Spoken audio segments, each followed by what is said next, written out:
as an example, those two as an example. So he was president. They moved in 1800, and he won the election, I believe, in November of 1800, John Quincy Adams. And we thought that would be, he was considered to be a good president, and he was the first occupant of the White House, so it sort of made sense. And I love the frame of those pictures. Look at those frames, you know? I'm a frame person. Sometimes I like frames more than I like the pictures. And we have the flags of the Marines, and Space Force now has its own flag. I'm very proud of Space Force, but the Army, Navy, Air Force, Marines, Space Force, the whole thing. And Coast Guard is right there. You never forget the Coast Guard. They do a great job. So we have the flags throughout the office. And it's really become quite a beautiful place. I don't want to tell this, Marco pointed it out. I was going to leave the clock. So as president, you have the power. If I go into the State Department or Department of Commerce or Treasury, if I see anything that I like, I'm allowed to take it. Do you believe this? So I'm in Marco's, I see this gorgeous clock, grandfather clock, and there it is. I said, Marco. He didn't know about it. I had to read him the rule and regulation. I said, Marco, I love this clock. Look at it. It's beautiful. He said, what clock? I said, the clock that's in the other room is incredible, and nobody gets to see it there. Marco, I tried to talk him into it first, and it sort of worked, and then I had to use a little more. I said, I'd love to take that clock out and put it in the cabinet room. He said, no, are you serious? I said, Marco, I have the right to do it, Marco. And he said, all right, what the hell? So that's his contribution to the cabinet room. But it's, by the way, it's an incredible clock. And, you know, it's an important room. So you may see it again. Maybe we'll move it back someday. Anyway, so that's pretty much it. But it really is great. Here we put out, you know, these lamps have been very important, actually. Whether people love them or not, but if you see pictures like Pearl Harbor and Tora Tora Tora, you see movies about the White House and where wars are being discussed, oftentimes they'll show those lamps or something like those lamps, something that looks like them, probably not the reals, because I don't think they were allowed to. This is a very important room. This is a sacred room, and I don't think they made movies from here. You never know what they do. But they were missing medallions. See the medallions on top? They had a chain going into the ceiling. And I said, you can't do that. You have to have a medallion. They said, what's a medallion? I said, I'll show you. And we got some beautiful medallions. And you see them. They were put up there. It makes the lamps look better. So we did these changes. And, you know, when you think of it, the cost was almost nothing. We also painted the room a nice color, beige color. And it's been really something. The only question is, will I gold leaf the corners? You could maybe tell me, my cabinet could take a vote. You see the top line moldings, and the only question is, do you gold leaf it? Because you can't paint it. If you paint it, it won't look good, because they've never found a paint that looks like gold. You see that in the Oval Office. They've tried for years and years. Somebody could become very wealthy, but they've never found a paint that looks like gold. So painting it is easy, but it won't look right. And the question is whether or not we should gold leaf it. Linda, do you have an opinion? I gold leaf it. You like it the way? No, I gold leaf it. You'd gold leaf it? Yeah. Who would gold leaf it? Could I raise you? How about, would you gold leaf it? I was going to ask about McKinley, one of your favorite presidents. Well, McKinley was a great president who never got credit. In fact, they changed the name of Mount McKinley, and I changed it back, because he should have been, the people of Ohio he was the governor of Ohio. The people of Ohio were very happy when I did that, I heard. They were very insulted. They took the name of Mount McKinley off. That was done by Obama a little while ago, and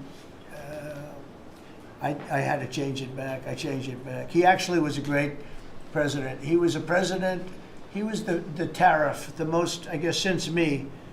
I think I'm going to outdo him, but he was a tariff president. He believed that other countries should pay for the privilege of coming into our country and taking our jobs and taking our treasure. That's the way he explained it. They took our jobs and they took our treasure, and for that they should pay. And he made them pay, and he built a tremendous fortune. In fact, in 1887, they had the Great Tariff Committee was set up in 1887 because our country had so much money, we didn't know what to do with it. And they set up a committee of, as they called them, elites, a term that we have to change, because I think a lot of the people that are elites aren't elite. I think the people that aren't elite are elite, so we're going to have to maybe switch that around somehow. But they had a committee that was set up to spend the money, because it was such a large amount of money. At that time, it was nobody had seen anything like it. And it all came in from tariffs. And people didn't pay tax. There was no income tax system. I told you that came back in 1913. That came back and lived well for a while. And then you had the Great Depression. And then later, they tried to bring back tariffs, but the whole thing was, this was after the Depression. It was one of the great misconceptions, is people like to say, oh, but it was during the, no, the country had a Great Depression, and then after the Depression, long after it started, they brought back tariffs to see if they could save it, but it took them really 25 years. When you say about 25 years to get out of the Great Depression, a lot of people don't understand that. But I thought it would be interesting for you to get a little view of this room. This is a very important room, very powerful room, great room. And we've done similar, but even beyond this, in the Oval Office. We brought back pictures of some of the great presidents. Many of them were in the vaults for over 100 years. Originals all, beautiful, beautiful things. And rather than sitting in a vault downstairs for 128 years, I thought we should display that, and we did that, I think, in a really good way. We've gotten very high marks, but it's interesting. People walk into that room and they look around the room. They don't even want to talk to me. They could look at it for hours. It's funny, when people come into the Oval Office, it's such an incredible, it's a sacred place. When people come into the Oval, from the biggest people in the world, presidents, prime ministers, kings, queens, in one case at least, queens, and the biggest business people in the world, they walk into that office, and they always say, there's no place like this in the whole world in terms of the power. It's beautiful and all, but there are other beautiful offices. You have businessmen that have offices that are, full floors of office buildings, floor-to-ceiling glass, and they walk in there and they say, there's no place like this anywhere in the world. There's no place. And, it's what it represents, maybe more than the physicality of the room itself. So it's an honor to have you all, media. It's an honor to have you. I just want to say we have a fantastic cabinet. Every one of them is a star in my book. And if they're not, I'll let you know about it. I'll throw them to the wolves. I'll throw them to the wolves in 2 seconds, because our country comes first, right? But I just want to thank you all for being here. It's been a lot of fun. Thank you very much, everybody. Thank you. Thank you, press, everybody. Thank you, press. Thank you, press. Thank you, press. Thank you, press. I'll tell you some other time. Thank you. Thank you, press. Yeah, I will. Thank you, press. Are we talking about next week or Yes.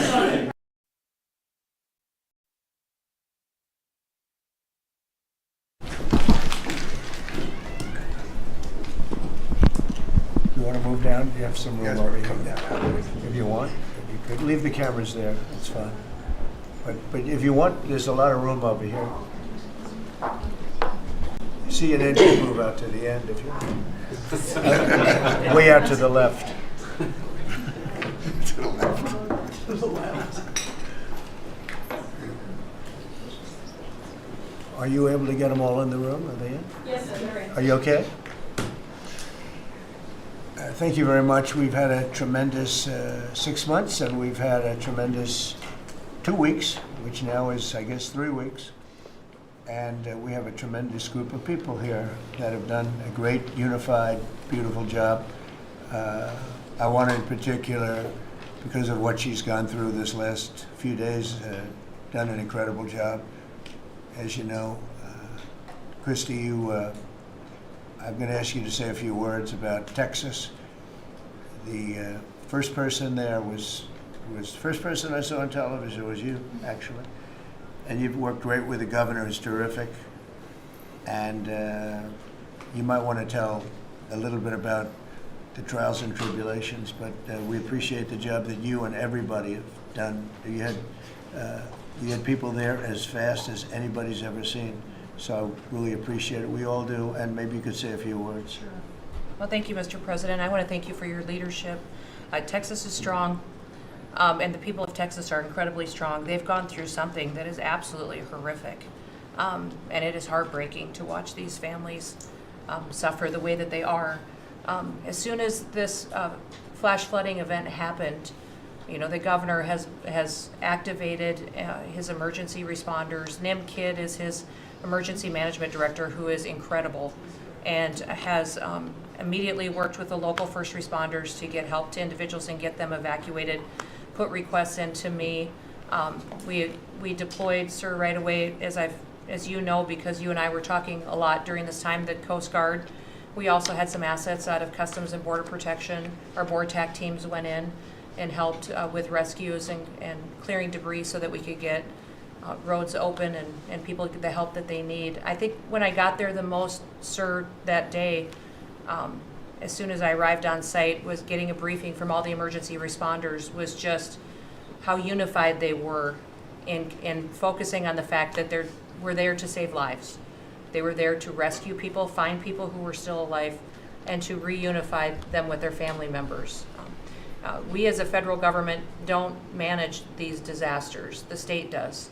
We come in and support them, and that's exactly what we did here in this situation. FEMA went to an enhanced level immediately, but as soon as you signed the major disaster declaration, we were able to get them resources and dollars right away, just like you envisioned, through state block grants to help them with cleanup. And we're still there in presence, and FEMA's been deployed, and we're cutting through the paperwork of the old FEMA, streamlining it much like your vision of how FEMA should operate, and it's been a much better response to help these families get through this terrible situation. We still are looking for people.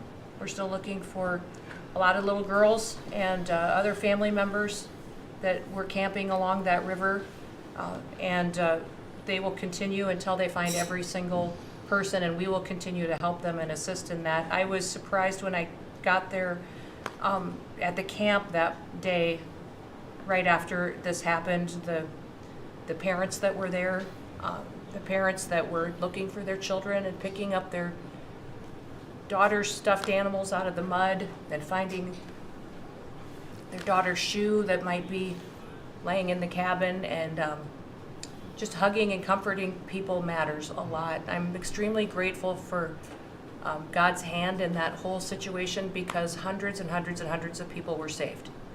And this is a time for all of us in this country to remember that we were created to serve each other. God created us to take care of each other.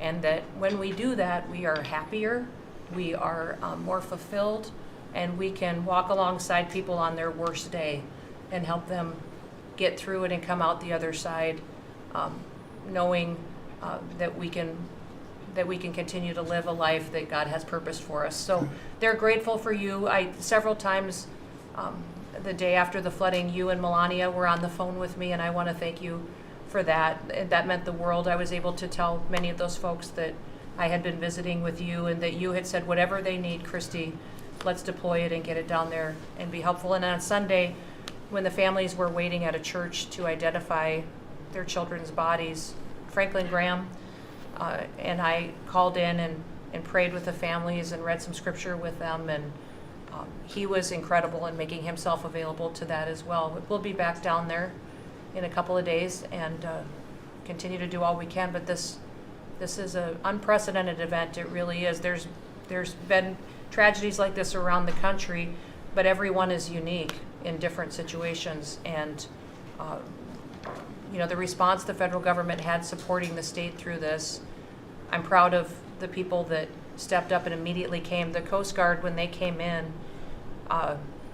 they had a difficult time even getting the aircraft in and landed. They had to try several times in the weather to get it in and deploy, and I think we've heard about our one Coast Guard member that was responsible for saving over 165 people, but that entire crew did incredible work. And all the first responders there did incredible work. And I know people are getting tired now, but they're getting reinforcements and volunteers are showing up. And I just want to commend the governor and his team for being the leaders. And they're so thankful that you're letting them make the decisions and manage the response like it should be, and then us supporting them with the resources of the federal government. We've already deployed dollars to the state, much like the block grants that you've talked about. Right. So they're grateful for that, sir. There's never been a wave like this outside of the breaking of a dam. Because this was almost a wave that ended up being 30 feet high, more actually. Now with the dam you can understand it, but this approached almost with that speed. When you see a dam break, it's not a pretty sight. It wipes out everything, and this is the kind of thing that built up so fast. And it's happened 2 or 3 times before over the years, but not to this extent. But tell them when you met the father who was picking up the daughter's clothing. And I had walked through so the sad. cabin where all the little girls died, and I had kind of fallen apart in there, but I walked out of the cabin, and a gentleman was standing there, and he said, that man over there needs a hug. And so I walked over to him, and I hugged him, and I said, do you work here? And he said, no, my little girl was in that cabin. And he said, and I just found her best friend about an hour and a half ago. She had passed away. And he just fell apart. And so then we just hugged and talked for probably an hour about that. But then there was the grandpa was there looking for his granddaughter as well. There was a dad there of one of the counselors.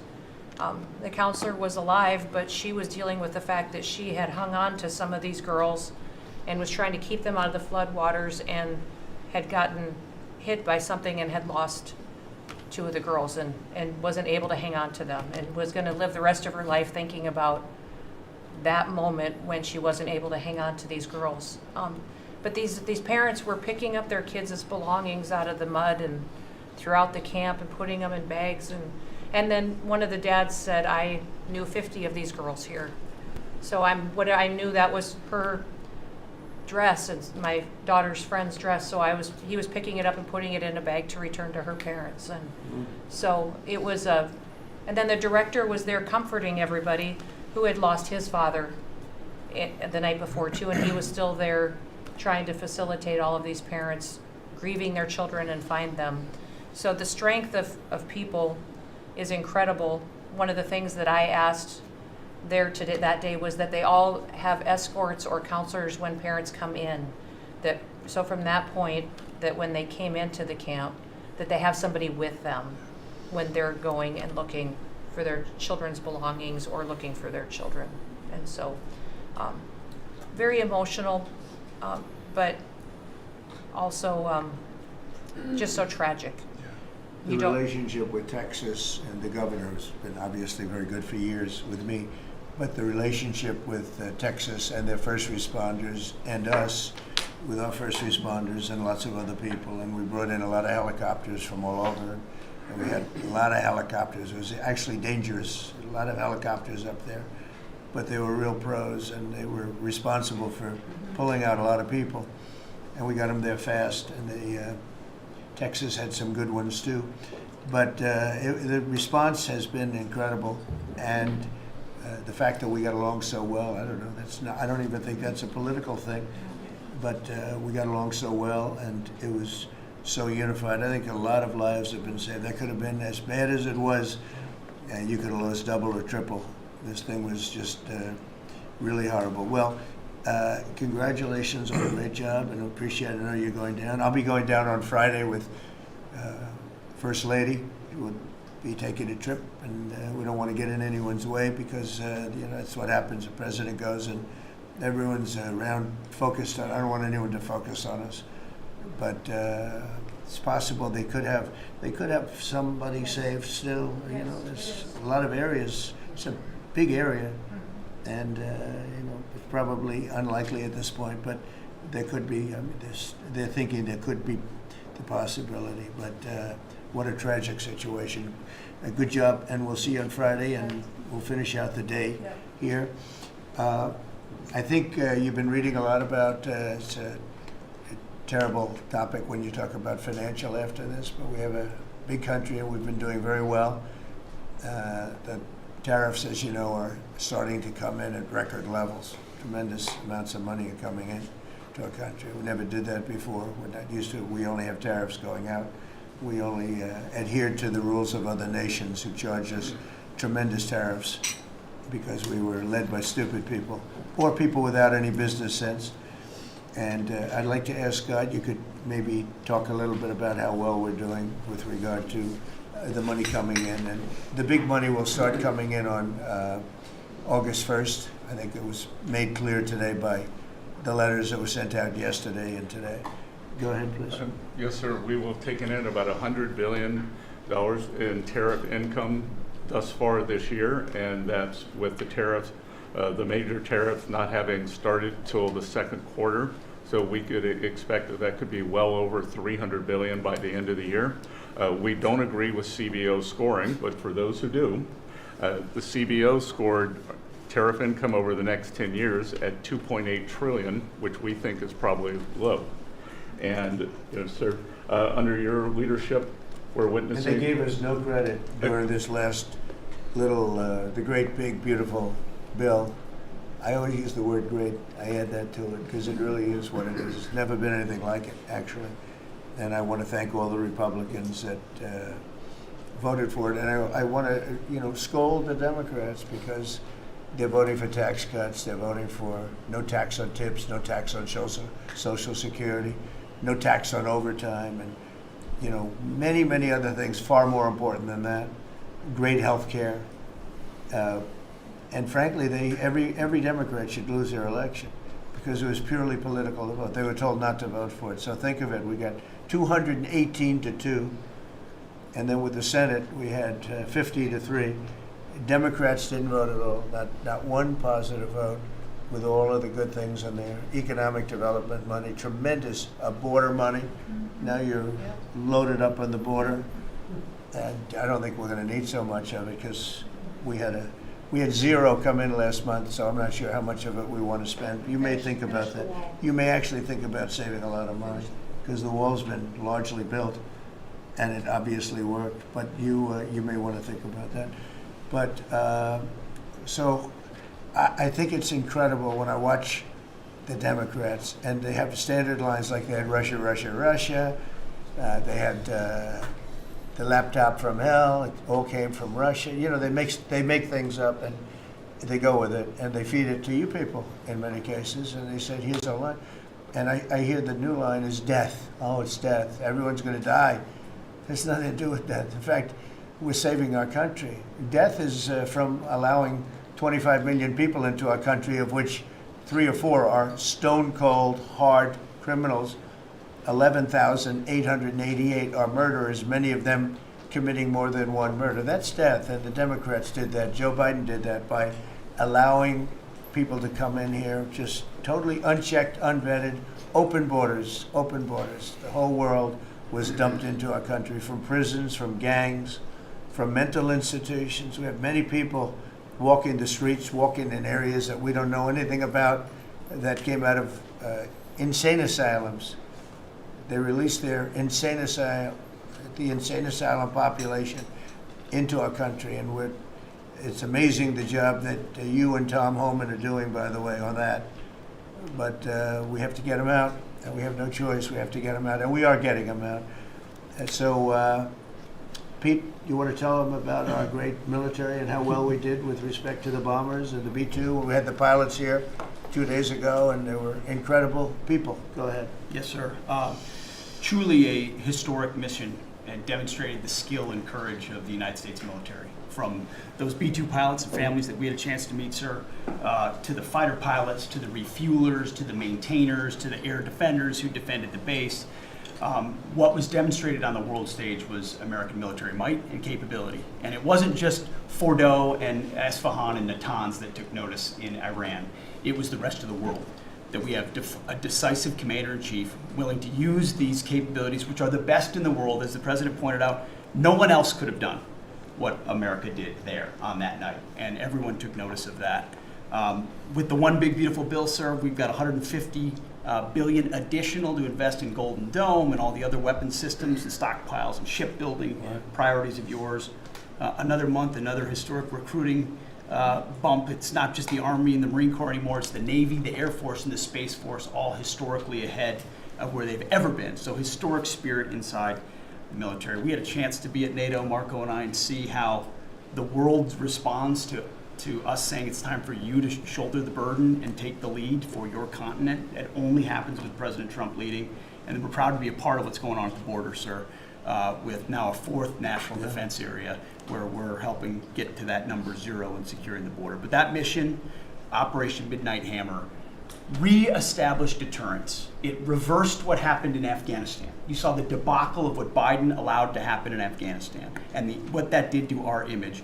President Trump said, with Operation Midnight Hammer, we're reestablishing American leadership in deterrence, and we're proud to be a part of it, sir. And our so-called enemies were watching. They watched every minute of it. They watched. There was very few people that weren't watching, actually, but they watched every minute. It was a perfect military performance, the likes of which we haven't seen in a long time. I mean, if you compare that to the same country, the hostages from years ago, Jimmy Carter, it was unfortunate for Jimmy Carter. He was a nice man, but with the helicopters going down, the sandstorms, the prisoners, they get captured, then the election and the prisoners and Reagan and all the problems.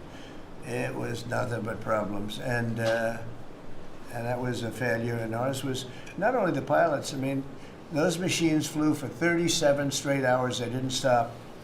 They went skedaddle. You know the word skedaddle? It means skedaddle. They dropped the bombs and somebody said, skedaddle. Let's get the hell out of here. And every bomb hit its mark and hit it incredibly. And as you know, the Atomic Energy Commission said it's gone. That place is gone. We had a lot of fake reporting, mostly from CNN, where the scammer writer, a writer for CNN, who should be fired, by the way, she was involved with the 51 fake intelligence agents, if you remember that. She did that story, created a story out of it. She created a story out of the laptop from hell, saying it came from Russia, but it actually came from Hunter Biden's bedroom, or worse. Just a scammer, and she's still at CNN, which is pretty amazing. But we'll ask you a question about her. But they came up with this concept that maybe the attack wasn't that good. Maybe it, and I saw it happen right after the attack. I saw this person on CNN. I actually watch. I like to watch the enemy. You learn from the enemy. And I watch because you have to know where they're coming from. And I watched her say, Anderson, you know, I'm hearing stories that maybe they didn't hit their target. Maybe it wasn't that good a hit. And you know, hearing stories. The next day it was a little more, and the next day a little more. After 3-4 days, she was saying, you know, I don't know. I don't think it was that. Except by that time, everybody knew it was hit perfectly. The evidence is in the planes. The evidence the pilots are the best evidence. But they actually came out of their plane because they were here the other day, and they said, it was so sad. We did such a good job. We flew into very dangerous airspace. I'll never forget, we were in the Situation Room, and they said they have entered Iranian airspace, and everyone took a deep breath because they had more missiles pointed at them, but the equipment is so good, it's stealth, way up in the air, and it was stealth, and they went right through that, and they sort of, by the time they found out they were there, they were already gone. That was the word skedaddle, get the hell out of here. But they were right in the most dangerous airspace in the world, and they took those big, beautiful, very fast, they're unbelievable planes. I mean, they become really beautiful works of art. You know, I always thought they sort of were cool, but now they look better than just cool, don't they, huh? But they dropped the loads, and literally they would hit, if you look at this table, from here to there, they had a half a refrigerator door is the way to best explain it. Take a refrigerator door, average size, cut it in half. That was their target. They hit every single one. Then we had 30 missiles, Tomahawk, shot from submarines 300 miles away. Every one of them hit their target. It was a perfect mission. Then they came back, almost 37 hours. Every plane worked perfectly. The mechanics were here too. I said, you got to get the mechanics here. We didn't have any problems. If you remember, they had a lot of problems with the helicopters, but they did fly through a dust storm, which they shouldn't have done. Sometimes you say, let's go back and try it on a nicer day. Dust and sand don't work well with helicopters if you know much about helicopters, but that was a horrible embarrassment to us. Then we had Afghanistan, which I think was the most embarrassing moment in the history of our country, and we would have gotten out. I was the one that got them down. I would have kept Bagram, the big air base, which right now is controlled by China, one among the most powerful runways in the world, thick with concrete and steel. Anything could land, and right now they were 1 hour away from where China makes its nuclear weapons. I was keeping it. Outside of that, we were leaving, and I would have been out faster than them, but we would have gotten out with strength and dignity. Instead, that was the most botched up mess I've ever seen. They left all that equipment behind, and every year they have a parade running down some third-rate street with the equipment. You know, it's supposed to be Fifth Avenue. It doesn't work. But with all that equipment that they left, they should have taken every ounce of it. I was taking every, I said every screw, every bolt, every nail you take out of there. And Millie said, I remember one time, sir, we're better off leaving the equipment. Why? Well, it's cheaper. I said, cheaper? You mean it's cheaper to leave a $150 million airplane rather than flying into Pakistan or India or someplace, or just flying it straight home? It's cheap. Yes, sir. That's when I knew he was an idiot. Didn't take long to figure that one out. But they left all that equipment, but they left their dignity behind. It was the most embarrassing moment, in my opinion, in the history of our country. Not that we got out. We should have not been there, but that we got out the way we got out, with great embarrassment and death. You had 13 young people. I've gotten to know their families very well, but you had hundreds of people killed that nobody talks about. Yet the other side, many people were killed. Many people are walking around with no legs, no arms from that whole thing. They left from the wrong airport. They should have left from Bagram, because Bagram was a big base with hundreds of miles of fencing and territory around it. Nobody would be able to get near it, and they left. So we've done a great job, and I think people are really starting to see it. They're starting to appreciate it. Pete's done fantastically. That mission was a work of art. And I have spoken to some of our perceived, I don't know if they're enemies, but they're perceived as being potential enemies. And they essentially said the same thing. Very impressive. There wasn't a thing that we didn't lose an engine. We didn't lose it. They landed and they were cheered. But the sad thing was they were cheered, and one of the pilots said, we were a little concerned because when we got out, we were told that on television they were reporting that we may have missed our targets. Sir, we hit every target. That's what I do for a living. We hit every target. In fact, when the bombs hit, a yellow haze came over the horizon that I've never seen before. It just lit up the whole horizon, brighter than the sun. It was like looking into the sun. He goes, we hit our target, because you know what that was exploding. And but they were a little downbeat because they listened to that fake CNN reporting and the fake New York Times. They worked together to try and say that it wasn't perfect. They couldn't say they missed. All they could say is, maybe it wasn't perfect. And you ought to fire that reporter immediately. You should fire her. Real fake. And so I just want to congratulate those pilots. And a lot of people don't like bringing things like that up. I do. I always like confronting, because otherwise the public doesn't know that you're a bunch of crooked people. But they know, they've learned, and the media has to straighten out their act. The media's down to 17% approval. You got to do a little better than that. It's important for the country that you do better. I think they ought to make a lot of changes. I think changes are going to be made to the media, but it's hard to have a really successful country if you have a corrupt media, and we really have a corrupt media. And nobody really knows why. I mean, why would you want to have open borders and criminals pouring into our country? Why would you want to have men playing in women's sports, transgender for everyone? You'll have to figure that out. But some of you don't. I mean, I'm looking at some people, they love the country, but I look at other people and they can't. But we were really proud of our military. It was, and the people that maybe don't like us or want to play games with us, because I think that had you not had the situation in Afghanistan, I don't think Putin would have gone in. I think when Putin looked at how stupid and incompetent that operation was, he said, wow, this might be a chance. And we're dealing with him now too.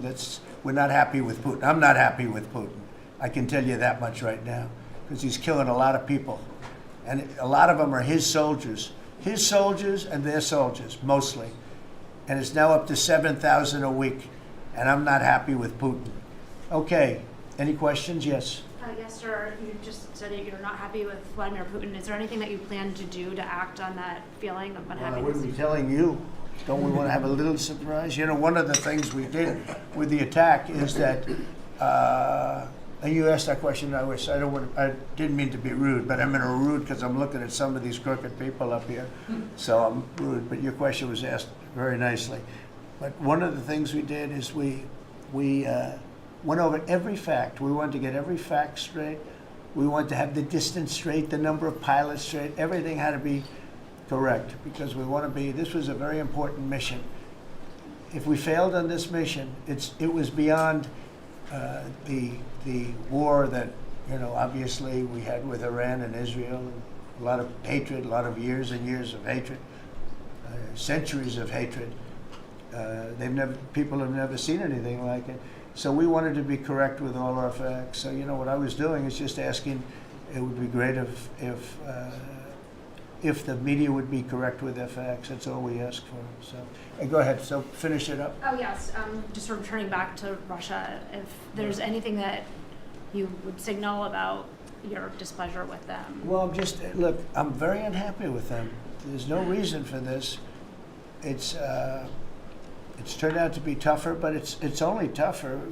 And I will say the Ukrainians were brave, but we gave them the best equipment ever made. We gave them the anti-tank busters that knocked out tanks. I mean, you just aim them in the direction of the tank and the tank is gone. We gave them missiles, the latest and the greatest. They were able to shoot down a lot of things that would have normally wiped out. Probably would have been a very quick war. It would have been a war that lasted 3-4 days, but they had the benefit of unbelievable equipment. And Europe gave them too. We gave them far more because Biden shouldn't have done that. He should have equalized. We should have given him the same, or we should have given actually less than Europe. It affects Europe much more than us, but we're in there for over $300 billion. Europe's in there for over $100 billion, but still, Europe gave a lot. And I will say this, the Ukrainians, whether you think it's unfair that we gave all that money or not, they were very brave because somebody had to operate that stuff. And a lot of people I know wouldn't be operating it. They wouldn't have the courage to do it. So they fought very bravely. But we gave them the best equipment in the world. We make the best military equipment by far. There's nobody close. You look at other equipment from other countries, it's not even close. That's why everybody wants to buy our equipment. And that's why we're going to step up these contractors now that make it, and they're brilliant, but they make it too slowly. And we have to step them up, Pete, and let them make it at a much higher rate. Unfortunately, we have to do that. But if you look at our Patriots, if you look at our Tomahawks, if you look at our, what we do with tanks is, you wouldn't want to be driving a tank. You would feel nice and secure, but they are javelins, they're called. And I gave them the javelins. Remember they said Trump gave the javelins and Obama gave them sheets, right? They called Obama at that time. Barack Hussein Obama, if you haven't heard, did a terrible job. But that was a war that should have never happened, and a lot of people are dying, and it should end. And I don't know, we get a lot of bullshit thrown at us by Putin. For you want to know the truth. He's very nice all the time, but it turns out to be meaningless. Do you want to sanction him? Lindsey Graham has a sanctions bill on Russia. Do you want him to move I'm that looking along? at it. Yeah, no, I'm looking. The Senate is passing and passed a very, very tough sanctions bill. Yeah, I'm looking at And it. you'd sign that? It's an optional bill. It's totally at my option. They pass it totally at my option, and to terminate totally at my option. And I'm looking at it very strongly. Yesterday you said Go ahead, please. The Council of Economic Advisors released a new report saying that imported goods have actually decreased in price from December. I know, it's not through March. amazing. Well, my question is, With Fed the chairman- tariffs. Well, the Fed chairman keeps saying that tariffs are going to cause price increases. Are we the prices just not Chairman passed of the through Fed? yet? Yes, exactly. Well, Are the you prices- do a better job than him. Thank you. Are the prices just not passed through yet? No, I think what's happening is everything's evening out. When we charge, see what people don't understand, the other countries have been charged, almost every country charges us tariffs. We had deficits with everybody for years, for decades. And we were like this big monolith. that made bad deals with everybody. We rebuilt South Korea, we stayed there. It's okay, we rebuilt it, and we stayed there. And they pay us very little for the military. I got them to pay billions of dollars, and Biden then canceled it when he came in. I said to South Korea, as an example, we give you free military, essentially, very little. And I think you should pay us $10 billion a year. And they went crazy. But they agreed to 3. So I got 3 with a phone call. And I was satisfied. I said, but next year we have to talk. And then we had a rigged election, and we never got to talk. And you know what Biden did? They probably went to him and they said, listen, Trump treated us terribly, and we shouldn't be paying anything, and he cut it down to nothing. So that's what happens. It's ridiculous. That's the other thing. We're talking to countries about contributing to the military, not only just paying more in NATO, but contributing. We have 45,000 soldiers in South Korea. We have 45,000 soldiers in Germany, 52,000 actually. And that's a huge economic development for them. That's tremendous amount, just like having a city. It's tremendous money for them, and it's a tremendous loss for us. So we're talking, in a very nice way, we're talking to them about it. It's very unfair. We supply the militaries to many very successful countries. I mean, South Korea is making a lot of money, and they're very good. They're very good, but, they should be paying for their own military. President Trump, can I ask you a question about Jerome Powell as well? And then the question to the Attorney General. Jerome Powell, and then I have a question for the Attorney General. Jerome Powell, who you've been pressuring to lower interest rates, he's facing accusations of lying to Congress, which is a potential crime about the opulence. Well, then he should resign immediately. We should get somebody in there that's going to lower interest rates. Do you want congressional Republicans? Why don't you call for his resignation? Do you want congressional Republicans to investigate and It's pursue okay and with punish? me. I think he's terrible. I think, look, we're paying, I call him too late. T-O-O, too late, like Too Tall Jones for the Dallas Cowboys, right? Too late. He's always late. But he wasn't late with Biden before the election. He was cutting him like crazy. It didn't help too much, did it? But he was cutting him like crazy before the election with Kamala and Biden. He was trying to get them in, I guess. I don't know. He was recommended by somebody that worked for me. I like you better. If I can ask the Attorney General a question too, President. Sure. Your memo and release yesterday on Jeffrey Epstein, it left some lingering mysteries. One of the biggest ones is whether he ever worked for a American or foreign intelligence agency. The former Labor Secretary, who was Miami U.S. Attorney Alex Costa, he allegedly said that he did work for an intelligence agency. So could you resolve whether or not he did? And also, could you say why there was a minute missing from the jailhouse tape on the night of the step? Yeah, sure. If I Could I just interrupt for Sure. 1 second? Are you still talking about Jeffrey Epstein? This guy's been talked about for years. You're asking, we have Texas, we have this, we have all of the things. And are people still talking about this guy, this creep? That is unbelievable. Do you want to waste the time, and do you feel like answering? I don't mind answering. I mean, I can't believe you're asking a question on Epstein at a time like this, where we're having some of the greatest success and also tragedy with what happened in Texas. It just seems like a desecration, but you go ahead.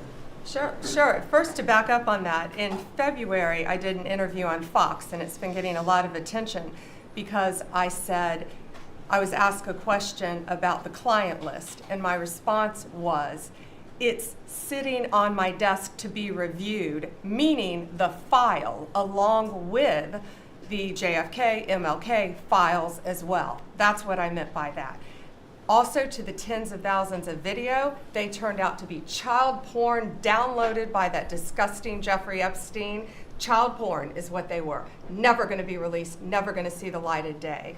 To him being an agent, I have no knowledge about that. We can get back to you on that.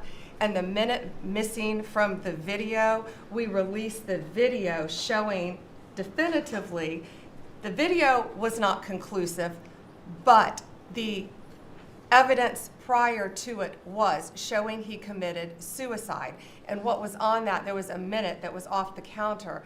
And what we learned from Bureau of Prisons was every night, they redo that video. It's old, from like 1999. So every night the video is reset. and every night should have the same minute missing. So we're looking for that video to release that as well, showing that a minute is missing every night. And that's it on Epstein. Mr. President, just on the tariffs again, August 1st, you said is the deadline. What incentives do countries have to negotiate? It seems that deadline keeps moving. It was April 2nd, now it's... We didn't move, no. It's always been August 1st, that's when we're paying it. A statement was put out today, and I put it out just to make it clear. It wasn't a change, it was August 1st. We don't change very much, every time we put out a statement, they say, he made a change. I didn't make a change. Clarification, maybe. No, August 1st they pay. And everybody pays, everybody has to pay, and the incentive is that they have the right to deal in the United States. If they don't want to, they don't have to pay, and they don't have to deal here. But if they want to buy and make a lot of money and sell in the United States, they have to do that. If you go back and look at some of the good presidents, our country was the wealthiest, proportionately the wealthiest, from 1870 to 1913. It was an all-tariff country. We didn't have income tax. That came in in 1913. We had tariffs. And we had so much money we didn't know what to do with it. We had, we had a couple of presidents that were very, very strong. McKinley, I guess more than anybody, but he was the tariff king, but he was very, very strong. It's sort of sad. He made a fortune for this country, became very rich, and then Teddy Roosevelt went out and vice president, and he spent the money. And they said Roosevelt was a great president. And let's say he was a great president, but the money was paid by McKinley with tariffs. Tariffs are charged by other countries at levels that are ridiculous. And I call those other countries to say, and every one of them is willing to give us everything now, by the way, just so you know. Sir, we'll charge you no tariffs, nothing. We'll give you everything. We'll give you access to our markets. We'll give you everything. Is that a correct statement, Scott? Yes, sir. Howard, would you say that's a correct statement? Exactly correct. It's like they just don't, because they're very spoiled, because for years they ripped us off and we didn't have a president that understood it, or Secretary of Treasury or Secretary of a lot of different secretaries are involved, but certainly Commerce Secretary was, not doing their job. I don't know about Kelly, she's small business. We'll keep it that way, okay? Her small business is bigger than almost all big businesses when you add it all up. But no, they are very respectful of our country. But the incentive is that they have the right to do business with us. Without that, they don't have the right to do business. And that would be okay, too. And when the next flurry of deals, Yeah, go ahead. in the next 24 hours, will we hear a flurry of deals? Yeah, we have a lot of them going out. But the deals are mostly my deal to them. We're picking a number that's low. We don't want to hurt them, and fair. We're picking a number that's lower than, in most cases, lower than what they charged us. But it's amazing when you've paid all this money for years and they get one president that's a little bit different and a little tougher on this subject, and they're willing to drop everything they've been charging us for years and years. We have countries called, you don't have to pay any tariff to come in and do business. They're giving us total access to their countries. They gave us no access to the country. They say, well, you cannot go into our country. Okay, good. Now we will give you total access and you don't have to pay any tariffs. But please don't charge us tariffs. And we don't like that deal.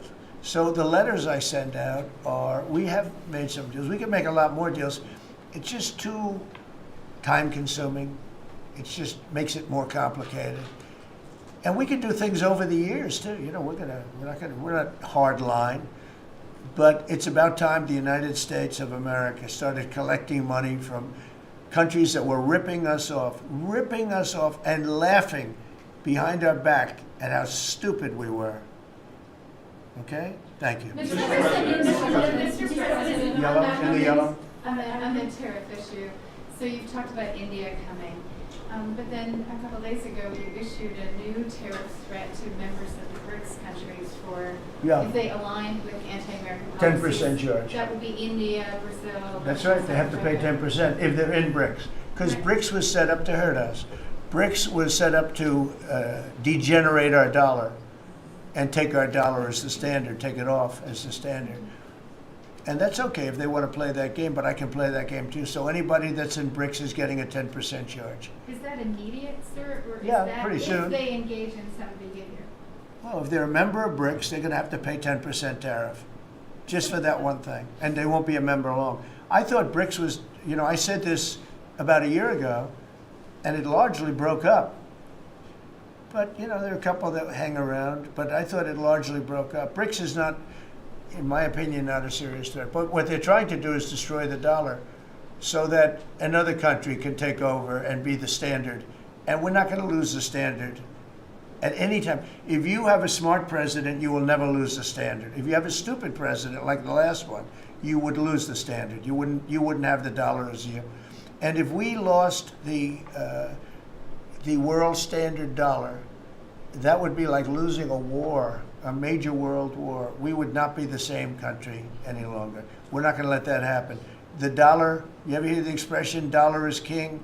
The dollar is king. We're going to keep it that way, okay? And I'm just saying, if people want to challenge it, they can, but they're going to have to pay a big price. And I don't think any of them are willing to pay that price. Does that jeopardize?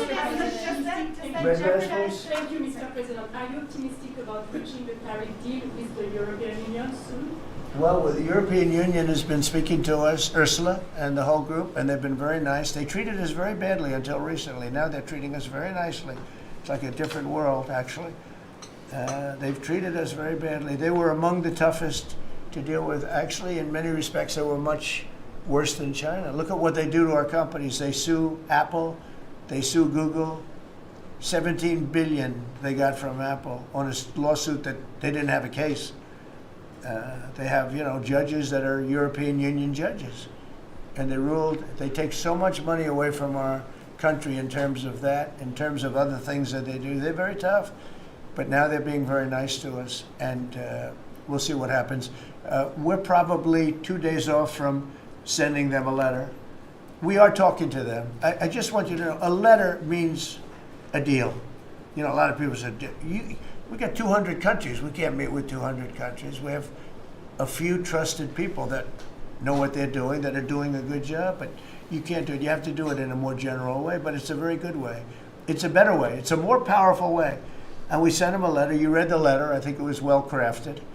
And mostly it's just a little number in there.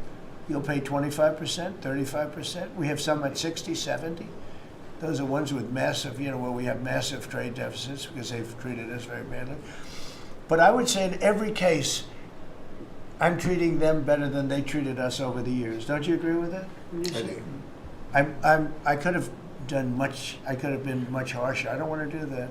We want to have relationships, but in every case, they treated us far worse than I'm treating them. I'm treating them very good. I could go higher with the tariffs, but I don't want to hurt them. That's why when you just read it, you come up with the number. It's so incredible that prices are actually going down. Just so you know, when I got in, everyone said, "Oh, eggs are going through the roof." That was the first. I was in for about 4 days, and they started screaming at me about eggs. They said, "That's Biden's problem." I didn't know about eggs, but eggs went up about 5 times. You did a fantastic job, and we ended up shortly getting. In fact, for Easter, they said, "Go out and buy plastic eggs. You can't use real eggs." Well, we bought 200,000 eggs for the White House for the Easter egg hunt that we have at the White House, and there were eggs. We had the price down, and now the price is lower than it was before. We did a good job with eggs, but we did a good job with groceries. Our prices are down in this country. A big part of it's oil. The oil, you had a couple of places last week. You had $1.99 for oil, for gasoline. Nobody thought they'd see that. I want to get it lower if I can, but we've done a good job. You've done a very good job. Do you want to say a couple of words about that, you and Chris, about what's happening with energy? Well, absolutely, but I would say on the pricing side, President Trump, the fact that you've endorsed and supported a policy of energy dominance, that sends a signal to the market that we're going to have more supply. You talked during the campaign about inflation being a country buster. You've broken in the back of inflation. In 6 months, among all the other things you've accomplished. We have no inflation. And we've got, and then heading into the 4th of July, these were the lowest gas prices at the pump in 4 years. And again, for Americans, this is like hundreds of billions of dollars of that stay in their pockets because we lower the price of gas at the pump. And when we lower the price of energy, it lowers the price of food. It lowers the price of the clothes you wear. It's the biggest food thing. It's the biggest thing. It's like a big tax cut. When you get energy down, every 50 cents is like a massive tax cut, and we've gotten it down much below that. You know, we had great energy, great low prices, everything else. When the election turned over, I'm trying to be nice about it. It turned over, shockingly, but nevertheless it happened. Energy started going up, and it went up really bad, and then he went back to the Trump policy. The problem was they didn't know how to do that, and he lost it. He lost that sucker. That big sucker was out of control, and his energy prices went way up, and that's what caused it. But it was also stupid spending. They spent money like, they used to use the term drunken sailors, but I won't use that term. Although it is very descriptive, I won't use that term. I refuse to use it. But they spent money at levels that nobody had ever seen before, and trillions and trillions of dollars wasted on the Green New Scam, greatest scam in the history of our country, other than maybe Russia, that might have been. But the Green New Scam was the single greatest scam in the history of our country, and continues to be, but it's weakened badly. It's hobbling along because people are they're finally getting it. But they spent trillions of dollars on the Green New Scam, getting nothing for it. Devised by a couple of young people that weren't even good college students, you know? Not even good students. Check out their marks. Yeah? No, not for CNN. Not for CNN. Go ahead. In the last jobs report, Mr. President, in the last jobs report, the manufacturing jobs actually lost 7,000 jobs. When will the investments that you've been talking about have an effect? Well, they're building the plants now. About 7 have started. We're going to have hundreds started within a short period of time. Lee Zeldin, who may be the most important man in this room, I'm sorry, but he's the one that gets the permits. Where is Lee? He's the one that has to get the permits for the plants and the factories, and permits that used to take 5 years, he's getting in record-setting times. AI, we're leading China a lot in AI, and if we go with this, you know, I'm allowing the plants to build their own electric. I'm allowing them to become an electric utility, so they can produce their own electricity, because we need double to be successful with AI, which is the biggest thing now. We need double the electricity that we have, which is hard to believe. We need even more than that. And they're building plants with their own electricity substations. They don't have to use the grid. And anything they build extra, they're putting into the grid. So we're supplying the grid with brand new electric sources. And you know, it's funny, when they came to see me, they never even asked for that. I told them about it. The reason they didn't, they thought that was an impossibility. You're not allowed to build your own electric. These are massive investments that are being made in building electricity for their plants. And they're going to have, I think, Doug, a lot of electricity left over. And that electricity is going to be passed into the grid and give us no more, you know, like you look at California. They have blackouts and brownouts every week. They're totally out of control. They have a really incompetent governor. Where's Chris? Is he here? Do you want to speak to the subject? Yeah, I think a huge thing in the One Big Beautiful Bill, Mr. President, because of your leadership, is the ending of these subsidies, as you call them, the Green New Scam. That saves our country $500 billion over the next 10 years. But American taxpayers were paying twice. They're paying that money, $500 billion in the subsidies, and they were paying more expensive electricity price. If you subsidize something, you should at least lower the cost of it. But in this case, we were subsidizing something and paying more for it. So the One Big Beautiful Bill had two huge things: ending wasteful spending. Wind, solar, and batteries combined are 3% of U.S. total primary energy. 3% for $1 trillion, another $500 billion coming. It's just not a good investment, hurting our businesses, hurting our consumers. And the One Big Beautiful Bill also unshackled oil, gas, and coal development in the United States, onshore and offshore. Secretary Burgum has been working tirelessly on how, by getting the government out of the way, private businesses will develop more resources in the United States, lowering costs for American consumers and making much better leverage for the United States to help our allies abroad and reduce the power of our adversaries abroad. So just a huge win on the energy front all around, and I thank you for your leadership. We're setting records now on energy, and there'll be nothing compared to what they'll be in about a year from now. But we're setting records, and wind is a very expensive form of energy. It's very bad for your beautiful surroundings, the plains and the valleys, and the birds are dying all over the place. You know, the whole thing is a disaster. They're almost exclusively made in China. Not that I have anything against China, because I don't have a great relationship with President Xi, but I asked him, how many wind farms do you have? He makes them, but they don't have a lot of wind farms, I'll tell you, very, very few. And wind is tremendously expensive and is very ugly. And if you own a house that's inside of a windmill, your house is worth less than half.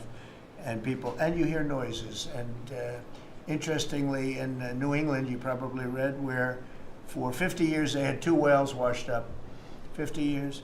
And last summer, they had 14 washed up. Now, I'm not saying that's the wind farm that was built, but maybe it is, right? Probably is. It's tremendously expensive, and it can only be done with subsidy. You know, I know a man that's in that business, and one of the biggest in the world actually runs a company that builds these stupid windmills. And he said, I hate the business because it's the only energy where you need subsidy. He said, energy shouldn't need subsidy. You should make money with energy. So wind. The other one is the solar, those big solar fields. They're taking our farmland. Our farmers are like mortified by it. They hate it. It's very, very inefficient and very ugly too. You know, probably better than a windmill, but you go around and you see all these things that are 3 miles long by 3 miles wide, and you say, what the hell is that? And it's a lot of plastic from China. It's plastic, black plastic from China. No, we want to be smart. We're going with, look, China right now is building 58 coal-fired plants, 58 big ones. They have 62 on the books to build. We've reintroduced clean, beautiful coal, because you know you can do a lot with coal now. Clean, beautiful coal, and natural gas, and all of the other things that we have. But we don't want wind, and we don't want solar, because they're a blight on our country. They hurt our country very badly, and smart countries don't use it. Solar sounds good, I will say, and I like, on occasion, you'll see a roof which is made out of solar brick, but it's a smaller use. We need the kind of thing that's going to fire up our plants, and it's not going to be wind, you know, that is very intermittent, as you probably know. But they've spent a fortune. They've spent trillions of dollars on this stuff, and I'll just give you one other story. A friend of mine is a very successful guy. He went back to see his mother in Minnesota, hadn't seen her in a long time, and he wasn't back for 10 years, which isn't a nice story. I mean, you don't see your mother for 10 years. She's got some difficulties, which I know the guy, he does have some difficulties. He's very successful, but probably not the nicest person. It was actually longer than 10 years, but he went back and he told me he wanted to go and look at the valley. There's a valley in Minnesota that he thought was so beautiful. And I hadn't seen it in a long time. He's driving along the road. He said, oh my, I'll use the word gosh, oh my gosh. He said, oh. He said, it looked like a junkyard. You had 159 windmills. They were all over the place. Some were old, some were newer, different companies, different shapes, different sizes, different colors. Many of them were terminated. Terminated meaning closed. You can't take them down because the environmentalists don't let you bury the blades because they're made out of a fiber they say is bad for the earth. So they want you to put them up, but they don't let you take them down. But many of them were turned off.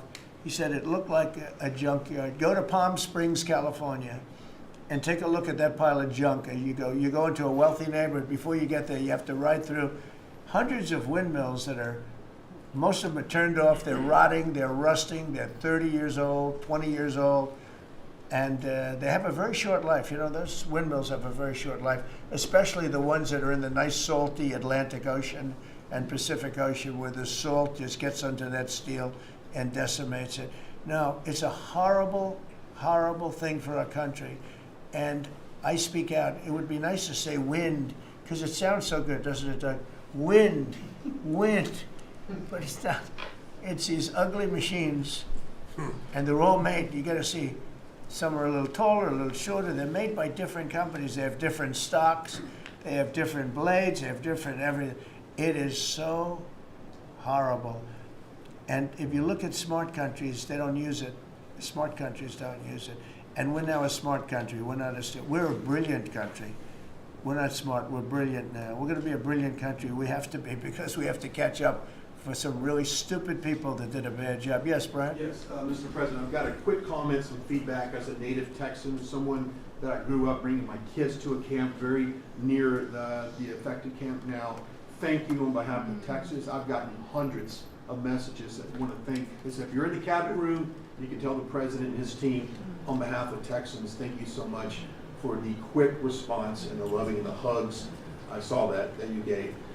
Two quick questions. I saw a Palestinian senator. His name is Schumer. He's a great Palestinian. No, he's a Palestinian. He's become a Palestinian. He's abandoned the Jews. But I saw him say, it's Trump's fault. Yeah, that's right. It's Trump's fault. He was actually, do you ever see John Lovett's The Liar? Where he goes, yeah, I went to Harvard, that's right. This was Schumer.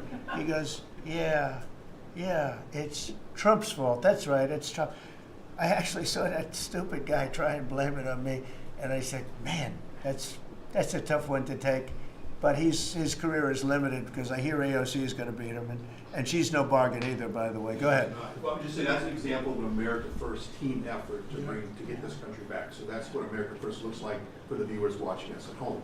My two questions. It looks like we have a rogue judge, an Obama-backed rogue judge that is attempting to block the funding to Planned Parenthood, which the big, beautiful bill cuts off the funding to Planned Parenthood. Any plans to challenge that?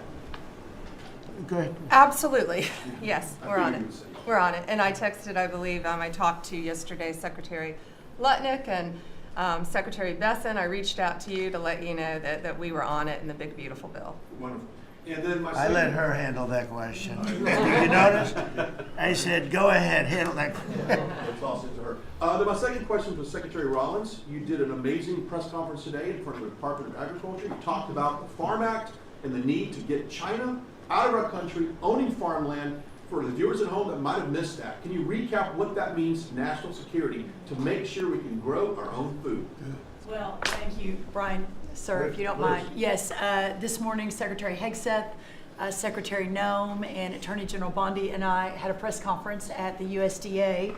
I just happened to have a chart in case it came up, but obviously the Chinese owning of farmland in our country is a massive national security issue. And for the media, you can see the yellow is where all of the farms have been purchased over the last number of years, and the red is around all of the military bases where that farmland has been purchased. So this is a massive national security issue. The press conference this morning included 3 of our greatest governors as well, Sarah Sanders from Arkansas, Jim Pillen from Nebraska, and Bill Lee from Tennessee. The states have begun taking a leadership role to ban the purchasing of China farmland. Obviously, Congress needs to step up and catch up, and we're going to be working alongside of them as well. We had some of our members, great members of Congress there, but it is time. And I think that this morning was symbolic of many things. The first of this administration working every day to effectuate President Trump's leadership and unequivocal support of America First. But second, just how close we are as a cabinet. I don't know in any other administration that you'd have 4 cabinet members at the USDA on a Tuesday morning when it's about 110 degrees outside with the sun beating down on us talking about, sir, your vision. So I think it was a great day. It was just the start. There's an executive order coming and some other things coming behind that. But protecting America's farms isn't just about protecting our farmers. It's also about national security. So that's what we discussed this morning. I do want to say that I think we have had a really good relationship with China lately. And we're getting along with them very well. They've been very fair on our trade deal, honestly. And I hope we're going to have a great relationship. It's a big, strong, powerful country. We're more powerful than they are. We have much better military equipment than they do. But we are getting along with them very well. I'm getting along with President Xi very well. We speak often. And with all of that being said, and I understand what you're saying, but I think we're getting along with China very well. Mr. President, you have sent more weapons to Ukraine, as you said last night. Last week, the Pentagon paused some shipments of weapons to Ukraine. Did you approve of that pause? We wanted to put defensive weapons because Putin is not, he's not treating human beings right. He's killing too many people. So we're sending some defensive weapons to Ukraine, and I've approved that. So who ordered the pause last week? I don't know. Why don't you tell me?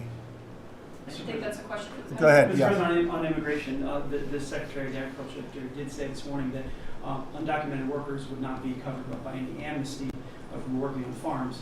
You had said maybe that the ISA folks won't go after those folks on farms.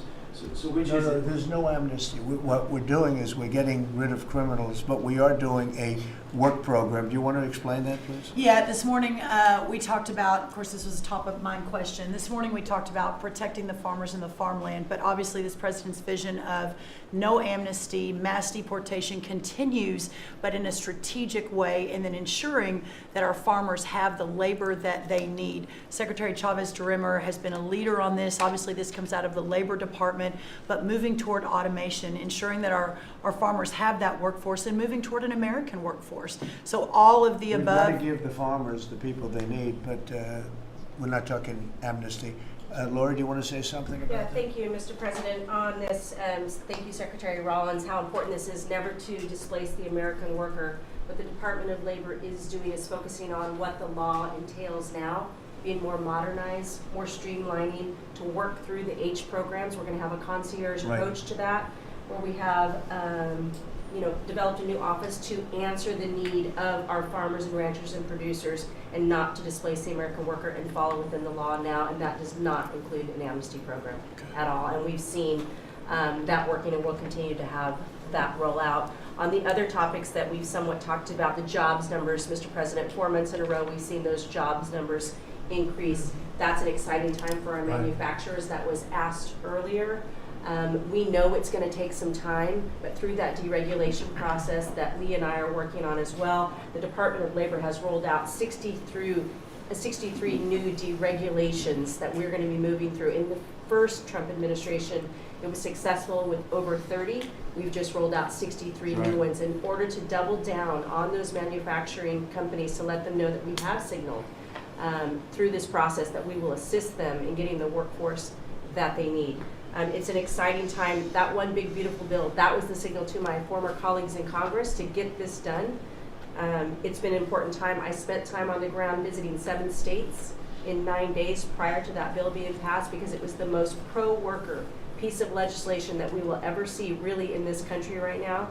No tax on tips, no tax on overtime, no tax on Social Security. That matters to the American worker, because we don't want to take their money and give it back. We want them to keep more of their hard-earned dollars in their pockets currently, and that's what they're excited about. And as I move forward with these tariff talks, I heard a company, orthopedic company in Indiana, say to me, for the first time since you have taken office, Mr. President, their increase in their bottom line by 8% since these tariff talks have happened. Not one company has said the president is not doing a good job. These tariff talks are working. They're feeling it on the ground. The media has told a false story, because what's happening on the ground is positive, and that's what we're seeing in these jobs numbers. So I really, through the Department of Labor, to come in behind all the secretaries and build this workforce is going to be key to the American worker. So thank you for what everybody did this last week. The one big beautiful bill is a doubling down of this, and we're going to see these workers start to grow. And that apprenticeship program is going to be working. That's we'll right. have that It's gonna be 1,000,000 apprentices across the country. We, as you know, we're building plants all over the country now, which you weren't building any plants 4 years ago. You weren't building anything. But those plants, when they open up, it's going to be, you'll see numbers like you haven't seen ever. I don't think in history you'll never see numbers like what we're going to see in the very near future. Many of them are building the plants. Some are just starting right now. You know, it's a brand new administration. But, and they wouldn't be here except for 2 things: November 5th, the election, and the tariffs. And frankly, I guess the election was more important because of the tariffs. I mean, another person wouldn't have done this. But they're coming in because of the tariffs. They have to, they're not going to pay 25, 30, 40, 50%, 70, and 100%. And we'll be announcing something very soon on pharmaceuticals. We're going to give people about a year and a half to come in, and after that they're going to be tariffed if they have to bring the pharmaceuticals into the country, the drugs. and other things into the country. They're going to be tariffed at a very, very high rate, like 200%. We'll give them a certain period of time to get their act together. But they were all here. Now they all left. They went to other places because we allowed people that sat in this room allowed it to happen. And I don't allow it to happen. The people in this room don't allow it to happen. So we're going to be announcing pharmaceuticals, chips, and various couple of other things, big ones. We did steel, as you know, they're 50%. We did aluminum, 50%. Lumber just came out. Why don't you announce copper? And we did cars. And now, today we're doing copper. What would that tariff be on? The section tariff? I believe the tariff on copper, we're going to make it 50%. 50%. Any breakthroughs See, on I'm glad he didn't question it, because Any I sort of thought, what would that be?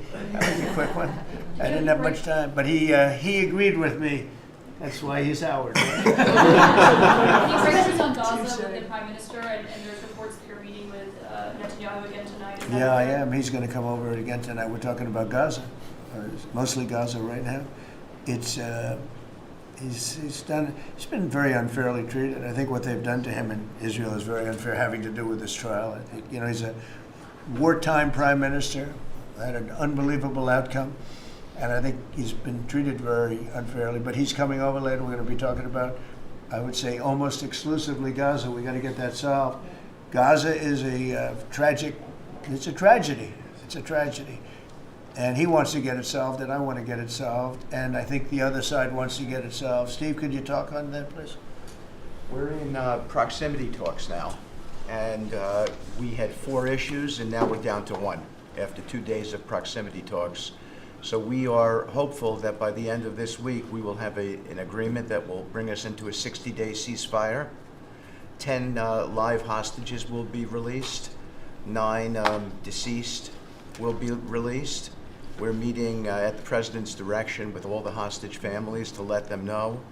And we think that this will lead to a lasting peace in Gaza.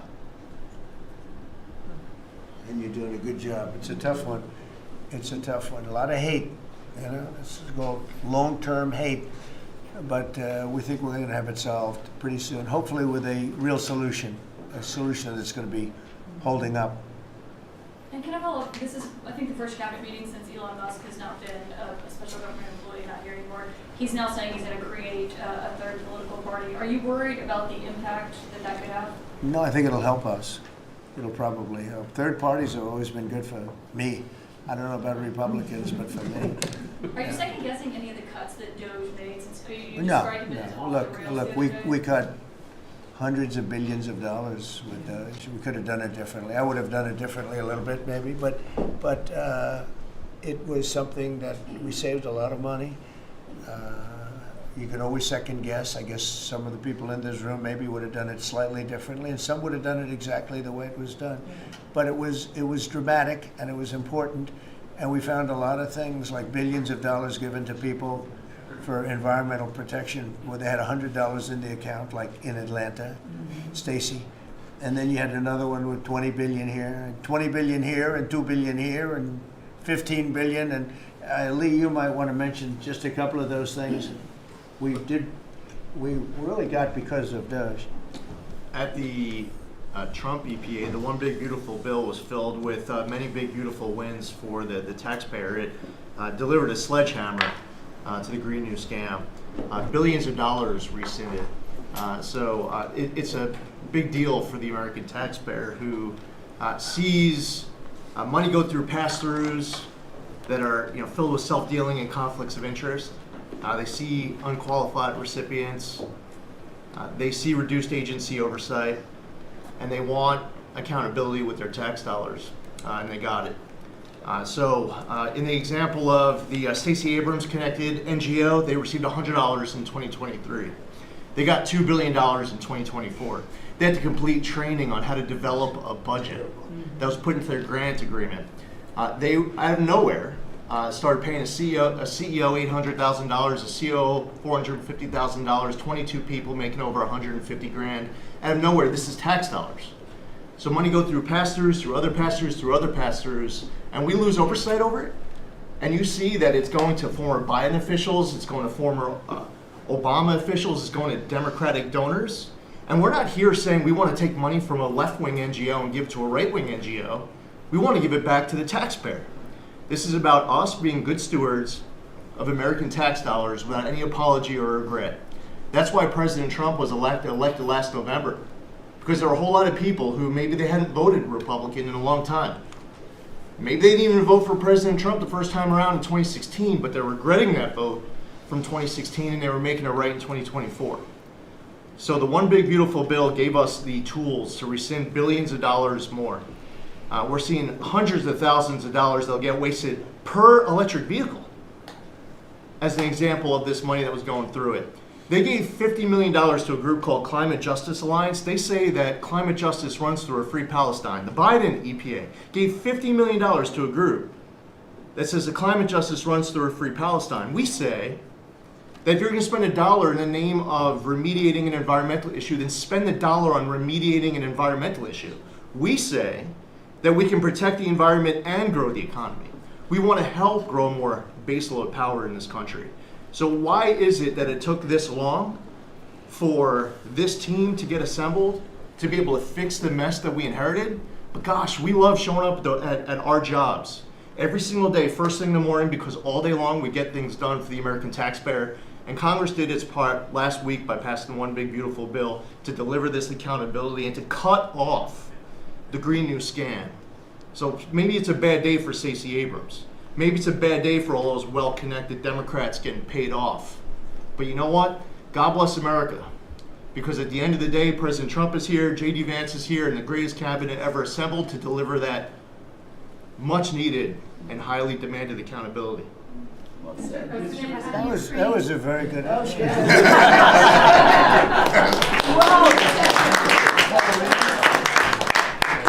And that's from the heart. That's from the heart. The Ukrainians have asked the International Court to go after Russia for using toxic chemicals in the fight.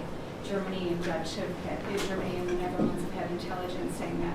What does U.S. intelligence believe, and what do you believe about the use of chemical weapons? And would you agree that that's a case for the court? Well, I'd ask John maybe to discuss it if you'd like, John. Well, Mr. President, obviously chemical weapons, if it's documented and its use, it's illegal. It's against all international laws of armed conflict and treaties. And obviously I can't share in this room with this audience the intelligence that I can share with you privately, but obviously you're not going to stand or allow for any violations of international law by anyone. That's right. Thank you. Could I ask Sean to Department of Transportation, Sean Duffy, former great congressman, very popular, decided to go out and make a couple of bucks. He made a lot. Then he got bored with that, though. He likes serving people better, the people. And could I ask you to just discuss a very important subject to me, and that's the modernization of our equipment at airports so that planes aren't crashing into each other and bad things don't happen. It should have been done many years ago. We were going to do it, and then the election precluded that, unfortunately. But we're doing it now. Could you tell them where we are? Yeah, if I could start with Newark. You guys all covered what happened in Newark. We had outages for a couple of 30-second outages a couple months ago. We have, in 2 months, Mr. President, it's historic speed, laid new fiber lines for communication and tested those in the next month. So those new lines for the Philly Tracon that controls the Newark airspace, they're up and running, lightning fast speed. June was the most on-time June ever in the history of Newark for air travel. So that's going incredibly well. By the way, we shouldn't have dealt with this because Joe Biden and Pete Buttigieg had moved the center from New York to Philadelphia. They didn't test the lines. They didn't do the work, which is what brought us all these problems. But in the Big Beautiful Bill, we got $12.5 billion. This is a historic investment in air traffic control. And so what the money is going to allow us to do is move from copper to fiber all over the country. So new copper lines. We think we can do that in 1.5 to 2 years. We have radar that dates back to the 1950s, some of it from the 60s and 70s. We get brand new radar across the country as well. We have some infrastructure money to build TRACONs and centers, the en route centers that control the traffic across the country. So this is a massive new start to rebuild air traffic control. And again, this is dilapidated. Americans think that their government takes care of them and makes the investments that are necessary to make the country work. And for 30, 40 years, the investments weren't made. And so under your leadership and direction, we are making those investments. And per your direction, right now we are interviewing what we could call a general contractor or an integrator. One company to it's a massive project. The FAA is not qualified to manage this kind of a project. So we are now going through the process of finding who that one company will be to manage the whole project. We'll interview those companies together and make that selection. So we'll write one big beautiful check to one beautiful company that'll be responsible for this this whole build. But if I just make one last point, this is not enough money. We're going to need more. But this is a massive new start. The biggest investment. We'll need some more money on top of it, but a great start from the big beautiful. It's a starter. It's very important to us. And just to cover that, there have been accidents, and my pilots, I would often hear them say, "Oh, good," and they would use a different system, a different country to land in New York. They'd use the radar and other things from a different country. I said, "What's that?" He says, "Oh, our system is so bad." And I knew that. We were all set to start. And Boudet Edge came in, and what they did was so crazy because they hooked copper into fiber, into steel, they had all different systems. They had hundreds and hundreds of contractors, different contractors for different airports. They spent billions of dollars, and they made the system worse because you can't hook copper into fiber. It doesn't work that way. You just can't do it. It's not doable, but they tried to do it. Didn't work out too well. And in the end, it was just a complete disaster. We want to have one great company. Now, Raytheon's going to bid, IBM's going to bid. We have 5 or 6 bidders that really are good and do this stuff. And we want one, because I know about overruns. I look at the railroad out in California, headed up by one of the worst governors in our country, who I used to get along with actually, but he's just, when you lose 25,000 houses and you would have had your cities burned down. If we didn't step in, Los Angeles would have been burned to the ground. But you look at that, and I said, I really know how to build. And you got to have one guy, one contractor, one great one, whether it's IBM or Raytheon is good, but you have 4 or 5 that are really, really great, and they're all bidding against each other. But you don't want to have one doing the wire and one doing the digging and one doing the demolition and then they're all saying they all blame each other because they're saying they were late and therefore you have to pay me millions of dollars more money. I know the system so well, and we're going to have a great company do the whole thing. We're going to get a fantastic price. Maybe we'll get them. They're very big and very strong, and maybe we'll get them to make a contribution toward getting it done at the right price. But we're going to have a great system. When we finish, we will have the best system on earth, done by one of the 2 or 3 best companies. There are only a few companies can do this. This is not. But if you would have seen what this other group did, they were going crazy. They had, I heard 3,000 contractors. And then when it all came together, guess what? It didn't work. It's a disaster.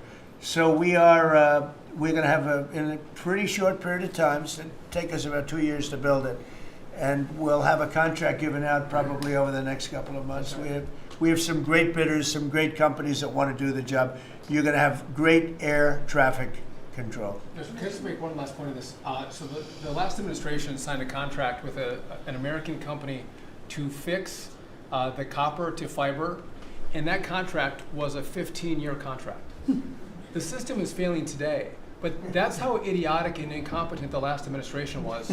And under your leadership, we're saying, listen, we don't have time. We don't have 15 years. We don't have 5 years. We have to do it right now. And so the president always talks about on time and on budget.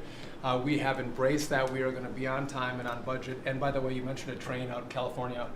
Stay tuned for probably give us 5 days and you'll have an answer on what's going to happen with the $4 billion that we potentially have invested on a train that's going to go nowhere. It's going to be $120 billion that'll never connect San Francisco to LA. Again, the last administration wasted so much money on projects that never work. If you're going to have high-speed rail, you're going to invest billions, we should actually have high-speed rail in America, not boondoggles that fund political friends and allies and family They have members. from San Francisco, inside of San Francisco to inside of Los Angeles. Should have never been built because airplanes do it better. And you could drive it. You could drive it. No problem with driving it. The roads aren't even crowded. So they were going to do this. Somebody's idea. Somebody got paid off a lot of money, and they started it. It was going to cost a very small amount of money, and it ended up costing literally hundreds of times what the original. And now what they did is they said, well, going into the city is too big a deal, so we'll leave it 25 miles short of the city. So now they're leaving it. They're not going to finish it, really. It's not the same project. So now they're leaving it outside of San Francisco and outside, short of each. They just want to get it done, and I've never seen cost overruns. You know, if you have a cost overrun of 10%, you should be ashamed of yourself. 20%, you should not do any more jobs. This is a cost overrun of 2,000%, something like that. It's unlimited, and it's not finished. And maybe it will never get finished. And I told Sean, look at it from every standpoint, but we don't want to, you know, we have federal money going into that, and it's like throwing it out the window. So whatever you can do to stop it. $15 billion and not one track has been laid. $15 billion and we're 16 years into the project, not one track. Mr. President, Mr. President, on New York, you're the most prominent Republican in the country from the city. What do you want to anywhere else? I think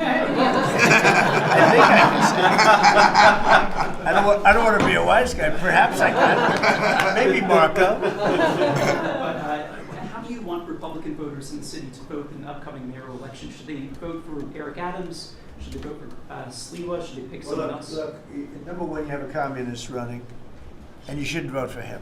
He's a disaster. He's leading. He's got the Democrat nomination because that shows you where the Democrats have gone. He actually wants to take over the grocery stores of John Catsimatidis, who's a great guy, a rich guy, grocer, does a good job, wants to take over. He actually called me the other day. He's concerned his stores are going to be taken from him, and they won't be run like John runs them. Believe me, he runs a good operation. But he actually said he wants to run his own grocery stores. No, this is a man who's not very capable, in my opinion, other than he's got a good line of bullshit, and he's convinced them to go with him. Now, as you know, Cuomo, who does have capability, is running, but he got knocked out, and now they're running as, you have Eric Adams, the current mayor, you have Cuomo, and you have Curtis Sliwa. And Curtis runs every 4 years. He seems to be a fixture on the running scale. But you know, it's I'm not getting involved. But I can tell you this: I used to say we will not ever be a socialist country, right? Well, I'll say it again: we're not going to have. If a communist gets elected to run New York, it can never be the same. But we have tremendous power at the White House to run places when we have to. We could run D.C. I mean, we're looking at D.C. We don't want crime in D.C. We want the city to run well. Susie Wiles is working very closely with the mayor, and they're doing all right. I mean, in the sense that we would run it so good, it would be run so proper. We'd get the best person to run it. The crime would be down to a minimal, would be much less. And you know, we're thinking about doing it. To be honest with you, we want a capital that's run flawlessly, and it wouldn't be hard for us to do it. And we've had a good relationship with the mayor, and we're testing it to see if it works. But New York City will run properly. We're going to bring New York back. I love New York. You know, I loved New York for a long time. Then we had a bunch of crooked people in there. You have an attorney general who's a total stone cold crook. New York State, Letitia James, a total crook. All they do is want to go after political opponents. They do what's ever expeditious for them. She's the one that took out Cuomo because she wanted to run for governor, and then she ended up getting 1% of the vote. She polled at 1%. She dropped out, went back to attorney general. You have a lot of crooked things going on in New York. We're going to straighten out New York. Maybe we're going to have to straighten it out from Washington. But when I see a communist who has actually gotten a Democrat, pretty much gotten the Democrat nomination, they also went to that new form of voting, which is a beauty. You go in there in third place, you come out in first. That's that form of voting that they have gone to. You know what I'm talking about. It's not too good. We're going to do something for New York. I can't tell you what yet, but we're going to make New York great again also. We're going to make it great again with the country. What we've done in this country in the last 6 months, nobody has ever seen it. And I told the story, the King of Saudi Arabia, I was over there. They gave us $5.1 trillion between Saudi Arabia and UAE, Qatar. 3 stops, $5.1 trillion coming into our country as an investment, biggest investment ever made. And it's all going to good stuff. I mean, all real big, good stuff. Energy projects, big, big things. But they all 3 told me essentially the same thing. We thought your country was dead, and now you've got the hottest country in the world. We're right now riding the hottest country. We all, and you can all be proud of it. We're in the hottest country. This is the hottest country in the world. There's nobody close. Made hotter by some great pilots and great machines that nobody else has. Those great, big, beautiful machines, they rode those machines right into the toughest territory. And nobody knew what the hell happened. And then they hit their targets perfectly, and it was complete and total obliteration. And that's why that war ended, Steve. They told me that's why the war ended. The war ended when they saw that, it was over. And we're very proud of it. But we have the hottest country in the world right now, from a country that was close to dead. And if I didn't win, if you would have had the other person win, we all know who she is. Whether it was she or Biden, they're the same. He may have been more competent than her, and that's hard to believe, right? But if you had that ideology in, I don't believe you would have had a country anymore. I think you would have had a country that was broken up. But we had a dead country. Now we have the hottest country in the world, and everybody knows it, and everybody said it. Mr. Vice President, do you have anything to say? Well, thank you, Mr. President. I just want to say that I'm very proud of the whole team.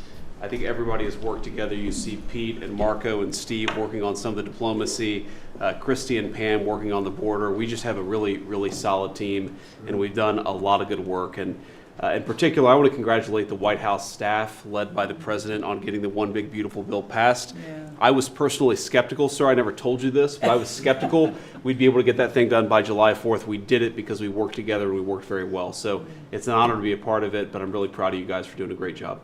The beautiful thing about it, it had something for everyone. That's right. Most people said it had to be broken into 7 bills. It's so big. The problem was that some of those 7 have nothing for anyone, but they had to be done for the country. You know, sometimes you have to do things for the country that aren't necessarily popular. We had a couple of them, and that wouldn't have worked. So the One Big Beautiful Bill, many people said it could never be approved. Too big, too everything. There's too much. But it had something very big and very important for everyone, and it's great for the country. And remember, the Democrats have come up with a false narrative, you know, just whatever. It's just a line that they send to everybody and that they print. I think in the case of this, it's death, death. Everyone's going to die. I heard that. Everyone's going to, just the opposite. Everyone's going to live. What we're doing is saving our country and making it much bigger, better, and stronger than it ever was. I'd like to ask, Marco's been doing such a great job. Do you have anything to say? Well, it's just going through a list here, Mr. President, and I think the Vice President's pointed out to the great team you have, but and all these achievements that have happened domestically. But you think about it, under your leadership, we prevented and ended a war between India and Pakistan. NATO's now at 5% for the first time ever, the highest numbers ever. A peace deal between the Democratic Republic of Congo and Rwanda. A 12-day war that ended with an American operation that we're the only country in the world that could have done. Hopefully, pretty soon, a peace deal between Azerbaijan and Armenia. The entire Middle East and the infrastructure of it has the potential now to change because of Syria and Lebanon, and it hasn't even been 6 months. Sure. It hasn't even been 6 months, so it's a great testament to your leadership in this team. Well, thank you very much, and you've done a fantastic job.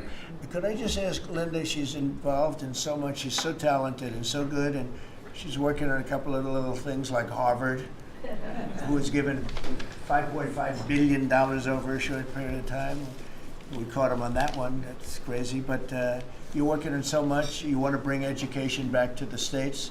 How are you doing? Well, absolutely, and thank you for the opportunity. I think on the big, beautiful bill, what we saw, with school choice, this finally on a national basis at the state level, but there are opportunities now for scholarships more and more often for kids who are in failing schools. It's going to be a big turnaround. I think one of the biggest accomplishments we had over the past week was the University of Pennsylvania with the Title IX ruling that Leah Thomas was stripped of her title. Riley Gaines and Paula Scanlon and other women who have stood, so strong against men and women's sports. And when you put out the executive order, that just solidified and gave them the opportunity. So those are a couple of really, really big wins, and thank you for that opportunity. And how are you doing with Columbia and Harvard? We're negotiating hard. I think we're getting close to having that happen. It's not wrapped up as fast as I wanted to, but we're getting there. Okay, good. And you've done a fantastic job. Thank you very much. You've been a good team. Yep, you have a great team. Around this table, a lot of people would help with that. That's right. Thank you very much. Maybe just in closing, we spent a lot of time, effort, very little money on this room. This is called the Cabinet Room. It's been here for a long time. And it had some pictures that were not many of them and not very good ones. And I actually spent time in the vaults. The vaults are where we have a lot of great pictures and artwork. And I picked it all myself. I'm very proud of it. That's Andrew Jackson, the great Andrew Jackson. That's a gentleman named, and we call him President Polk. He was sort of a real estate guy. He was, people don't realize he was he was a one-termer, but he was a very good president. But, and I'm not sure I should be doing this, he actually gave us the state of California. He was the one. He was the one that hooked it up. So I'm not sure, maybe he won't be there for long. But if you notice, the frame is the exact same size almost as the other one is Andrew Jackson. So that was a part of the reason too, I have to be honest. But Polk was actually a very good president who's got the same frame that I needed, okay? And up here you have the original George Washington right behind the light. And then you have Dwight Eisenhower, who was a very underrated president, built the interstate system, and he was the toughest president, I guess, until we came along. But I don't mind giving up that crown, because I don't want to be too tough on it, but we want to be humane. But he was the toughest president on immigration. He was very strong at the borders, very, very strong. And sometimes you can be too strong. He was strong at the borders, and during a certain period of time, they were so strong that almost every farmer in California went bankrupt. And we have to remember that. We have to work together. We have to remember that. But he was a very good president and a very good general and a very good president. And I thought he deserved a position somewhere on this floor. And then you have, this is very exciting to me, he was not a Republican, to put it mildly, but he was, he was a four-termer. He was Franklin Delano Roosevelt. And if you notice, there were a lot of ramps outside. We have ramp, people say it's an unusual place for a ramp. It was because of him. He was wheelchair bound, but he was an amazing man. It's an amazing portrait. And we used to have him in the room, a different portrait, and it was a terrible portrait. It was almost like it was done by a child. And I used to say, I can't believe that he would have approved of that portrait of himself. And I was in the vaults and looking at things. I said, what's that? And we have some great curators here. We have 6 curators at the White House. They have 2 for paintings, they have them for furniture, they have them for different things. I guess cost is no object. Okay, cost is, maybe I'd have 1, but that's all right. But we have 6, and they're very talented, though. And he said, that's a picture of FDR. I said, really? Let me see it. They took off the wrappings, very well preserved. And I said, that's the picture they've been looking for years. That was the picture of Franklin Delano Roosevelt. And I said, oh, wow. And likewise, that frame-wise, it just doesn't work. It doesn't work if you have, I want to be nice, but it doesn't work if you have a big frame, a little frame, but it's like perfection. I'm a perfectionist. The mirror was down in the vaults also. I said, where is this from? And it's a very old, very storied mirror, beautiful. We put that up. And then over there is Honest Abe Lincoln. And that picture was in his bedroom. And we thought that this would be a very important place because this is where wars are ended. I'm not going to say wars are declared. I'm going to say wars are ended, okay? We'll be positive. And that's the picture of Abe Lincoln from his bedroom, sat in the bedroom for many, many years. That was his favorite picture of himself.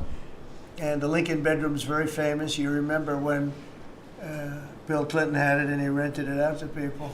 Okay. We don't do that. But it's an incredible room. And we took that picture from his bedroom. That's Abe Lincoln.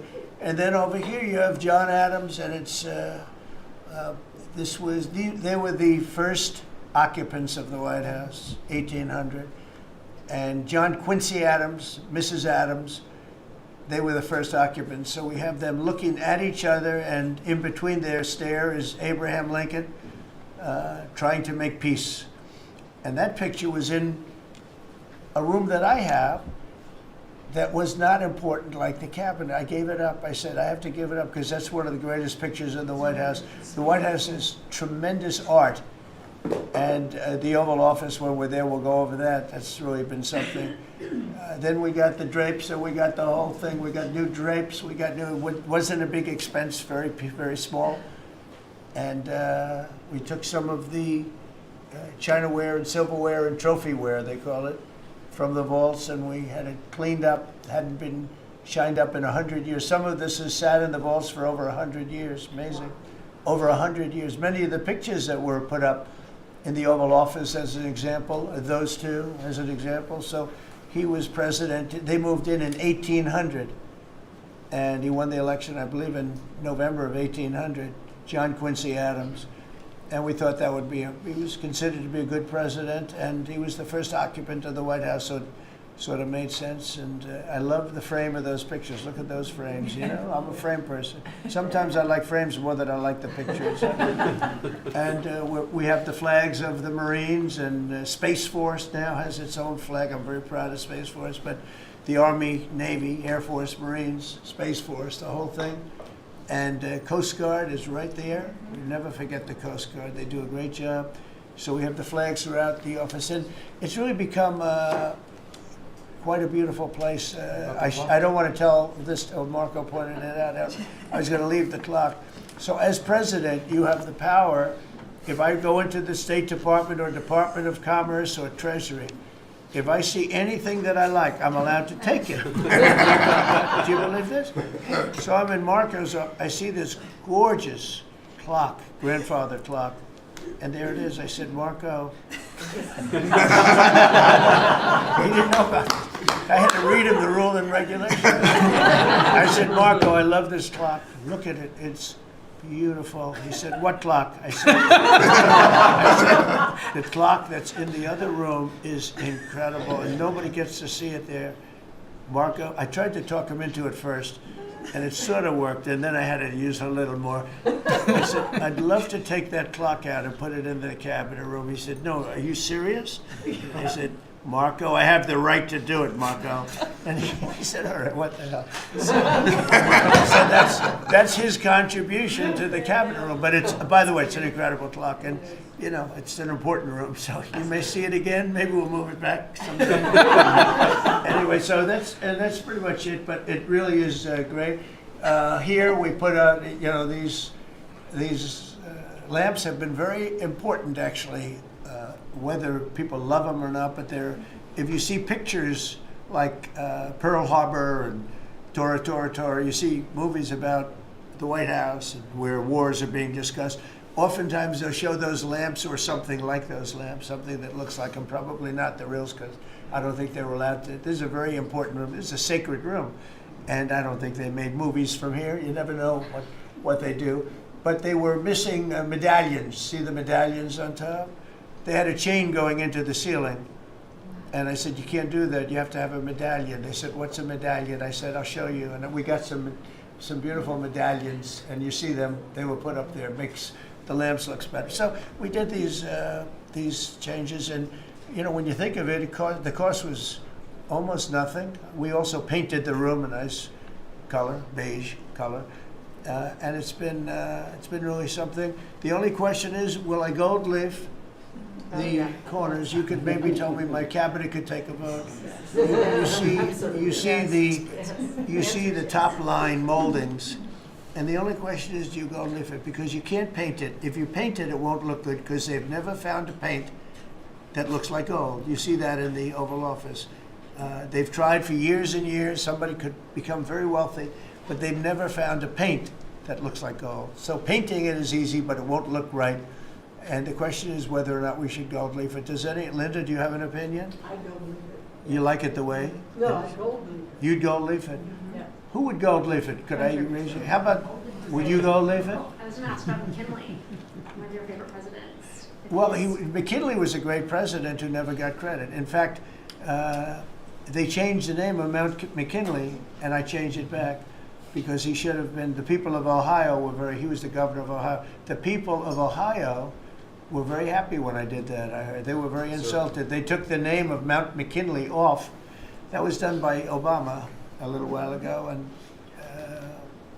I had to change it back. I changed it back. He actually was a great president. He was a president, he was the tariff, the most, I guess, since me. I think I'm going to outdo him, but he was a tariff president. He believed that other countries should pay for the privilege of coming into our country and taking our jobs and taking our treasure.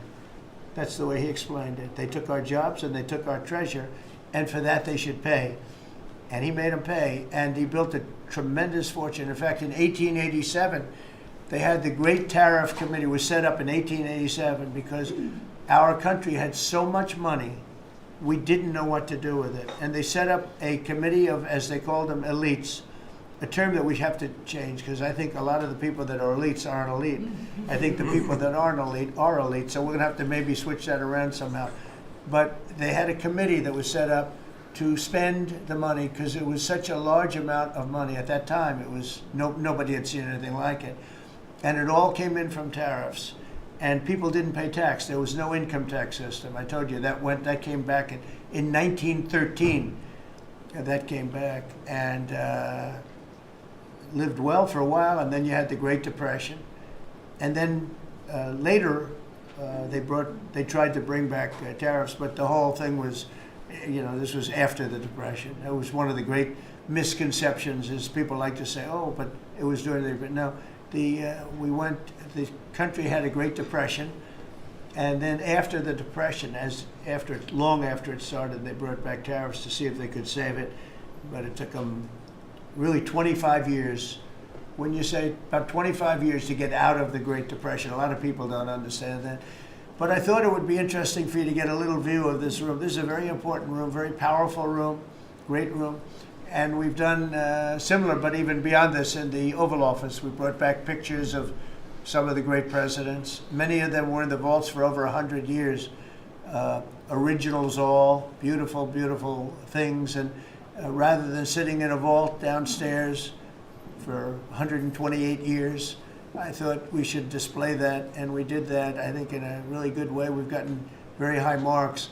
But it's interesting. People walk into that room and they look around the room. They don't even want to talk to me. They could look at it for hours. It's funny when people come into the Oval Office. It's such an incredible. It's a sacred place. When people come into the Oval from the biggest people in the world, presidents, prime ministers, kings, queens, in one case at least, queens, and the biggest business people in the world. They walk into that office and they always say, there's no place like this in the whole world in terms of the power. It's beautiful and all, but there are other beautiful offices. You have businessmen that have offices that are, full floors of office buildings, with floor-to-ceiling glass, and they walk in there and they say, there's no place like this anywhere in the world. There's no place. And, it's what it represents maybe more than the physicality of the room itself. So it's an honor to have you all, media. It's an honor to have you. I just want to say we have a fantastic cabinet. Every one of them is a star in my book. And if they're not, I'll let you know about it. I'll throw them to the wolves. I'll throw them to the wolves in 2 seconds because our country comes first, right? But I just want to thank you all for being here. It's been a lot of fun. Thank you very much, everybody. Thank you. Thank you, press, everybody. Thank you, press. Thank you, press. And appreciate it. I know you're going down. I'll be going down on Friday with First Lady, who will be taking a trip, and we don't want to get in anyone's way because that's what happens. The president goes and everyone's around focused on. I don't want anyone to focus on us, but it's possible they could have somebody saved still. There's a lot of areas. It's a big area, and it's probably unlikely at this point, but there could be. I mean, they're thinking there could be the possibility, but what a tragic situation. A good job, and we'll see you on Friday, and we'll finish out the day here. I think you've been reading a lot about. It's a terrible topic when you talk about financial after this, but we have a big country and we've been doing very well. The tariffs, as you know, are starting to come in at record levels. Tremendous amounts of money are coming in to our country. We never did that before. We're not used to it. We only have tariffs going out. We only adhered to the rules of other nations who charged us tremendous tariffs because we were led by stupid people or people without any business sense. And I'd like to ask Scott, you could maybe talk a little bit about how well we're doing with regard to the money coming in. And the big money will start coming in on August 1st. I think it was made clear today by the letters that were sent out yesterday and today. Go ahead, please. Yes, sir. We will have taken in about $100 billion in tariff income thus far this year, and that's with the tariffs. The major tariffs not having started till the second quarter, so we could expect that could be well over $300 billion by the end of the year. We don't agree with CBO scoring, but for those who do, the CBO scored tariff income over the next 10 years at $2.8 trillion, which we think is probably low. And sir, under your leadership, we're witnessing. And they gave us no credit during this last little, the great, big, beautiful bill. I always use the word great. I add that to it because it really is what it is. It's never been anything like it, actually. And I want to thank all the Republicans that voted for it. And I want to, scold the Democrats because they're voting for tax cuts. They're voting for no tax on tips, no tax on Social Security, no tax on overtime, and many, many other things far more important than that. Great health care. And frankly, every Democrat should lose their election because it was purely political to vote. They were told not to vote for it. So think of it. We got 218 to 2. And then with the Senate, we had 50 to 3. Democrats didn't vote at all.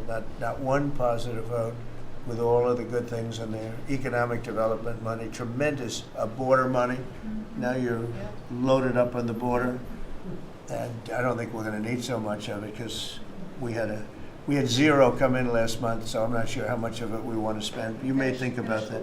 You may actually think about saving a lot of money because the wall's been largely built, and it obviously worked. But you may want to think about that.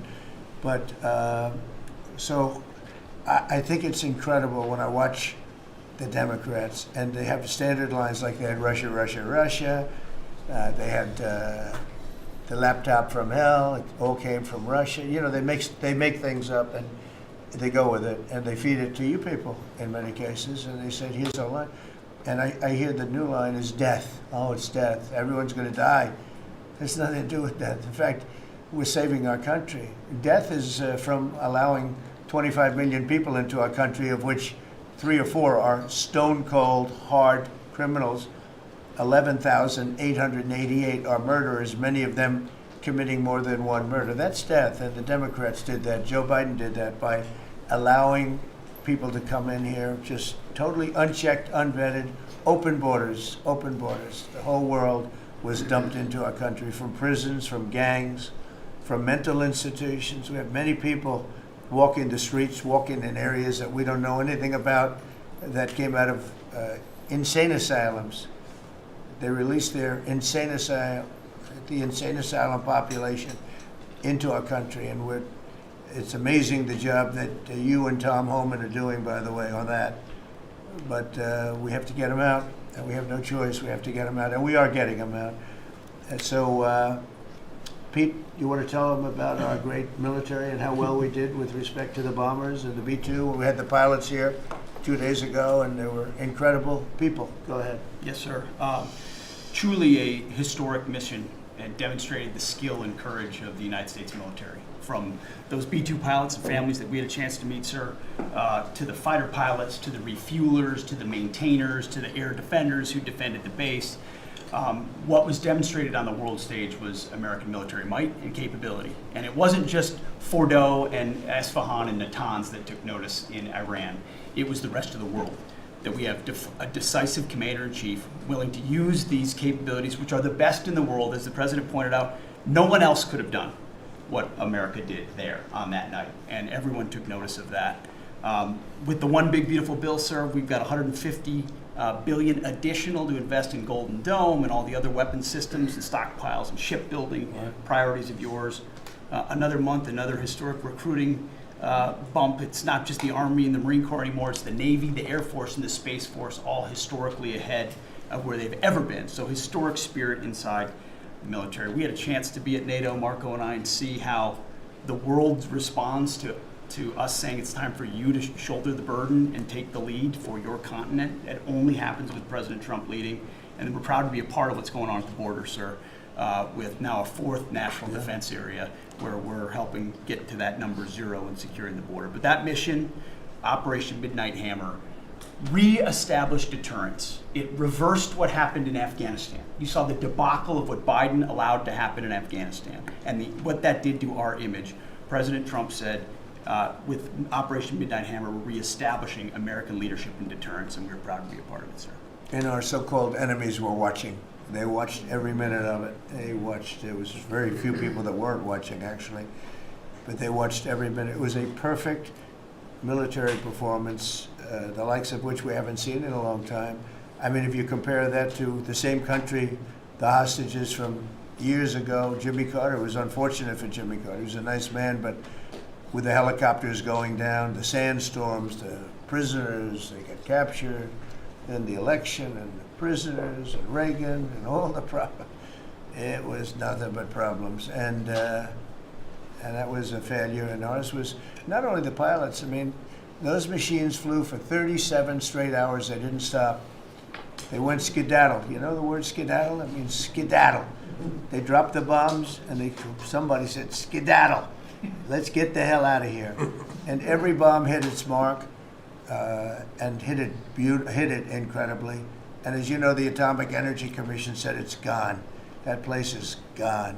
We had a lot of fake reporting, mostly from CNN, where a scammer writer, a writer for CNN, who should be fired, by the way, she was involved with the 51 fake intelligence agents, if you remember that.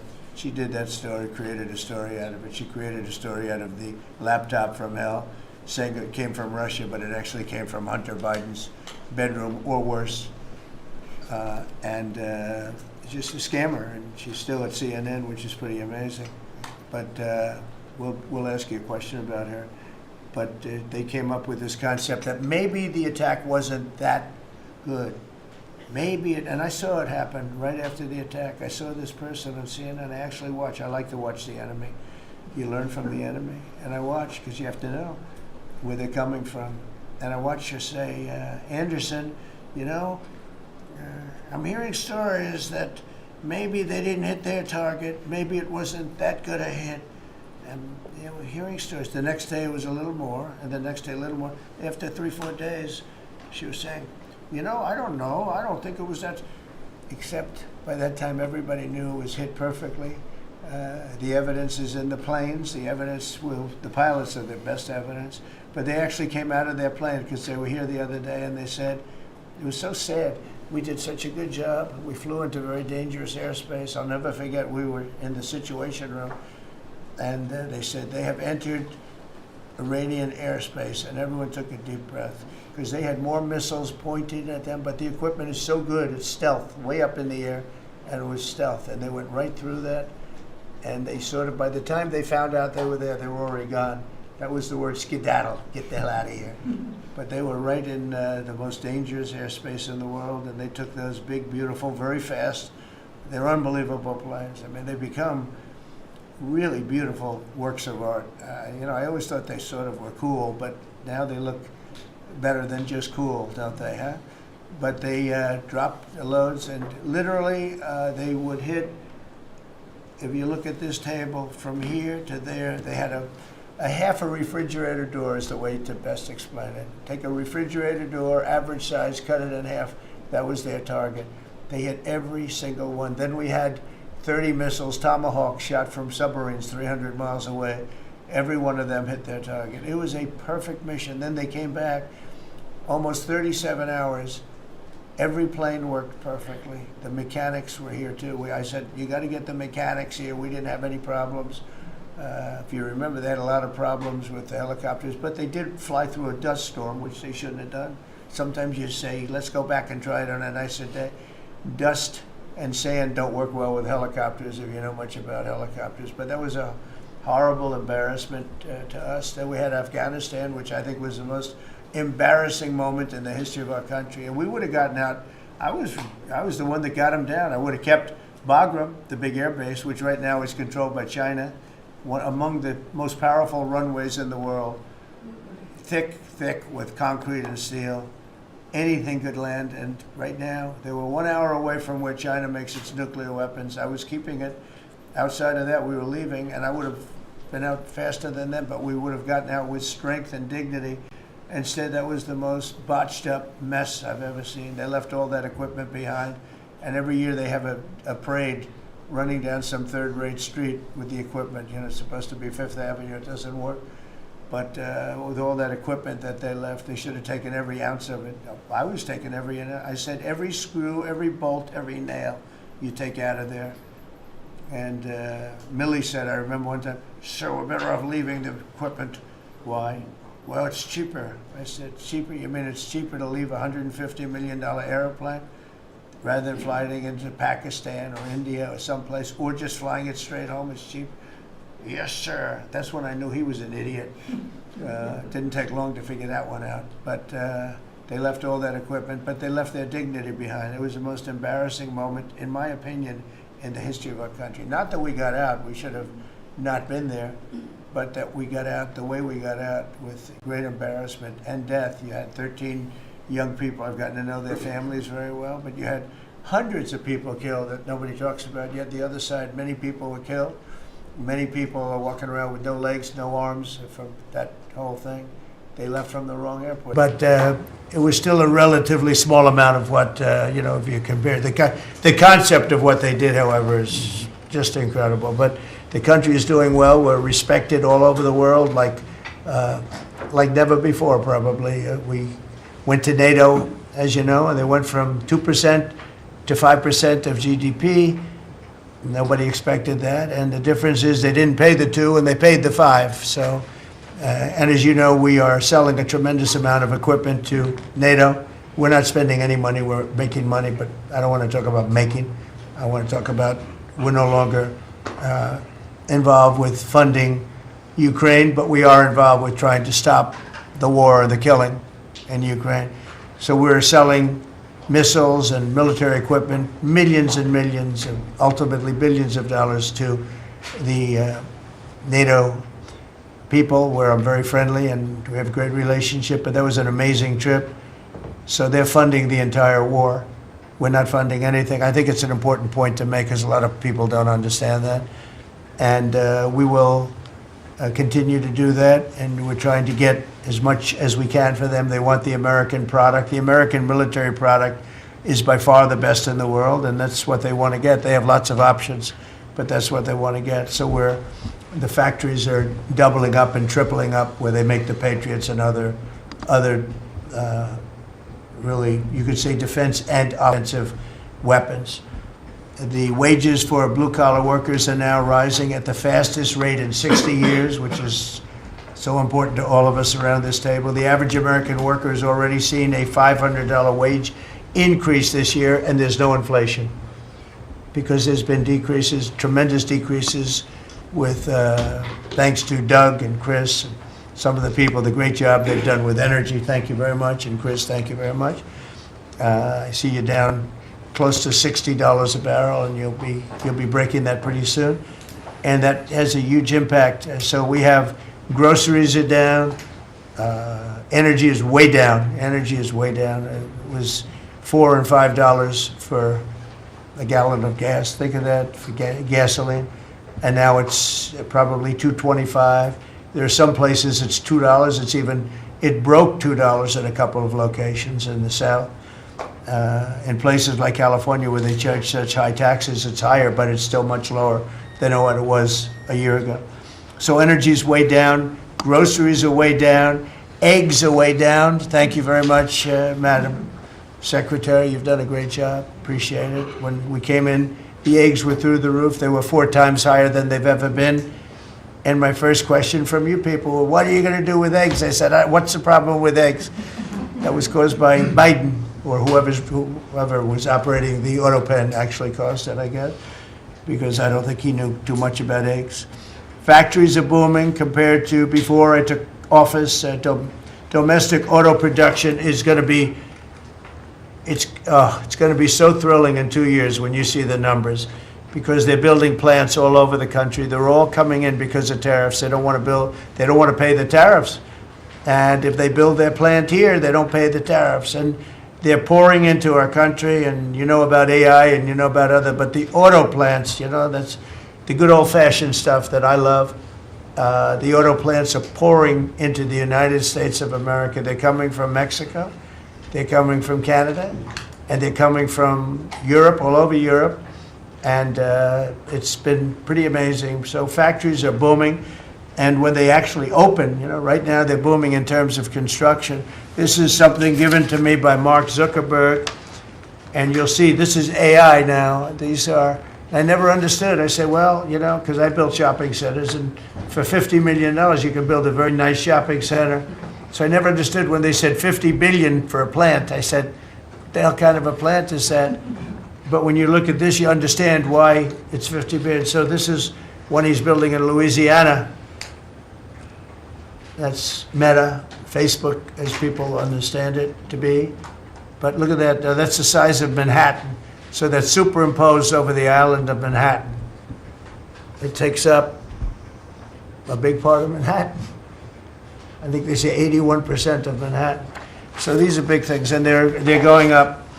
A lot of them are going up now. I don't know that big. Actually, Mark is building 4 of them, and others are building similar places.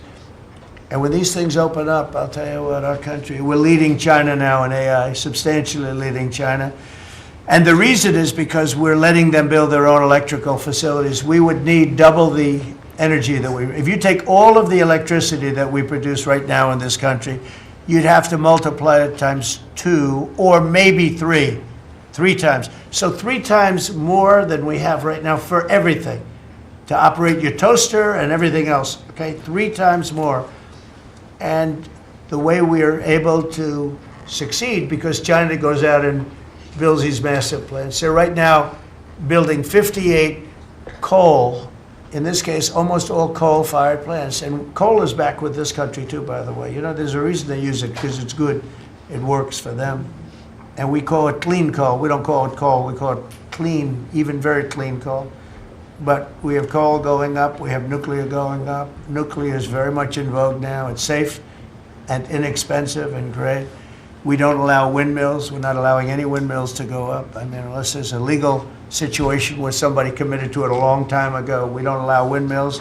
And we don't want the solar panels that I was speaking with the secretary about, because they take up, thousands of acres of our farmland.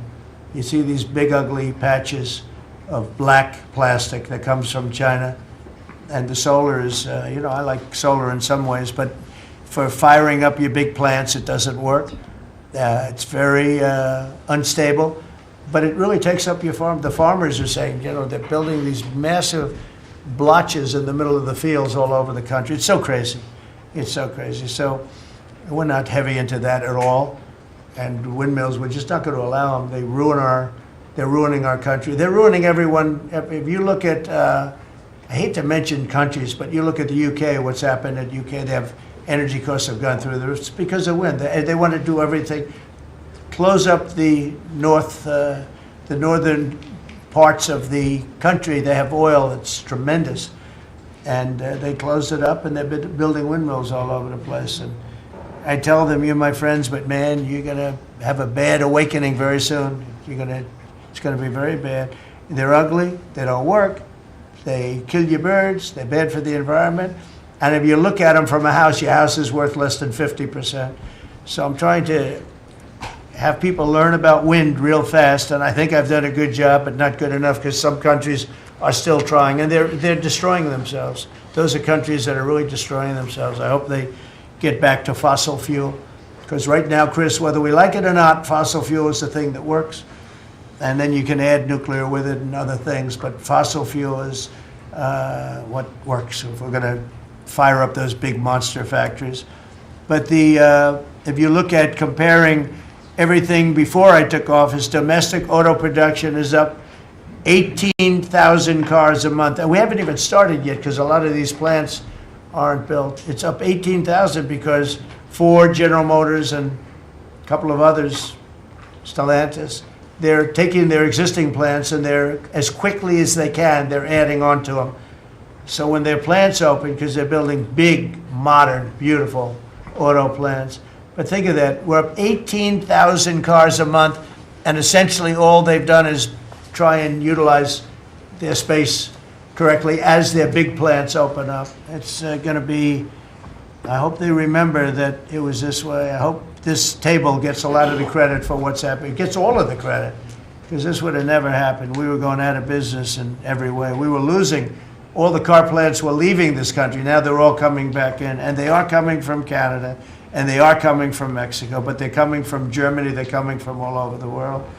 Domestic steel production is up by 100,000 tons of steel a week. We have a 50% tariff on steel, aluminum, and various other things. Copper just got brought into the picture, and that means people are going to want to make steel here. We just made a deal with U.S. Steel. As you know, we have an outside company come in, spend $17 billion on building new plants, new everything. It's great, and it stays right here in America. So we're doing amazingly well on steel, and domestic oil production is up by more than 300,000 barrels a day. That's a lot of barrels, and you're going to be talking about that in a second, I think, Chris and Doug. These two people have done a fantastic job, and we have the oil price down to about $62 a barrel. So just so you understand, because a lot of you like to talk about costs and prices, but I watch so much fake information. Product costs are down. Energy is way down. Energy brings things down. You know, with energy, that's what happened with Biden. He stopped our program, and then he went back to it when he realized that it looked like you're going to be paying numbers that nobody's ever seen, like $7 a gallon. You're going to pay $7 a gallon. They were up to $7.5. So then he immediately went back to the Trump plan that they terminated. But it was too late for them. It was too late. They blew it. They had a great thing going. I gave them something great, and they blew it. Since the inauguration, we've created over 500,000 new private jobs. And if you notice, when the numbers come out, government jobs are going down and private jobs are coming up. And that's what really fuels the country. It's easy to hire people and pay them for doing something that maybe is not very productive. But government jobs are down, actually substantially down, and private jobs are way up. And these are the jobs that make money, create a better life. Meanwhile, we've reduced the number of federal bureaucrats by 84,000. So we got rid of 84,000, and I think the job numbers, you're going to see the new job numbers are going to be through the roof because of all of the different businesses that are moving into our country. And not just production businesses, autos and AI, but any business you can think of. In the world of furniture, as an example, North Carolina, I went there many times when I built a lot of hotels and things, and I'd go to North Carolina, I'd buy the greatest, they were the greatest, most talented people. And then China came along and took all of those jobs away. If they would have tariffed them, China wouldn't have taken any of the jobs. But we had presidents that, honestly, and I like some of them, but they didn't know what the hell they were doing from a business standpoint, from running the country. and North Carolina, the most talented woodworkers that you've ever seen. I'd be there and I'd watch them. I'd say, I'd like to have a rail on that chair. Maybe, can you fancy it up a little bit? How about this, sir? And they'd hand me a thing. It was like they were artists. They were unbelievable. And that business was stolen from us by others, not only China, but by others. All of a sudden, you're ordering your furniture from China. It was not even close to being as good, but they couldn't compete with it. If we would have said costs 100% or 200% tariff, you wouldn't have lost one job. It's so sad. But we're going to rebuild North Carolina furniture and other places, South Carolina too, to a lesser extent. They make furniture. But furniture, we're going to put a very substantial tariff on. We've already announced it. It'll be done pretty quickly. And when that happens, everyone's going to start. I just tell you, North Carolina, go out and start getting the grandchildren and the children, start teaching them, because some of those incredible artists that I knew as young people, they're older people now, but they still have the talent and they have time left, but they're going to be teaching their sons and their daughters and their grandchildren, and it's going to be a beautiful thing to see. It's going to happen like magic. It's going to happen without question. It's not like, gee, I hope it happens. It's going to happen. The results of Ford that just announced it's going to create 4,000 new jobs, American jobs. Hyundai, 14,000 jobs. General Motors is moving production of the Chevy Blazer and Equinox from Mexico back to the United States where it belongs. Don't forget, we lost 55% of our auto production over the last 35 years. 55%. We were the auto capital of the world. Like there was nobody even think about challenging us. We lost 55% of it to Mexico, Canada, China, a lot to China, and other countries. And it's all coming back. We will be bigger. A couple of years, we'll be bigger than we ever were. We'll be more dominant. We'll be bigger. We make great product, too. We're starting to make really great product. We're going to be bigger than we ever were. We're going to be at the level that it was when we were the only one that really, we sold to the world. And we're going to be back selling to ourselves and other parts of the world. It's not going to be the same, but it's going to be equally as important as it was in the heyday 30 years ago. But we lost more than 50% of the automaking capacity. In fact, the unions, the auto unions, as you know, the top guy didn't know me, didn't like me, and now he likes me. He says, man, I can't believe what Trump has done. But the auto workers voted for me. They understood better than anybody else. The auto workers, the Teamsters voted for me. Teamsters are great. They all voted for me. No Republican has ever gotten the support of the Teamsters and the auto workers. And now the head of the auto workers, I mean, it's so amazing. I watch them on television there. They can't even believe what happened. And I told them all what was going to happen. We secured new market access for American agricultural exports all over the world. Our secretary is doing a great job. Thank you, Brooke. And we have negotiated historic trade deals with the United Kingdom, China, Indonesia, Vietnam, the Philippines, Japan, South Korea, who was here yesterday, and the European Union. Foreign nations are now paying hundreds of billions of dollars straight into our treasury, and numbers that nobody's ever seen before. As you know, we made trade deals with a lot of countries, and many of those countries, just to be able to sit at the table, are paying us hundreds of billions of dollars. We made a trade deal with the European Union. They were rough on us for a long time, and now we have a very good deal. We made that with them. Trillions of dollars is coming into our country. Trillions. Far beyond billions, trillions of dollars. Wouldn't you say, Scott? Yes, sir. And in a short period of time. They have to buy $750 billion worth of our energy product. Energy is great. We have more than anybody else, so we're using it. But the European Union is a done deal, and Japan is done. And, I heard there was a problem with South Korea, but we met yesterday, and they're done. We didn't do anything. We just kept the same deal. He honored the deal. They wanted to see if, I don't even want to say it, but they wanted to see if they could do something. But they honored the deal, which is nice. And we cut the previous record-setting trade deficit, I hear just came out. We cut it in half already. We haven't even said, we've only been here really for a few months because, it takes you a little while to fix up the Oval Office and do those things. prepare for the battle, right?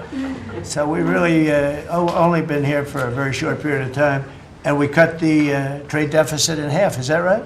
That's fantastic. I didn't even think we were going to do that. And remember, these are things that are being built. These things, all these numbers up here, they're not open yet. When they open, you're going to see things happen in the United States that nobody's ever seen before, including our country in its heyday. And I had the greatest economy in the history of our country my first 4 years, despite COVID, which was a very unfortunate situation for the whole world. We did a great job with it, never got the credit for the job we did. Operation Warp Speed, people say, is one of the greatest achievements ever in politics or in the military, because it was almost a military procedure. But everybody, including Putin, said that Operation Warp Speed, what you did with that, nobody can believe it. And we did a great job, but it was a horrible, horrible pall over our country. We had a very dark cloud over the world. That was a very, very bad thing that came out of Wuhan, which I said it came out of Wuhan. That's where it came from. And China suffered greatly, but everybody did. But we did a good job with that, as good as you can possibly do, and we came back, and now we're stronger than ever before. If I didn't win this election, this country was gone. I'm telling you, economically it was gone. None of the things that we're talking about would have happened. The whole world was robbing us blind. Friend and foe. They were stealing our jobs, our money, our factories. They were stealing everything. We would have been a shell. We would have been a bankrupt, broken shell. And that's the way it is, but we're doing just the opposite. Stronger than we've ever been. Last month, in a landmark achievement, I also proudly signed the largest working class tax cuts in American history. So the bill that, I'm not going to use the term great, big, beautiful, that was good for getting it approved, but it's not good for explaining to people what it's all about. It's a massive tax cut for the middle class. It's a massive tax cut for jobs. And it's, think of it, no tax on tips, no tax on Social Security. So seniors, I don't know how you can vote for anybody else. And, just think of that. And no tax on overtime. So you work overtime, you don't have to pay tax on overtime. That's good. The Democrats don't know what they're going to do. So they have, like, this soundbite. They have all these sound bites. They send it out. I don't know. Some guy sends out a word, and everybody uses it, including the fake news. Some of you are here right now. I'm looking at you. And it's death. They use the word death. No, it's actually life. It's almost like a newborn life. It's not death. That's their soundbite. The bill is death. It's not. We strengthen Social Security. We strengthen Medicare, Medicaid. The job we've done on Social Security is, if the Democrats got in, Social Security is over, because the country's going to fail. There won't be any Social Security. And I made that pledge to you. We're going to take care of Social Security, Medicare, Medicaid, and we're doing that in spades because the country is becoming so successful again. And it hasn't been this successful. I think in the end, it will never have been this successful. I don't think it'll even be close with what's happening. Every American is seeing a tax cut as a result of the bill. The average police officer will keep an extra $1,000 a year at least in overtime, and the average waiter or waitress will keep nearly $2,000 extra in the fact that they would have had to pay that kind of money on tips. And I never realized that the government was so strong on that, but waitresses, waiters would tell me that the government would go after them. Like, it was horrible. That's how it all started with me. It just was incredible. And the biggest thing was, again, the $4 trillion that they found. They said, well, that was nice. They should have announced it. I could have told them that. And I don't know. It should be simple. But a lot of people didn't understand it. Actually, a lot of good people didn't understand it. But now they're saying, Trump was right. They'd never seen anything like this. And I don't know what it is, Scott. They didn't understand what we were trying to explain to them was going to happen. Everybody's moving back to the United States because they don't want to pay a tax. If they're not here, they have to pay a tax. And it didn't seem that complicated. but it's working at a level that nobody can imagine. You know, this is working $4 trillion, but that's a big number. It's a number that nobody ever heard of before, but 4 trillion is exciting. But that's nothing compared to what's happening, because these places haven't even opened yet. Some of them haven't even started hiring yet. They're under construction. So it's construction jobs, but it's not the big number, and the big numbers, when they open, they're going to be very successful. It's a revolution. We're also working on things to ensure that the awesome power of artificial intelligence is used to benefit all Americans, including American workers and also American children. In that spirit, our wonderful First Lady has just announced a presidential AI challenge. It's going to be a very good challenge, I can tell you. She's put her heart into it, which will inspire the next generation to stay on the cutting edge of this vital technology. This is the new internet, the new computer, the new television, the new everything, all put together in one. This is why when I show you a picture like that, I mean, I show you this. This is a factory superimposed over the island of Manhattan, and you have many of them being built right now all over the country, or soon to start. Some of them. Some of them have started. This one has actually started. That's in the great state of Louisiana. But the First Lady is working very hard on this, and it's an important initiative. And Melania, when she puts her mind to it, nobody can do better. There's nobody. So every young person should go to ai.gov to learn more, ai.gov to learn more. And you'll see it's a great challenge. I think it's going to be a very modern kind of a challenge that involves AI, which is very exciting to people. So I want to thank her, raise a lot of money for children. We're putting America first, and we're going to be putting the American worker first. And, you know, the Republican Party has picked up 4 million new people, 4 million. The Democrats have lost 2.5 million. Other than that, they're extremely happy. No, they're very depressed. They're very depressed. And their new box that they've fallen into is crime. There was a consultant on one of the shows this morning I was watching. I thought he was very good. He's a Democrat consultant. And he was screaming, no, no, don't let him do this to you. Don't let, it's another trap. It's another trap. What he's talking about, like men playing in women's sports. They said that's an 80-20. No, it's a 97-3. It's 97-3. Like transgender for everybody. They fought for it. They're still fighting for it. I saw a guy today, a politician that you all know very well, fighting like hell for men playing in women's sports. You don't understand. They're human beings also. Well, I agree they're human beings. But you can't have a 7-foot guy playing basketball with the women. You know, it's just one of those little problems in life. And we all have our place. That's okay. I've got my place too. But this guy's screaming, it's another trap. And this is the worst of all. He said, because this is crime. Trump is saying he's against crime and they're for crime. No, he's going, it was funny. No, it's a trap. Don't do it. And then I saw this poor, stupid Chuck Schumer, the guy. He looks like he's aged 100 years. And I don't like getting into looks. You know, looks don't mean anything, right? When you're in politics, looks don't matter. I look at Pam, I would never say she's beautiful because that'd be the end of my political career. Laurie, secretary. But I will tell you, this is the best of all. And they're going to fight me.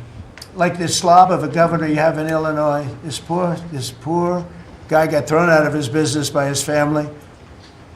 I know the family. I was partners with the family. Nice family. I like the family. But he was no good. They threw him out. He's governor of Illinois. And he goes about Trump, we don't need his help. Chicago is the worst. These places are really bad. Crime in D.C. was the worst it ever was. You know, they make up stories. Crime in D.C. was the worst ever in history. And now, over the last 13 days, we've worked so hard. We've taken so many, there are many left, but we've taken so many criminals, over 1,000. I watched a man from Maryland who said to me, I mean, sir, you're the greatest president. You're doing an unbelievable job. What a great job. Governor Moore, has anyone heard of him? He's another hopeful for president. I don't think so. But I met him, and I didn't realize it was on camera. Did you see they caught him on camera? I was at a game, I don't know, like the Army-Navy game or something. And I met him in a hallway. And as usual, you do your job very well. One of these great cameramen had it on tape. But I met this gentleman. I never met him before. Sir, you're doing a great job. You're doing an unbelievable job. Thank you very much. But then he goes on television and says, oh, Trump is a dictator. He's a dictator. And a lot of people have heard. So the line is that I'm a dictator, but I stop crime. So a lot of people say, you know, if that's the case, I'd rather have a dictator. But I'm not a dictator. I just know how to stop crime. And you would think that Illinois would have such a problem with crime, such a bad governor. He should be calling me, and he should be saying, could you send over the troops, please? It's out of control. It's out of control. In New York, it's out of control. Not as bad as Illinois, by the way. Not even close. In California, you would have not had the Olympics had I not sent in the troops. We sent in the National Guard. They did a fantastic job. We have the Olympics. We have the World Cup coming. I got them in my first term, and I was really sad because I said, oh, boy, I got them, and I won't be president. And little things happen. Thank you, God. Thank you. Little things happen. Think of it. You could ask Johnny. Johnny would tell you he's the head of World Cup. He's a great guy, too, great commissioner. But he's the head of the World Cup. He said, Trump is the only reason we're doing this. And the sad part is that I was not going to have it. I would have to be, probably I wouldn't have even been invited to the game, depending on who's president, right? And I got that. I did not get 250, okay? The 250th anniversary, I did not get. I'd like to claim it, if I might, but I did get that. That was whether I was president or not, it was still 250. I'd like to take credit for it. What I will take credit for is we're going to have a better celebration under Trump than you would have had under some stuff. That I'll take care of. We're going to have a safer place, Christy, because of you and Tom Homan and everybody, right? But, so we have 250 coming up. We have the World Cup coming up, which is like having 45 Super Bowls. And we have the Olympics coming up. So we're going to have a very exciting 3.5 years remaining. We're going to have a very exciting, it's going to be done properly. So I just want to tell you, our country's in incredible shape. Our military is strong and powerful and respected. We had some fantastic decisions from the Supreme Court that let us put the people into the military and other businesses that are best for the job, as opposed to some woke reason that was killing our country. That was a very strong, very powerful. You can now go into a company based on your ability, as opposed to being forced in based on some factor that cannot make our country great. That was a big decision, very, very big decision. And we've had a lot of great decisions, and we've all made some great decisions sitting around this table. I want to thank Scott. Unbelievable what's happening financially with you and Howard. And Vice President's involved in everything, and he's been great. And Marco has been, really, I think you're born for this job. I don't think you should ever run for another office. I don't think you should, really. You're so good at this. He is so good. And everybody likes him, everybody likes him. But everybody, much more importantly than like, I think you would say, is respect. They respect Marco. They respect all the people around the table. So what I'd like to do is, I'd like to go around the table. You seem to like it. Your audience seems to like it based on ratings. And I want to mention, about crime, because we have a young lady here, Iris, of Epoch Times. You're Iris, aren't you, huh? And I heard you were very savagely mugged in the city, and I'm not going to let that happen under this administration. That was last year. And would you like to mention what happened? Of course. So first of all, thank you, Mr. President. Do you want to listen to this? For having me here to share my story to the room and to the broader public. My name is Iris Tao. I'm a White House correspondent for NTV, the sister media of the Epoch Times. So more than 2 years ago, it was a Saturday morning, in broad daylight. Mm. I was on my way to work, and a young man with a black ski mask pointed a gun at my face and threatened me to hand over my phone, my wallet, my laptop, and everything else. And when I refused, he used the butt of his handgun to strike me across the face, in the cheek, or what some people call pistol whip me, before running away.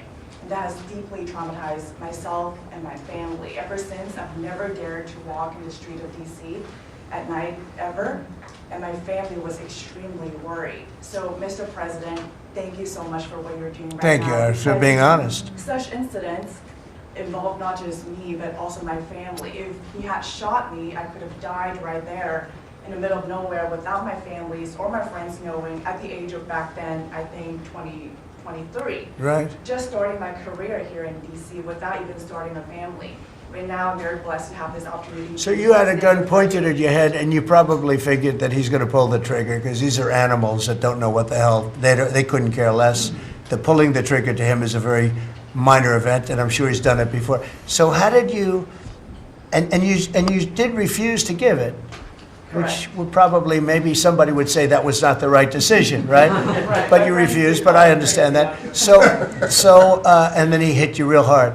Yes. It's really amazing that you weren't shot, though, isn't it? I'm very blessed, and that's why having this opportunity to stand here to share my story today. One, I'm very grateful for God for allowing me to still survive to this day, but also to Mr. President. Thank you for now making DC safer. Thank you very much. For us, for our families, for my parents, on my behalf of my parents, and now my baby on the way. Thank you so much.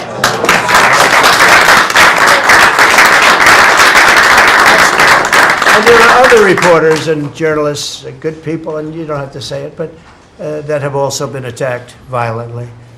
And not violently, too, pretty badly. But, and I bet you see a big difference in the streets right now. And this is only 12 days, but people are telling me they're going out to dinner now. They haven't, I told my friend, but I have a lot of friends that are going out to dinner all the time now in D.C., and they weren't doing it 12 days ago. They would never even think. One of my friends went out 5 times. It was 4 times the last time I told. Now it's 5 times. He said, I love going out to dinner, and restaurants are starting to open again. A lot of them closed because, nobody wanted to go into a restaurant. Nobody wanted to get to a restaurant or even sit in the restaurant. But you see a big difference now, don't you? I do. I do pass by Union Station every day on my way home, and I do feel a lot safer seeing the trucks right outside, seeing the National Guard troops members right outside. It does make me feel like I'm hopeful about DC again, and one day hopefully we can raise our family here. Thank you very much. That's nice. And those are tough troops, too. Those are not politically correct troops. We don't have politically correct anymore. We have tough guys, tough people, including some tough women. But we have tough people, and when you look at them, I tell you, they showed one scene where a bunch of Trinidad guys or whatever, maybe MS-13, maybe MSDNC, okay? Because to me, they're worse. I think they're worse.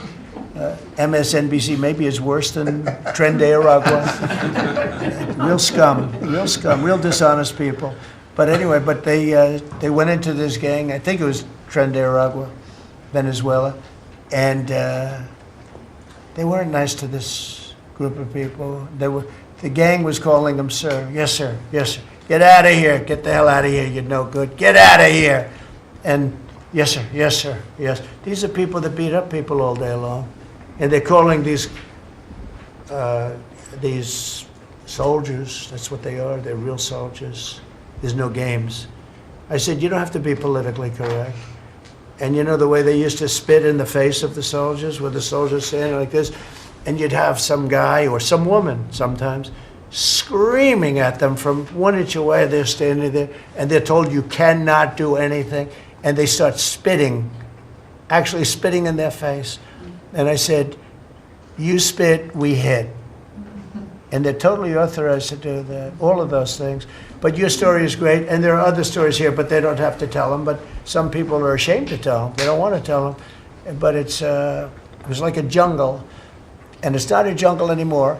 And it's going to get so good that this will be the safest capital There is. It'll be one of the safest places in our nation, anywhere. And right now, it's one of the most unsafe places, but not now. 12 days ago, it was the most unsafe place in our nation. And they have to stop issuing false crime numbers because, I mean, I heard the mayor, and I like the mayor, you know, fine. I don't care if I like her or not. If she did her job, I wish she were a horrible person who did her job. But she's probably nice, I guess. I don't care. I want her to do a job. But they issue false numbers. She said crime is down, you know, before we got, now they can say crime is down. Crime is very much down. But what they did is they issue numbers. It's the best in 30 years. Not the best. It's the worst. It's the worst. It's much worse. And they gave phony numbers. And then they fired the man who didn't want to write the phony numbers. He got fired. And I guess that whole situation's under investigation because it's a very important thing, Pam. I mean, if they're going to give these phony numbers, it's a false feeling that you get crime. You have to do something about it. You can't go around saying, "Oh, Washington D.C. safe," if it's not. It's going to be very safe very soon. It's very safe right now. You're going to go out, have dinner. People are going out all over the place. They're walking. I have people that work in government, strong, tough cookies. They can take care of themselves. But it doesn't help to have big, strong muscles. And I work out. If a guy's over there with a gun shooting you in your face, you can be the strongest guy in the world. Guy has a gun, shoots you in the face. It doesn't matter how much you've worked out, how many weights you've lifted, how hard you work. And so we have the toughest guys and we have the best guys. And I'm willing to go to Chicago, which is a big trouble, but we have a governor that refuses to admit he has problems, huge problems. Baltimore, Wes Moore was telling me I want to walk with the president. Well, I said, I want to walk with you too someday, but first you got to clean up your crime because I'm not walking in Baltimore right now. Baltimore is a hellhole. And this guy, I don't even think he knows it. He's another candidate for president. Between him and Newsom, he got some real beauties, I'll tell you. But if we didn't go into Los Angeles, you wouldn't have the Olympics, in my opinion. You wouldn't have the Olympics. We went in, and the sheriff, the boss, said, "Thank God they're here." You could see his tape. He said, "We were not able to control what was happening." That was the sheriff. And he said it loud and clear. And you know, they're suing us for going in and cleaning up crime. And yet their own sheriff said, on the first or second night, he said, we could have never handled. That was going to be, you were not going to have the Olympics or the World Cup, because that would be, there wouldn't be anything left. They shouldn't have lost 25,000 houses. The water was turned off from the Pacific Northwest. And I was after them in my first administration, turn on the water, turn it on. Nobody could have believed this could have happened. But they had no water in the fire hydrants. They had no water in the sprinkler systems that people put up in their ceilings. There was no water. And yet we have tremendous amounts of water. They send it all into the Pacific Ocean, trying to protect a certain little fish. It's not doing well because it doesn't do well without water either. And it shouldn't be protected because it shouldn't be a protected species, but I think that's actually just an excuse. I actually think these people are sick. There's something wrong. So we send hundreds of millions of gallons of water a day into the Pacific Ocean. They turn a valve, and the valve heads out, and we turn the valve back. I actually had to do it using force. We turned the valve back, and now they have water, but not as much as they should have, because they should. And I'm telling Gavin Newsom by this conversation right now, turn the rest of the water on. Turn it on. So things are done that are so sad in this country. Lack of common sense. I like to say the Republican Party is the party with common sense. We're smart, we're sharp, we're this to that. They're smart, but they're radical left people. And they can't help it. They're very smart, but they're radical left, and they're destroying our country. But they're not going to destroy it anymore. So we picked up millions of people in the Republican Party. They lost millions of people. And I think we're going to do very well in the midterms. And I just want to say one other thing, and that's medicine. The cost of medicine all over the world is much cheaper than the United States because for years the world pushed us around, including our friends. And you go to Germany, you go to England, you go to different places, and you go to a store, and it's sometimes 10% of what we pay in the United States, because they said, nope, we're not paying any more. You charge the United States. This went on for 25, 30 years. And I invoked favored nations. I said, I want to pay the same as they're paying. And Bobby Kennedy is doing a good job, and Dr. Oz is doing a good job. And I asked them, I mean, other than the basics that they're doing on autism and other things, which we got to solve that problem because it's crazy what's happening, it's out of hand. But this is the most important thing that can be done, is favored nations, Bobby. And we're not talking about a 25% cut or 50. We're talking about a 1,500% cut, because people go to Europe to buy drugs, and they come back with drugs, prescription drugs, normal, not, I don't mean the bad drugs, I mean prescription drugs, because you can buy them for 10%, 15%, 20% of what. So they're going to go up in price. And I told the countries, and I get along good with all of them. I mean, you could ask any, I get along good with all of them. But I said, you know, I told them, I said, you're going to go up a little bit because it's the world. It's the world. So more people in the world than we have. We're going to go down a lot, and they're going to go up a little. And it's called equalization. We're going to have equalization. So we pay the same price as the lowest drug sold anywhere in the world. And I think, Bobby, that's going to happen pretty soon. The companies are ready for it.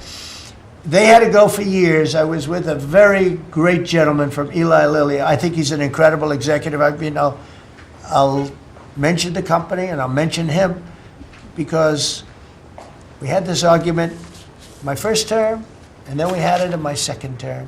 In my second term, I wouldn't stop until I won the point, and he threw up his hands. He says, you're right, I can no longer defend it.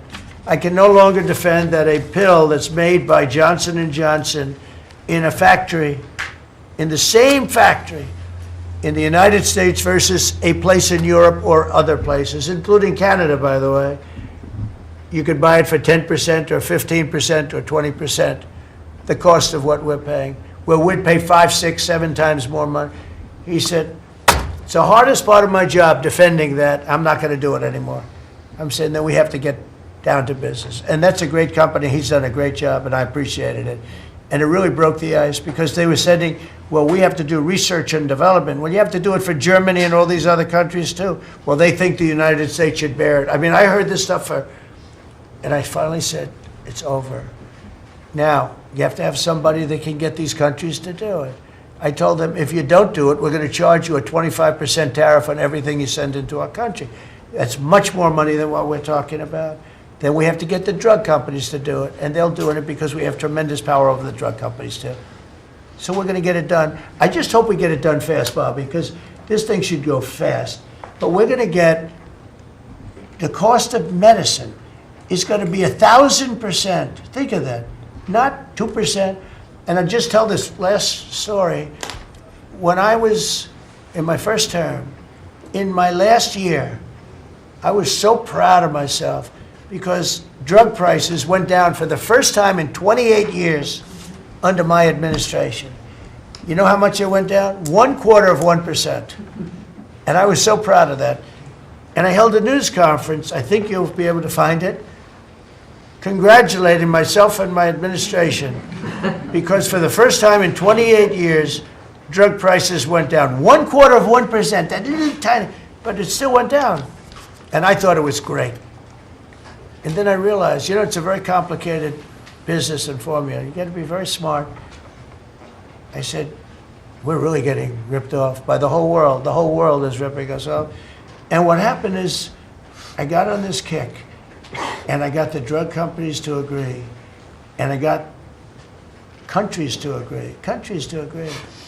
And they're not agreeing because they think I'm a nice person. They're agreeing because I will put charges and costs and tariffs onto them that will be many times more than what they're going to be paying.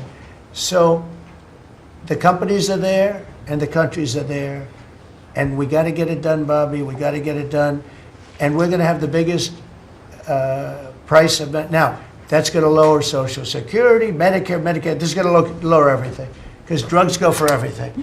It's going to have the biggest impact, I think, of anything that can possibly be done. But your costs are going to be going down for medicine, for prescription drugs, will be going down at levels that nobody ever thought possible. And that's going to happen in a matter of a very short period of time. And we're all set with the countries, and we're all set with the companies. That's all you need, the two. And the middleman gets cut out. Under this scenario, the middleman doesn't exist anymore. That was the other thing. They always blamed the middleman. I said, who are the middlemen? Nobody knew who the middleman was. You know, That's right. they had the most complex formula. It was genius, but they didn't get away with it. So I'm counting on Bobby. Do you want to start, Bobby? Maybe we'll start with you. You can start with that and then go on to what we're talking about. We are deep into MFN negotiations, most favored nation status negotiations with 14 companies. Howard Lutnick is a breath of fresh air, and I think he's going to help us get across the finish line with the leverage that we have from tariffs. They're smart. Don't let them get away with it, Howard. Well, the combination of Bobby's MFN and the 232 pharmaceuticals, which we launched together, when you put those two together, it really gives Bobby the tools to go execute your plan. So I'm supporting Bobby as he executes his plan. Good. Right? Yes. And this cabinet meeting is supposed to be about working Americans and bringing jobs back to this country, and particularly rural America. And I want to mention the big, beautiful bill. Right now, we spend 7% of Medicaid dollars on rural hospitals. So they're getting the short end of the stick. It's about $19 billion a year. Under the Rural Transformation Program, we give them an extra $10 billion a year. So we're raising an infusion of cash to rural hospitals and rural communities by 50%. It's going to be the biggest infusion in history, and it's going to restore and revitalize these communities. And we can't survive as a nation if we don't honor our rural communities, which are the source of our values, our virtues, our character, our economy, our food. And you are bringing that back. You are bringing those communities back. I wanted to talk, because you mentioned the wind farms, we now have an interdepartmental coalition, a team, which is Doug Burgum and Howard Lutnick and Chris Wright and Pete Hegseth. We're all working on this issue. And Lee. Sorry, Lee.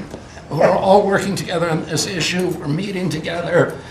There are right now 11 wind farms planned that were launched during the Biden administration. Between Maine and Virginia, it's 1,130 towers. These towers are twice the size of the Washington Monument. The blades on them they're massive. It's so crazy. The blades are 350 feet long, one blade. One of these blades blew up on Nantucket last summer, and the water was filled with shards of glass, of sharp glass, so it's dangerous to swim. They had to close the beaches, but they have indemnified themselves so the local communities can't sue them. None of these projects are bonded. If you build an oil derrick in the Gulf, you got to put a bond down. There's no bond for dismantling them, and that's one of the tools that Doug is now using to challenge some of these projects. None of the cost of energy from these projects is 39 cents a kilowatt hour. The average cost in this country is 17 cents per kilowatt hour. And natural gas is 3 cents. Right. So it is the most expensive energy. I've been representing commercial fishermen for 40 years. They are so excited about what you're doing, Mr. President, because their fisheries are being wiped out. As soon as they begin construction, the groundfish fisheries just disappear. The fish leave the area. They've killed 160 whales in the last 2 years. So they're wiping out the whale population, the Atlantic whale population, the big whales, the minkies, the gray whale, or the humpback whales, the right whales. And you are going to save the whales on the East Coast because of this. And you're going to save these economies that are based upon commercial fishing. I'll say one other thing about fishing. We are now, the South Asian nations are now dumping shrimp on our country. The shrimp is heavily contaminated. We just stopped a shipment that was contaminated with cesium-157, which is radioactive. They're farming these shrimps, and they use bactericides and antibiotics and all kinds of chemicals, and the shrimp are so contaminated that the European nations won't take them, so they're dumping them all here, and they're putting out of business. We have the most sustainable, highly regulated fishery in the world. What our fishermen do is a good thing. And all of the trawlers in the Gulf and Alaska are being shut down because we're getting shrimp dumped here. So we have now increased FDA inspections of shrimp to make sure that Americans are not buying and eating contaminated shrimp and putting our shrimpers out of business. I talked just very briefly, we have an historic agreement on pre-authorization.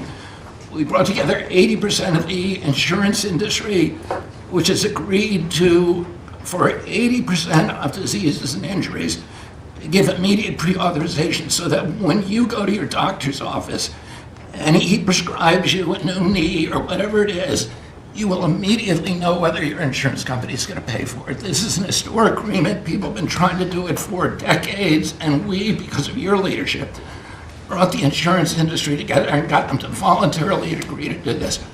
Similarly, we've made another historic agreement with personal health records. The 60 biggest tech companies in our country have all agreed to allow Americans for the first time access to their personal data, which they own, which these companies have been monetizing without permission.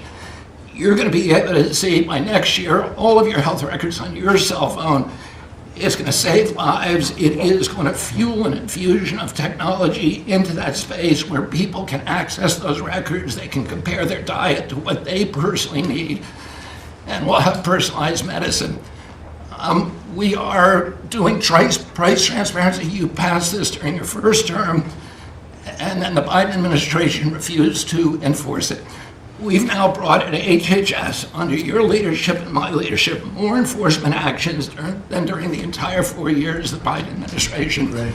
So we're going to have that kind of price transparency. I'm working with Linda on forcing medical schools.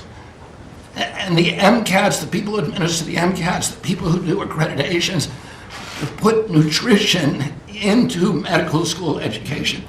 Right now, 25% of the doctors in this country do not feel competent to give nutritional advice. 70% of diabetes cases can be reversed or ended if you just change people's diets, and the doctors don't know how to advise it. They only know how to prescribe the drugs. We are going to change that, so if you come out of a medical school under the Trump administration, you are going to know about diet. And then finally, most importantly, the Pete and Bobby Challenge. I want to give an update. I got 5 minutes and 48. It's 100 push-ups, 50 pull-ups, and you try to do it within 10 minutes. I got 5 minutes and 48 seconds. Pete beat me. I'm still bitter at that. 5 minutes and 25. The cabinet leader is Scott Turner. You beat me. That's good. 5 minutes and 15 seconds. I'm waiting for reports from the rest of the cabinet. The only exemptions currently existing is if you can hit a 50 at Bedminster, which President Trump did with Bryce and DeChambeau, so he's the only one exempt in this room. That's great, Bobby. Bobby, autism, if I could just, I don't want to go too long because we have a lot of people, but the autism is such a tremendous horror show, what's happening in our country and some other countries, but mostly our country. How are you doing on that? We are doing very well. We will have announcements as promised in September. We're finding certain interventions now that are clearly, almost certainly causing autism. And we're going to be able to address those in September. It's such a big day. I'm looking forward to that day because there's something wrong when you see the kind of numbers that you have today versus 20 years ago. And those numbers, what are those numbers, Bob? Well, in 1970, the biggest epidemiological study in history was done in Wisconsin. They looked at 900,000 children, and they were looking for autism. They knew what it looked like. And they were very, very precise about it, and they found an incident rate of 0.7, in other words, less than 1 per every 10,000 children. Today, our most recent numbers are 1 in every 31 kids. It's probably actually much worse than that because California, which has the best collection system, is reporting 1 out of every 19 children, now American children, has autism, 1 in every 12.5 boys. So it's gone from less than 1 in 10,000 in 1970 to 1 in 12.5 boys. Think of today. those numbers. So there has to be something artificially causing this, meaning a drug or something. And I know you're looking very strongly at different things, and I hope you can come out with that as soon as possible. We will. So 1 in 10,000, and now it's 1 in 31 or 34 or 12 if it's a boy. Can you imagine that? 1 in 12. That's for a boy. 1 out of every 12.5 boys. It's not even believable that that could be. And that was 1 in 10,000 not so long ago. I've been hearing these numbers, and they get worse and worse every year. There's got to be something. I think there's nothing, including favored nations and everything else, there's nothing that can be, if you can find out the reason that that's happening, and I know we're gonna do some things. I think we maybe know the reason, and I look forward to that press conference, to be with you on that press conference. That's going to be a great thing. Thank you, Bob. You're doing a great job. Linda, how about it? And we want nothing less than $500 million from Harvard. Don't negotiate, Linda. They've been very bad. Don't negotiate. Go ahead. All of that's working well. Mr. President, thank you very much. Since we are focusing today on Labor Day, and I know that Kelly and Lori are both going to echo some of the things that I'll say as well, we are really focusing, on our workforce. But what I'm finding with great joy around the country is that states really are being innovative and working more with middle schools and with high schools to make sure that we are having hands-on learning. There are pathways to jobs that are happening now. And if we see more and more of our community colleges working with our middle schools and our high schools so that high school students are graduating not only with a diploma, but a certificate that they have worked with, perhaps with a Toyota or another company that is coming in, public-private partnerships. And they're learning on the job so that when they graduate from high school, they're ready to go into the workforce, because we know with all of these wonderful jobs that are coming back into the country through AI, through just our normal jobs, we need electricians, HVAC operators, etc. If we don't have this training, we're not going to have the workforce we need for all these wonderful jobs. So governors are really excited about this prospect. I've been now to several states and visited community colleges and tech schools with governors, and they're just all on board for getting this done. I think it's one of the best things that we're hearing relative to the job market. So we're just kind of focusing on that for today. So we're bringing education back to the states, to put it in a more simple fashion. We're going to let the states educate our children again. And, we're rated out of 40 countries, we're 38, 39, or 40. So obviously, it's not working what they've been doing for the last 30, 40 years. And if you go back, the best are like Norway, Denmark, Sweden, some of the other, Finland, they're very highly rated. If you go back to just take a look at anything you want to do, you just look at us in the past. If we gave Iowa or gave Indiana or gave, and I don't say every one of them, a guy like Gavin Newsom's not going to do well. Certain states won't do well. But even California, you cut it up into sections. You have Riverside, you have this, you have that. You cut it into 5 sections. And, if you had a good governor, you'd be able to do well. But certain states will be able to compete with Denmark, Norway, Sweden, and everyone. It'll be just as good. So I figure you have close to 40 of those states. Mm-hmm. And then you'll have 10, you'll have 5 that won't be very good. You have 5 disasters, and we'll have to work on those disasters. But for the most part, we will have education that will go zooming up in those charts, just like we have in everything else we've done. And I think it's one of the most important things we're doing at this table. So bringing education back to the states where you have the parents running it, where you have the school boards, they're local. We have people running from Washington that have never even been to the state that they're in charge of. They've never even been there, and I don't think they care about it. So we want to close up the Washington buildings, sell the buildings off, let somebody else get rich with the real estate, because it'll be a crime-free city. By the way, speaking of that, anybody murders something in the Capitol, capital punishment, capital punishment. If somebody kills somebody in the Capitol, Washington, D.C., we're going to be seeking the death penalty.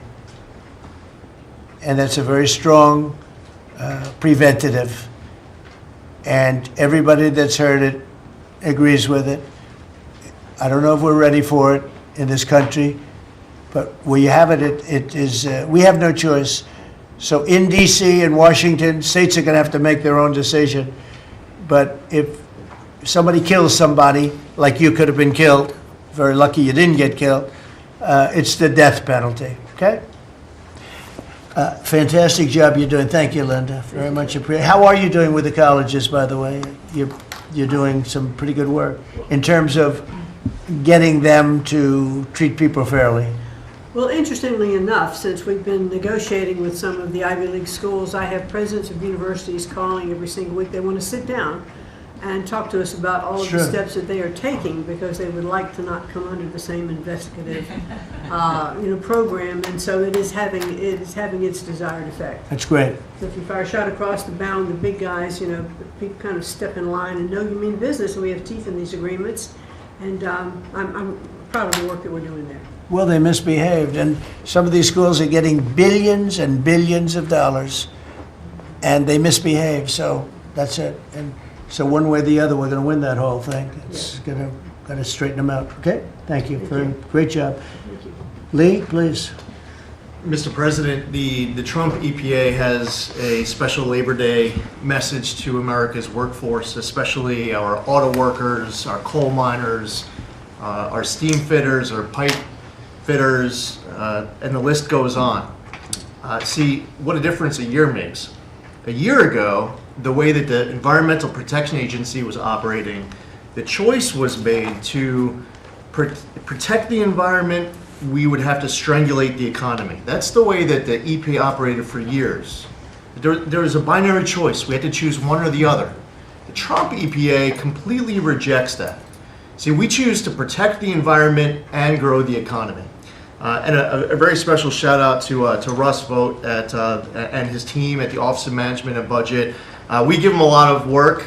He's happy to do it. Dozens of different deregulatory actions. We just announced a proposed rescission of the 2009 Obama EPA endangerment finding, all of the light, medium, and heavy-duty vehicle regulations that followed. It is the single largest deregulatory action in the history of the United States government. And when you add up the dozens of different actions that we have announced and that we're working through, in one agency in 1 year, we'll do more deregulation than entire federal governments have done across all agencies, across entire presidencies.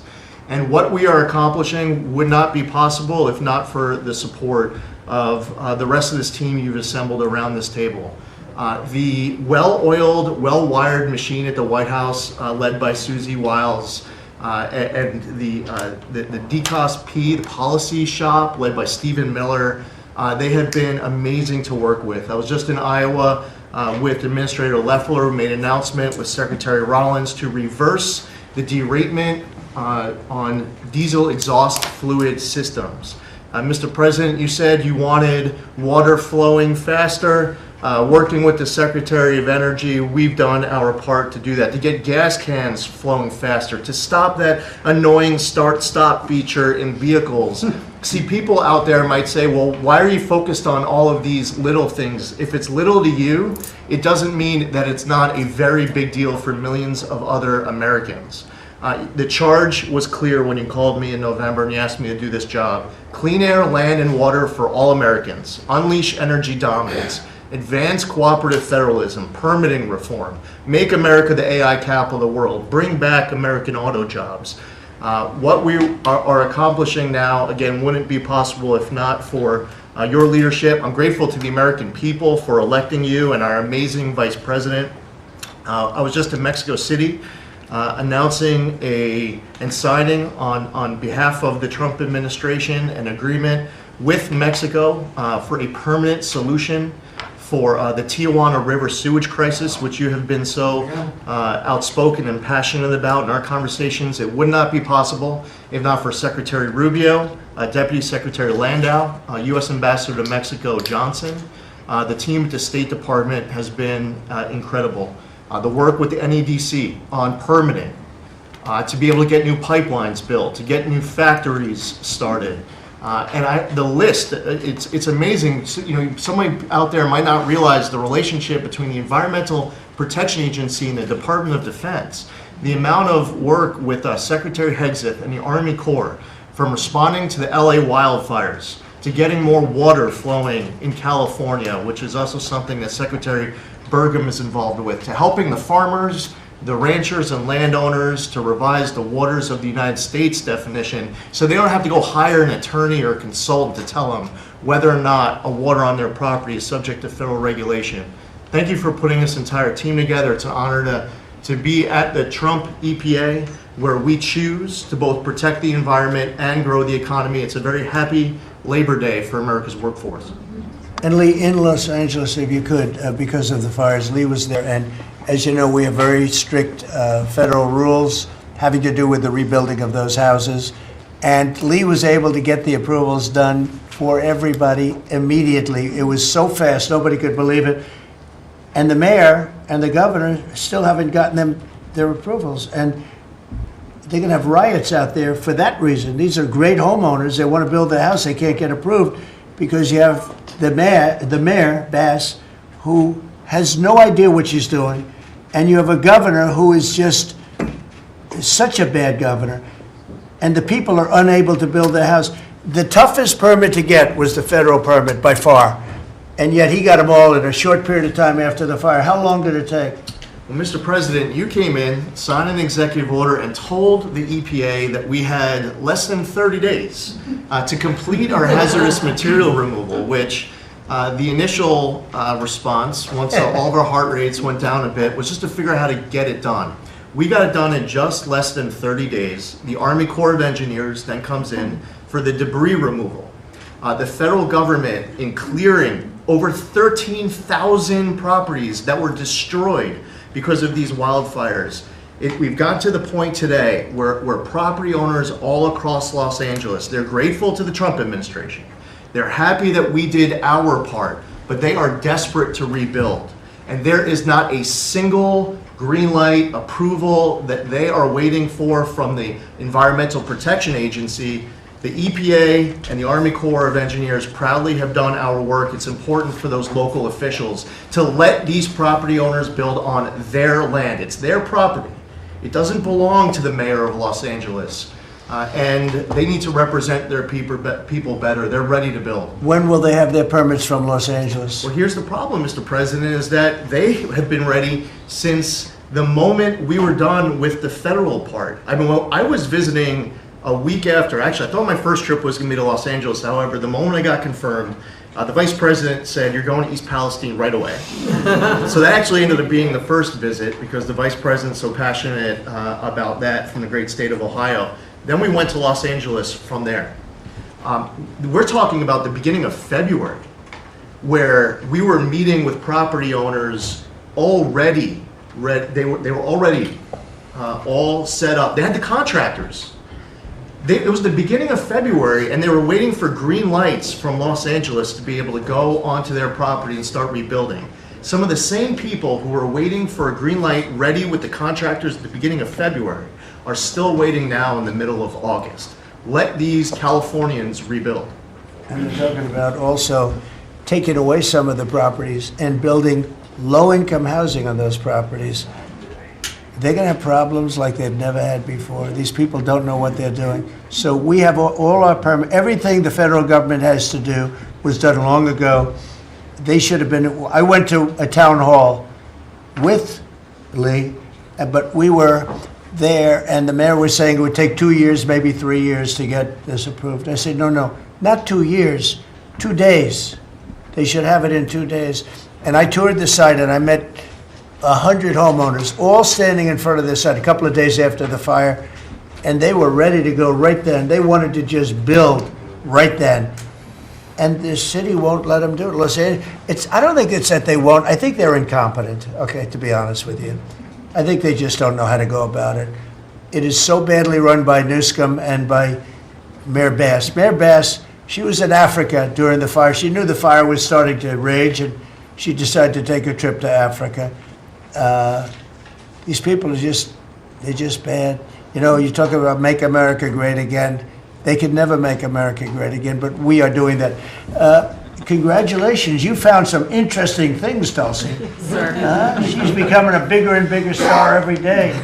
She found a lot of good things. Go ahead. Thank you, sir. As we approach Labor Day weekend here, this is just such a great opportunity really to recognize your leadership as a true champion for working people.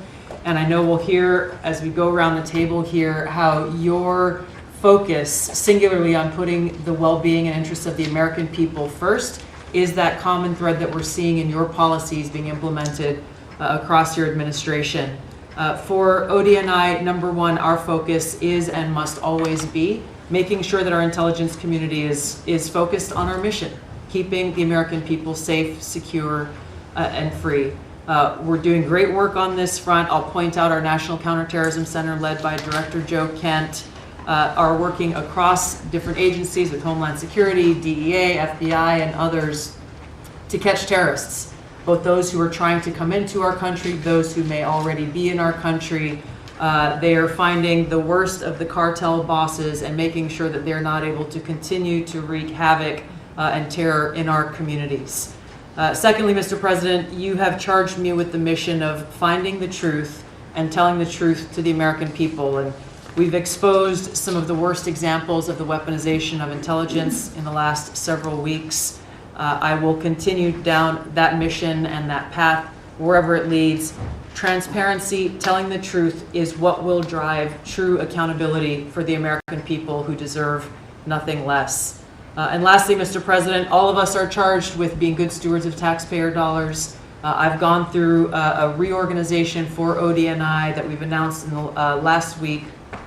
We've cut nearly half of redundant, unnecessary functions within ODNI, saving taxpayers over $700 million a year. We will continue focusing on our core mission in keeping the American people safe, and appreciate your leadership and your focus on this most critical task. And you've also found many bags of information. I think they call them burn bags. They're supposed to be burned, and they didn't get burned, having to do with how corrupt the 2020 election was. And when will that all come out? Mr. President, I will be the first to brief you once we have that information collected. But you're right, we are finding documents literally tucked away in the back of safes in random offices, in these bags and in other areas, which again speaks to the intent of those who are trying to hide the truth from the American people and trying to cover up the politicization that was led by people like John Brennan and James Clapper and others that have caused really immeasurable harm to the American people and to our country. Great job. Thank you. We look forward to hearing it. The public looks forward. Thank you very much. Administrator? Thank you, Mr. President. Well, everyone knows there's no stronger advocate for hardworking American families than you, sir. Thank you for the largest tax cut in American history for working families. The average family of four is going to save about $10,000 take-home pay more a year. And what we're seeing is an increase in the child tax credit, the increase in the standard deduction. Hardworking families are going to benefit from this bill, and small businesses. There's no bigger beneficiary than Main Street, because small business makes up 99% of all businesses in this country. I've traveled to nearly half of our states, 24 unique states. I've made 40 state visits. In fact, I was with our great vice president at a small business manufacturer in Georgia last week. I was with a trucking company in Ohio. I was in Michigan at a motorcycle manufacturer. The return of Made in America is going to be driven by small businesses, because 98% of all of our manufacturers in America are small and medium businesses, 600,000 factories that employ 5 million people. And as Secretary McMahon mentioned, this work-based learning that is going on in professional and trade schools is real. I've visited them from Utah to Maine to Georgia and seen this revolution in education happening. So small businesses need skilled labor. Now that you solve for inflation, for the taxes, every Democrat voted for a $4 trillion tax increase on the backs of hardworking Americans. And so you prevented that. And now we've got fair trade. And thanks to Administrator Zeldin, we're seeing deregulation. I mean, this diesel exhaust fluid crushed farmers and construction and other heavy industry. So rolling that back makes a real difference for small business. And your domestic economic agenda is amplified through small businesses, which is why small business optimism is above its 53-year average, finally. Yeah. And so Main Street appreciates it. What Main Street wants now is a rate cut. They feel burdened by high interest rates. They would grow higher and expand more if they could, but the interest rates are really hurting them. And finally, I want to say thank you for your executive order on debanking. We're about to announce a major investigation on debanking. It happened to you and your family. It happened to me. It happened to thousands and thousands of Americans. And unfortunately, disproportionately on those that had conservative values, on Christians, on pro-life, on 2A businesses. And so we're going to be talking to the banks about that. The SBA operates the largest government business loan program in the federal government. We have a network of 5,000 banks. So we're going to be making sure that that never happens to anyone again. Great job. You've done a great job. Thank you very much. Christy? Well, Mr. President, first of all, thank you for the opportunity to work for you. And you committed when you ran for president to make America safe again. And today, the average family and individual that lives in this country is safer than they've been in years because of what you've done. We've got 3 months in a row now with 0 illegal aliens coming into this country. And I want to thank Pete and the Department of Defense for all of their help. They're down at the border with us still, helping us keep that border secure and make sure we know who's coming into this country. You've arrested and brought to justice hundreds of thousands of illegal aliens, criminals that have perpetuated violence against American people. Sir, you've had 1.6 million people voluntarily go home to their home countries that were here in this country illegally. Because of your strong message and you enforcing the law, they decided to go home on their own so that they could come back the right way someday and be American citizens. But what I think is one of the most remarkable statistics is that under Joe Biden's administration, 88% of new jobs went to foreign-born individuals. Under your administration, 2.5 Americans have jobs today that they didn't under the previous administration. And they have those jobs because you created opportunities. You made this country safe, you opened up the economy, you enforced the law. Now people can get up and provide for their families and go to work every day and be confident in that. And the last thing I would say is that it's incredibly important to know that every one of those illegal aliens that has gone home, they were costing us about $8,700 to $9,000 a piece in what they were taking out of our social programs, out of Social Security. You've saved this country billions of dollars, about $15 billion, just in what those illegal aliens were costing us in social programs. I've cut over 450 different contracts at the Department of Homeland Security. We're getting rid of corrupt ones that were not efficient for taxpayers, weren't focused on our mission of keeping us safe. And we've also renegotiated and brought in our biggest vendors that said you have to do better. And we've saved the taxpayers over $13 billion doing that as well. So we're continuing to be accountable to taxpayer dollars, but sir, focused on doing the mission of what you've committed, and that's to keep us safe and to make sure we put Americans first. Well, great job, and great job on the border. We had millions and millions of people coming in. To think 3 months in a row, 0. Incredible. That's some job. Thank Tom and everybody, and Pete, good job. Not surprised. Thank you very much. Chris, please. Christy.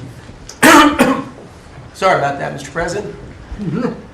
Like Secretary Noem, I'm thrilled to be here to work with you on the simple platform you were elected on, which was to bring back the American dream. to bring jobs and opportunity for families across the country and to lower their costs so they can live their lives and expand the choices they have. You led off today talking about gasoline prices. I'll throw in diesel. If you correct for inflation, they're at multi-decade lows. This is a huge expense. This is a huge constraint on people's lives. We should celebrate that. Natural gas has become our main industrial fuel powering factories around the country. Natural gas prices are quite low in this country, and they're lower than in any country in the world. The reason for that is the United States produces 2 times more natural gas than the second largest natural gas producer in the world, and 4 times more natural gas than the number 3 and number 4 producers in the world. So you've opened up American opportunity and energy together with the work of Secretary Burgum, Administrator Zeldin, Secretary Lutnick, Secretary Rawlins. You know, we've made it easy to produce energy in America again, and those benefits are flowing.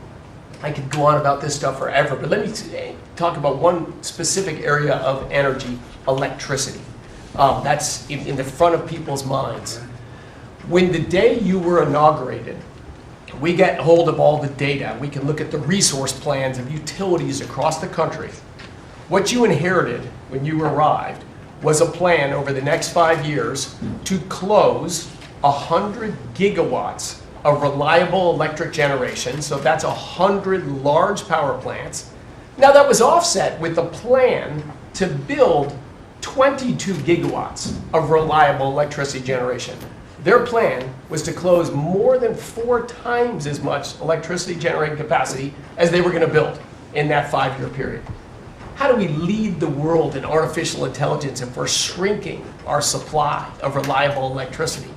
How do we reshore steel and aluminum and automobiles and semiconductors and all those jobs Americans want back in our country when we're degrading and shrinking our energy system?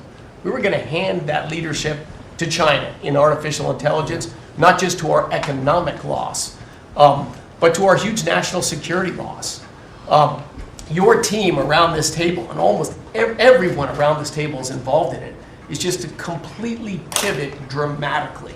We're stopping the closure of all these plants way before their retirement date. Some plants get to their end of life. That's a small percent of the planned closures. Most of those were just political nonsense at the cost to American taxpayers.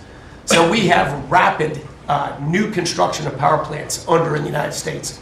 We're doing everything we can with suppliers who build the equipment for these power plants. They've got to build their factories bigger to build power plants in America. People thought those days were past. We weren't going to build big things in America anymore. We're just going to keep sending it over to Asia and overseas and just buy other people's stuff.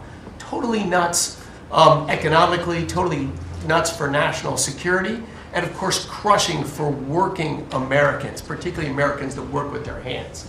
But we are seeing a revitalization of those people, of that optimism. You showed that picture of that plant being built in Arkansas, dozens of those under construction, just in artificial intelligence.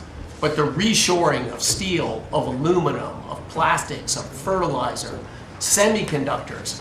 Like this, America's the land of opportunity. How did we get to become this awesome nation? Because we believed in the American dream and we leaned in on it.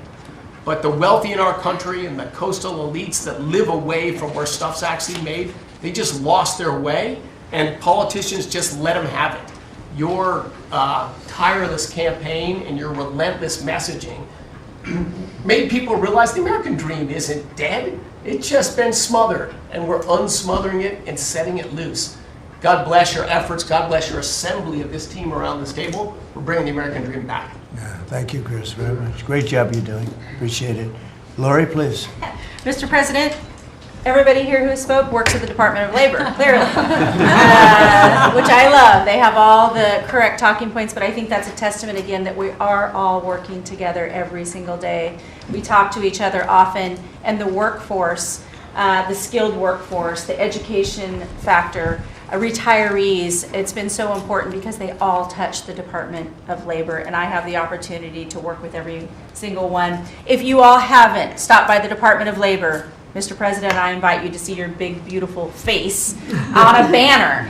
in front of the Department of Labor, because you are really the transformational president of the American worker, along with the American flag and President Roosevelt, because we're bringing business and labor together. And I was so honored to unveil that yesterday, and everybody is taking note of that.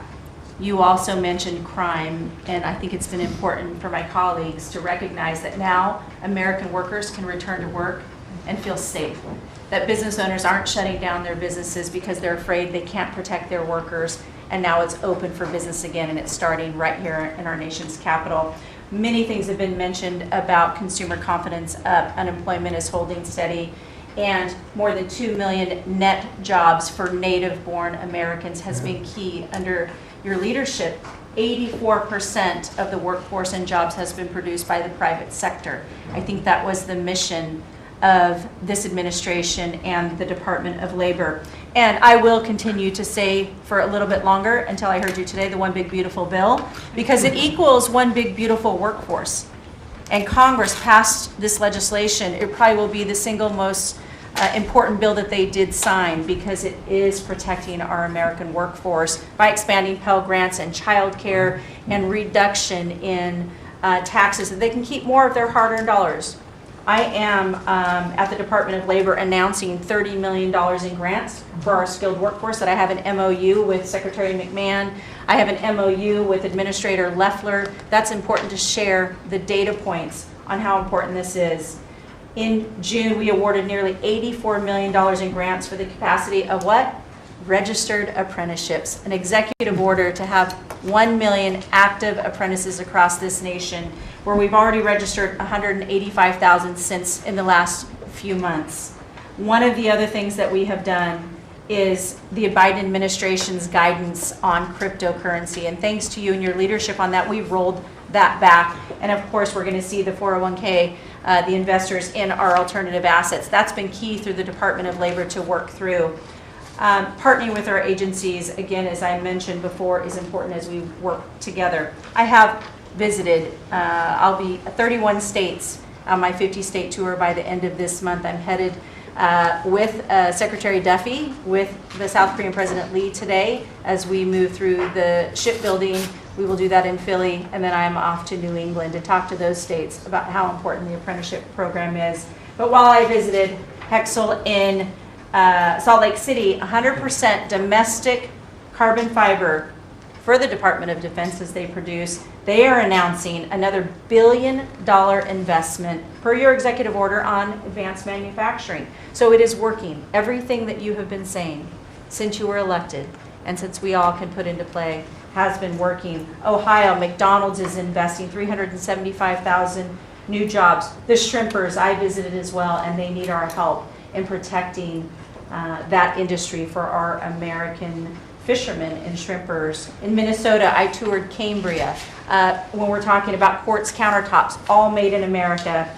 And again, in Oregon, where we are expecting a crackdown. Thank you for what you are doing with your agents on ICE, and thank you for the prosecution that I hope you will come to Portland, Oregon, and crack down.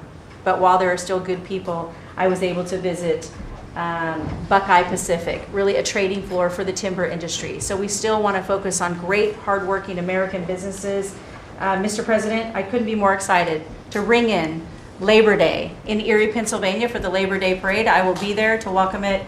It is an honor to serve this country. It is an honor to serve under your administration as the Labor Secretary, and we will kick off, and Republicans will own Labor Day again, not Democrats. We will own it because we are, and you are the president of the American worker. So thank you for everything that you've done. Thank you very much, Lori. Absolutely. You're doing a fantastic job, and I will tell you that Lori was recommended by the Teamsters. And I said, that doesn't really work, does it? And it turned out to be one of our best choices. So I just want to thank you and Sean, who, as you know, recommended you very strongly. You've really turned out to be a gem. Thank you. I was able to talk to the president on the phone the other day. He called and we visited, and he said, but I know that you were, you know, a little bit middle of the road and not so sure. I said, Mr. President, I have been a Republican. He's like, what?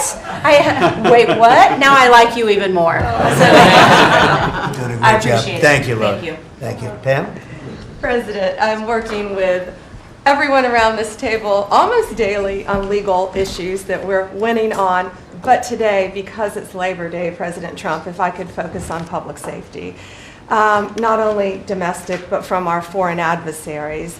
And Secretary McMahon, I know you know, kids are out of school this weekend. It's Labor Day.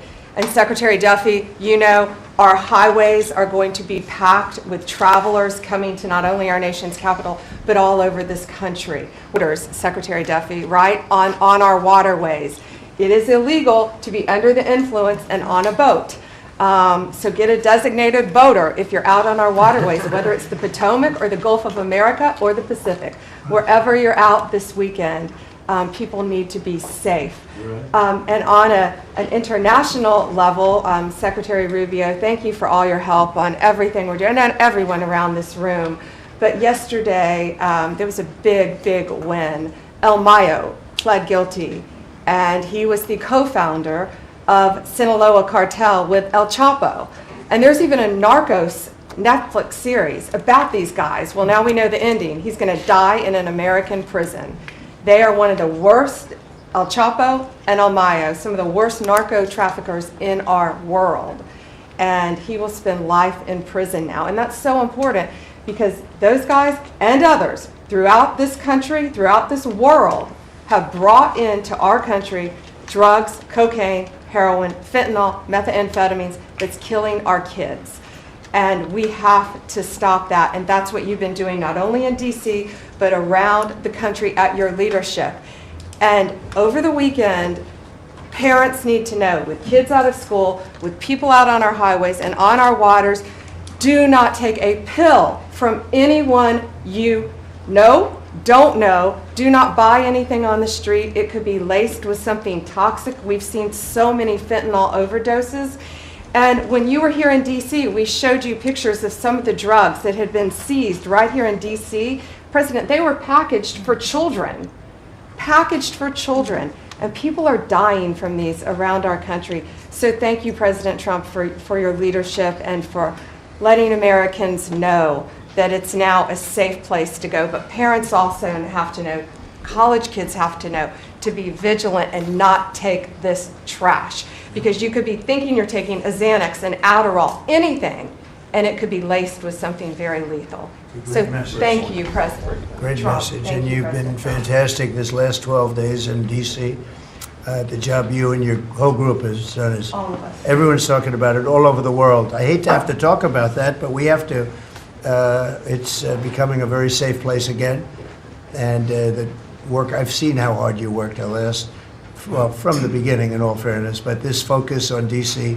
is so important for the country, so great job. And to everybody. And great job. President, it's a team around. We're all working hand in hand, side by side, all of our agencies together to make America safe and DC safe. And Iris, congratulations on your baby, and I'm so glad that you're safe now.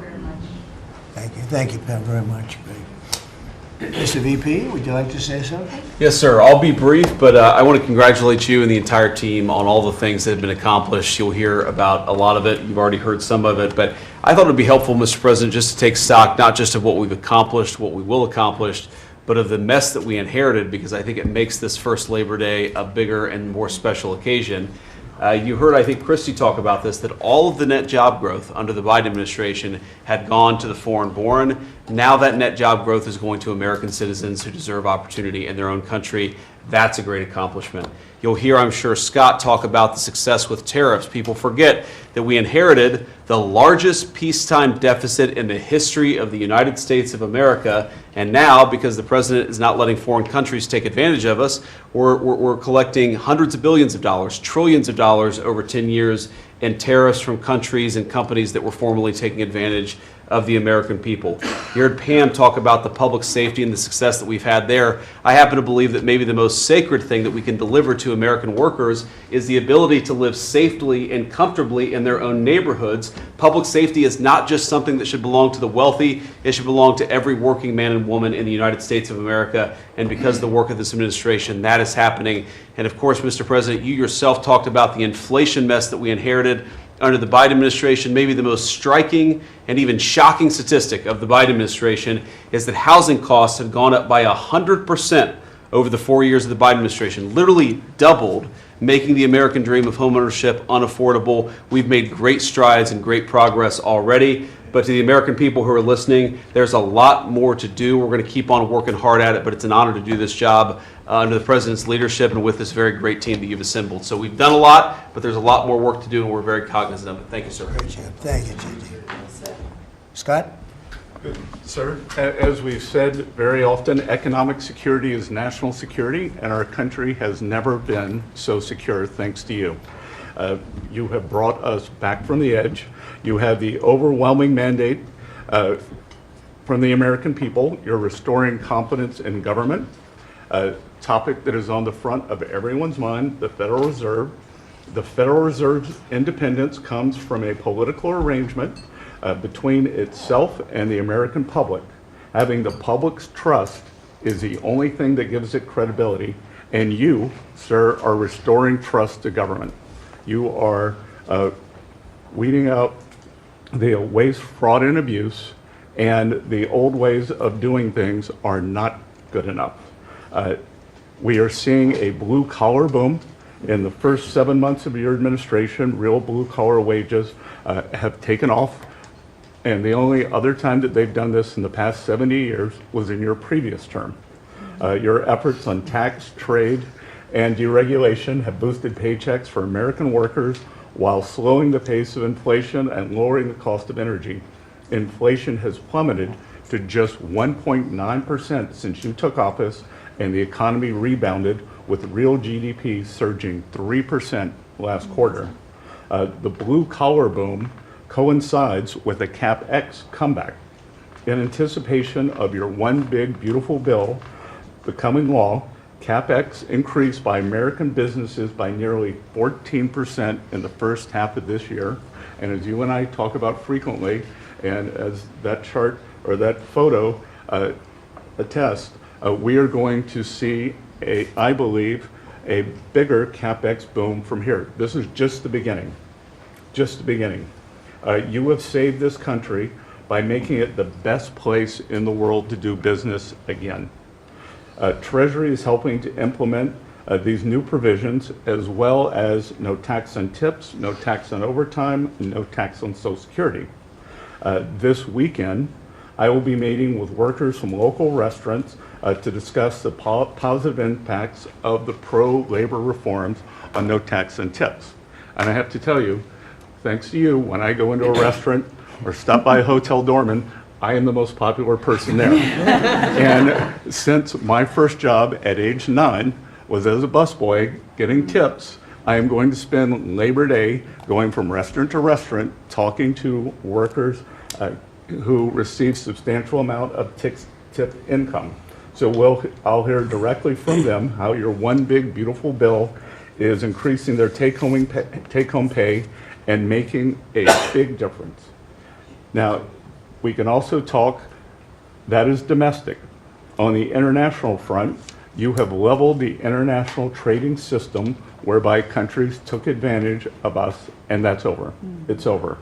The Treasury Department is taking in record tariff revenues that I had been saying was running at a rate of $300 billion a year. You chastised me for saying that it's not, that number is too low. And as usual, you're right, that we had a substantial jump from July to August. And I think we're going to see a bigger jump from August to September. So I think we could be on our way well over $500 billion, maybe towards the $1 trillion number. This administration, your administration, has made a meaningful dent in the budget deficit. The average budget deficit during this term is 26% less than the last 12 months under Biden.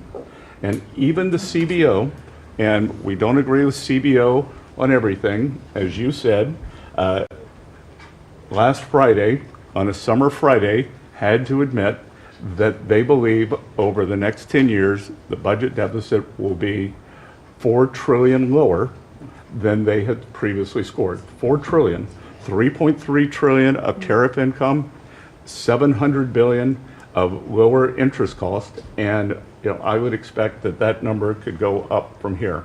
So, Mr. President, your return to the White House marked the return of the American worker. Thank you for reclaiming Labor Day for the American people. You're growing the economy for everyone, especially the middle and lower income households who suffered disproportionately under the last administration, and it's an honor to do this under your leadership. Great job. You're doing great. Thank you very much, Scott. Brooke? Sir, I dropped my second son off at college last week. And I wasn't planning to say this, but just listening to everybody, I wanted to put a little bit of a personal touch on this work. He started his freshman year yesterday at Texas A&M, for all my SEC friends in the room. Thank you for saving college football, by the way. We're all very grateful. The country just feels different. It just feels different. There's such a optimism and a love. There's a faith movement going through, especially with our younger Americans. And for those of us with kids in college, I know we feel it.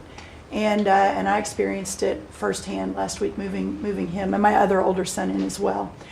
As we move toward Labor Day, you have made a lot of dreams come true for a lot of people, but one of my longtime dreams was for the right to recapture Labor Day. And I've been talking about this for almost 20 years and writing about it, that why are we ceding the day that we are celebrating the American worker to the Democrats? Because this is our day. Perhaps of any day of the entire year, this is our day. America was founded and fought for by fishermen and farmers and workmen and et cetera. The Genesis, the first book of the Bible, talks about the righteousness of work and the art of creation. And so to be part of this effort to represent the farmers, the ranchers, the agriculture industry at this moment in time, which I do believe we're in a revolution. 1776 was the first one, 1863 or so with Abraham Lincoln was the second. This is the third with Donald Trump leading the way. And we are saving America. And the idea that we are putting the worker, the very central component of the American dream, at the center of it is the reason that it is so. So at USDA, it continues to be my greatest honor to fight for the original American worker, whom I think the farmer is and what they represent. And as we are building new systems and new structures, as we have this year going to have the best harvest on record for our row croppers and others, what this team has done and is doing to open up those markets to ensure that these farmers can continue to return prosperity to rural America. I'll finish with this. This morning, we had a working group with 6 of our cabinet members. Bobby Kennedy representing healthcare, Linda McMahon education, Lee Zeldin deregulation, Kelly Loeffler small business, Lori Chavez Tarimmer labor, and Scotty Turner housing. And how you leading the way in your vision, how that will return the golden age to rural America, to the very fabric of our country. And whether it's better hospitals, better education, more opportunity, less government, better and bigger small businesses, better opportunities for our workers, and better housing, and of course the agriculture piece of that, through the big beautiful bill, the bill, what it did, the greatest investment in rural America in history. And now the opportunity to effectuate that is again a game changer, a country saver, and what a joy to be able to do it under your leadership. So thank you, sir. Really good. Thank you. Beautifully stated. Thank you very much. Scott? Yes, sir. Thank you, Mr. President. I'm so grateful to be here to celebrate Labor Day with the greatest team in America. And it is football season, so I'm happy about that. But Mr. President, I want to say thank you for, as Brooke said, reclaiming Labor Day. And you've been a tremendous champion for the American worker. I come from a hard-working family, as many people around this table do. And so thank you for helping us to change the conversation. And I believe we are changing the conversation around the kitchen table. And as everybody knows, you know, my job is to steward HUD.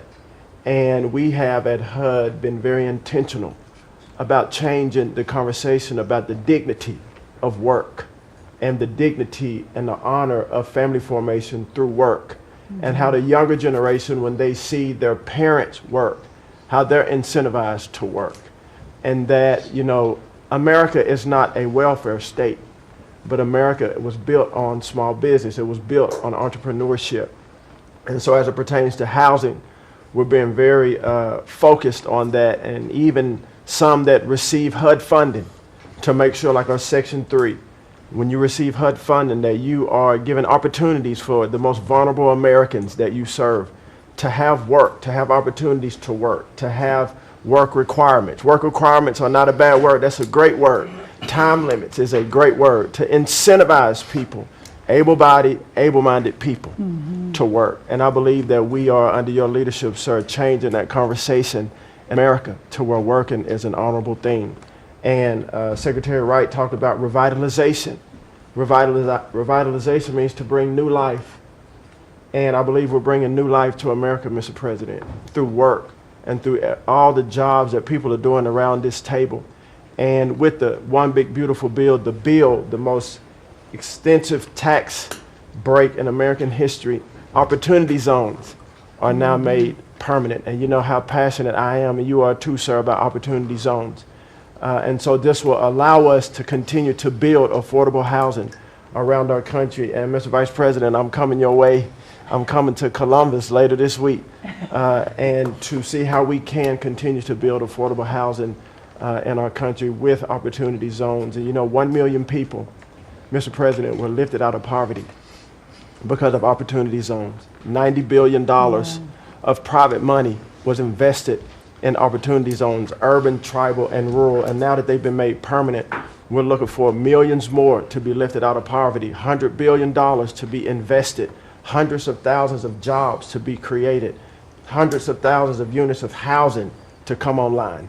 And so, sir, I sit here very excited about the future of this country. I'm very proud to be at this table, humbled to do so. And HUD, we're on a good path. So thank you for all your support and helping us, sir. Thank you very much. Okay, God bless you. And I want to give credit to Tim Scott, great senator from a place called South Carolina that we love, right? And Tim really came up with opportunity zones, and we did a good job of working with him, and together we created something that nobody speaks of very much, but it's probably the most successful thing that's ever been done of its kind. It's been amazing. So Tim Scott deserves a lot of credit for that. Thank you. Thank you. So Russell, go ahead. Thank you, Mr. President. And I get the opportunity to go hand by hand with all of these people as they move their deregs through the Office of Management and Budget. And I wanted to zoom out for a second. In the first term, you gave us a goal of 2 for 1. And then we outperformed it through your leadership. We came in at around 5.5, 6 for 1. And then as you're running for your second term, you put out a goal that when you put it out, I was thinking to myself, that's going to be a pretty ambitious goal. You said 10 for 1. Well, where we are right now, in just 1 month, in 1 year, basically 8 months, we are at 245 deregulatory initiatives planned by these agencies. That comes out to 30 for 1. So we are making incredible strides. And you know, as you're focused on the details of each one, I mean, these aren't small things. Endangerment finding is one of the most deregulatory things we've in the history of this country. NEPA reform, incredibly deregulatory. WOTUS just came in, which is Waters of the United States. So every single one of these agencies is doing incredible work when it comes to deregulatory, and when you add that to the work being done to get us going on energy, reduce spending, we're going to lower costs for the American people, we're going to be able to have innovative jobs and get them back to work. So thank you for your leadership, Mr. President. Thank you. Great job, Russell. Appreciate it. John, central casting, I call him. He's central. Well, Mr. President, I'm grateful to be with everyone today, and as we're talking about jobs and workforce at CIA, consistent with your directives to all of us, we've embraced your mantra for a leaner, more effective, more efficient workforce. But at CIA, Mr. President, we had an additional challenge because, as you know, at times, our workforce had been misdirected. Its focus put on political narratives, some that even worked against you and always worked against the American people. But under your leadership and your direction, we have been focused back on the core mission of what CIA is supposed to be doing, which is to provide you and this entire incredible team around the table with a decisive strategic advantage in accomplishing your goals. And your success in that regard, the examples are clear and many. With regard to Iran, everyone knows that our DoD partners executed that mission flawlessly. But flawless military operations are subject to flawless intelligence. And as you know, Mr. President, CIA was the backbone in terms of its intelligence operations in providing that flawless execution that allowed you and your team to obliterate Iranian nuclear facilities and set back a nuclear program by years. Likewise, with regard to your ability to prevent and to preempt wars between India and Pakistan, between Armenia and Azerbaijan, between Rwanda and the Democratic Republic of Congo. In all those cases, CIA intelligence supported you and your entire team in making that possible. It's not just you, it's the folks around this table, Secretary Bessent, Secretary Lucknick, Trade Representative Greer, and their great successful negotiations on trade and tariffs, again, was a CIA workforce working to enable them to accomplish your goals. So as we roll into Labor Day, I tell you that the CIA workforce at the Trump CIA is grateful to be focused on what it's supposed to be, which is helping you prevent and end wars and to make America safer. Thank you very much. You've been really fantastic, but I'm not surprised. I've known John a long time. I'm not surprised at all. Thank you very much. Steve, please. Mr. President, working for this government, for you, is the greatest honor of my life.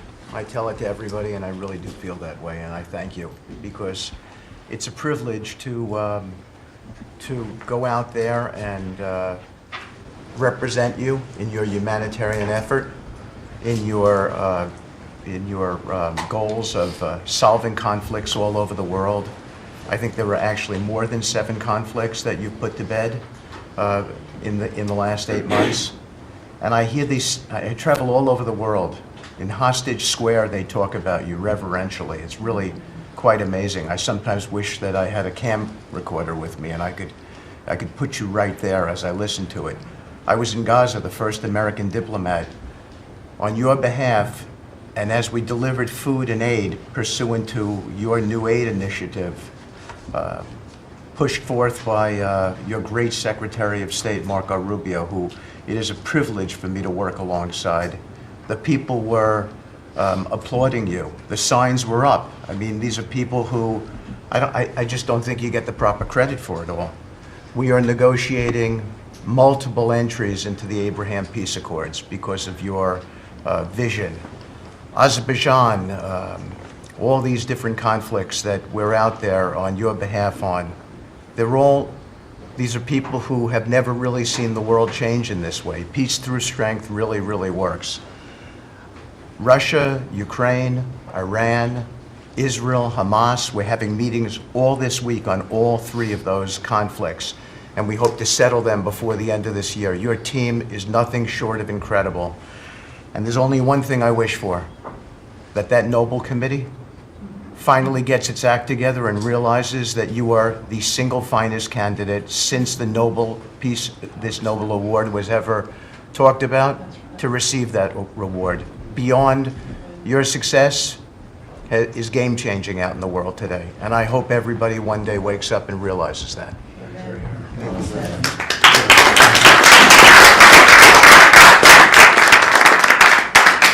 Thank you, Steve. Jamison, please.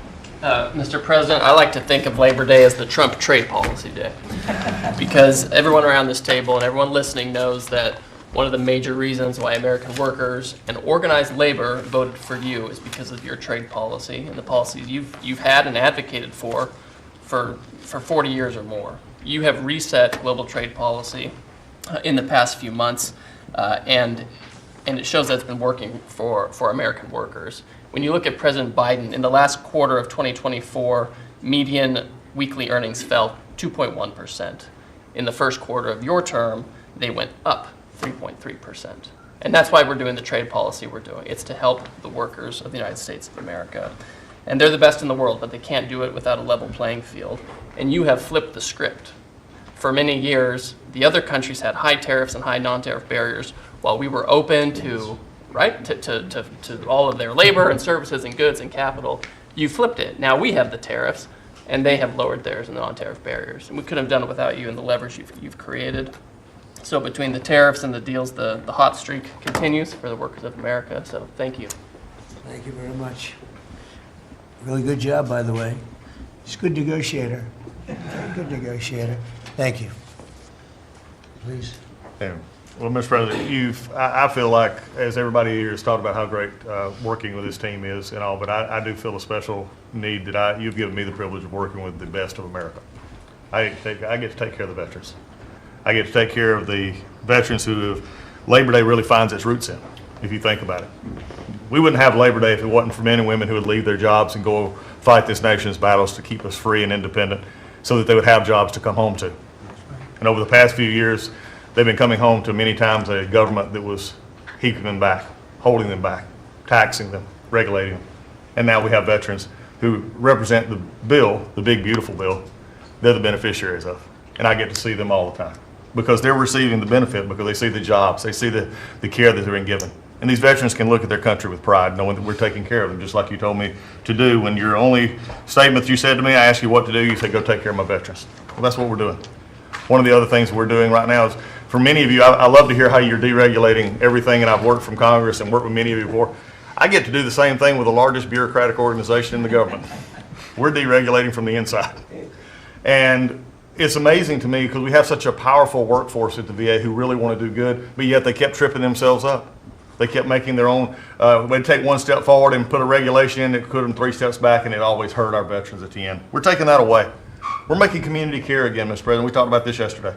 We're making community care a part of our direct care system. So if a veteran wants to get into the community, they have our direct care and they also have the ability to go into the community. Something that the previous administration decided they wanted to keep everybody inside because they thought it was a fiefdom they were building. I'm telling you, we're not building a fiefdom at the VA. We're trying to take care of a service organization that takes care of veterans. So how do we do that? We made best medical interest where a doctor can send a veteran to the community a lot quicker without having to worry about miles and time logged and wait times. Just get them the help they need. We've actually expanded out, and it's made a difference in this regulation, and also unleashed a workforce that is now free of the collective bargaining agreements and other things that have kept them from being able to do the job of national security that they've been intended to. I'm actually giving them the benefit of the doubt to actually go be the workers that they're called to be, and that's what Labor Day is about. The VA is going to have the best workers. But just to let you know how that's working out, wait times at our hospital are going down because we're getting them into our hospitals or into community care. And then one for you, Mr. President, you heard about this a lot, and that was backlogs. At the backlog when I first came in, and I've said this before, in February we had over 260,000 backlog. That means over 125 days of not getting an answer. In just a little over 4.5 months, we've dropped that over 100,000. We're under 150 and heading down to historic lows. We'll be within the next month lower than any time under the previous administration at all. That means our veterans are getting the help they need. So when you look at it this way, we've opened new facilities. We've put new facilities in places where workers can get to. We've expanded out hours, over 1 million extra hours, so veterans, younger veterans in particular, can get off of work and bring themselves and get their appointments in after hours or on Saturdays. That's what it means to be in the Trump administration. That's what it means to take care of veterans. That's what it means for Labor Day, because you can't forget the ones who fought for us to be on this table today. And it's all because of what you've done and the progress that we've made. Well, you've done a tremendous job, and I hear it all the time. We have a 93% approval rating at the VA now. And you know what it was before? It was like horrible. So thank you very much. Mr. President, there's been some conversation about the Pete and Bobby challenge. I would just note that I don't think Pete or Bobby could hold these sticks for 2.5 hours. Exactly. If they want that to be the challenge, so be it. But I think 50 pull-ups and 100 push-ups might be easy compared to the. You didn't have this problem with Biden. It was in and out very quickly. So kudos on Labor Day to the audio team that's holding the sticks. But Mr. President, it's pretty great to celebrate Labor Day with a builder who loves labor, who loves the men and women who have built this country, the people that that sweat, that have great skills. They have grit. They do the dirty jobs of America that have made this country great, and you know them very well because you have worked with them. The great Trump projects have come from the very men and women we're going into this weekend to celebrate. We all want to claim Labor Day in our departments, but I'm going to claim this at DOT because, roads, bridges, pipelines, shipbuilding, rail, passenger, and freight all fall under the great men and women who wear boots and make this country wonderful. And at DOT, we don't want to have the Congress spend money. We want to take the money that Congress gives us and actually deploy it and put these men and women to work building the great projects of this country. That you said, the big, beautiful projects that connect this country. And that's why we have got rid of the DEI. We've got rid of the green. We've done what we can to streamline the regulation to move these projects faster. Time is money, and time has been money. Even Democrats agree now that it takes too long to go through the regulatory process. So we're going to move these projects faster, putting the great American worker back to work.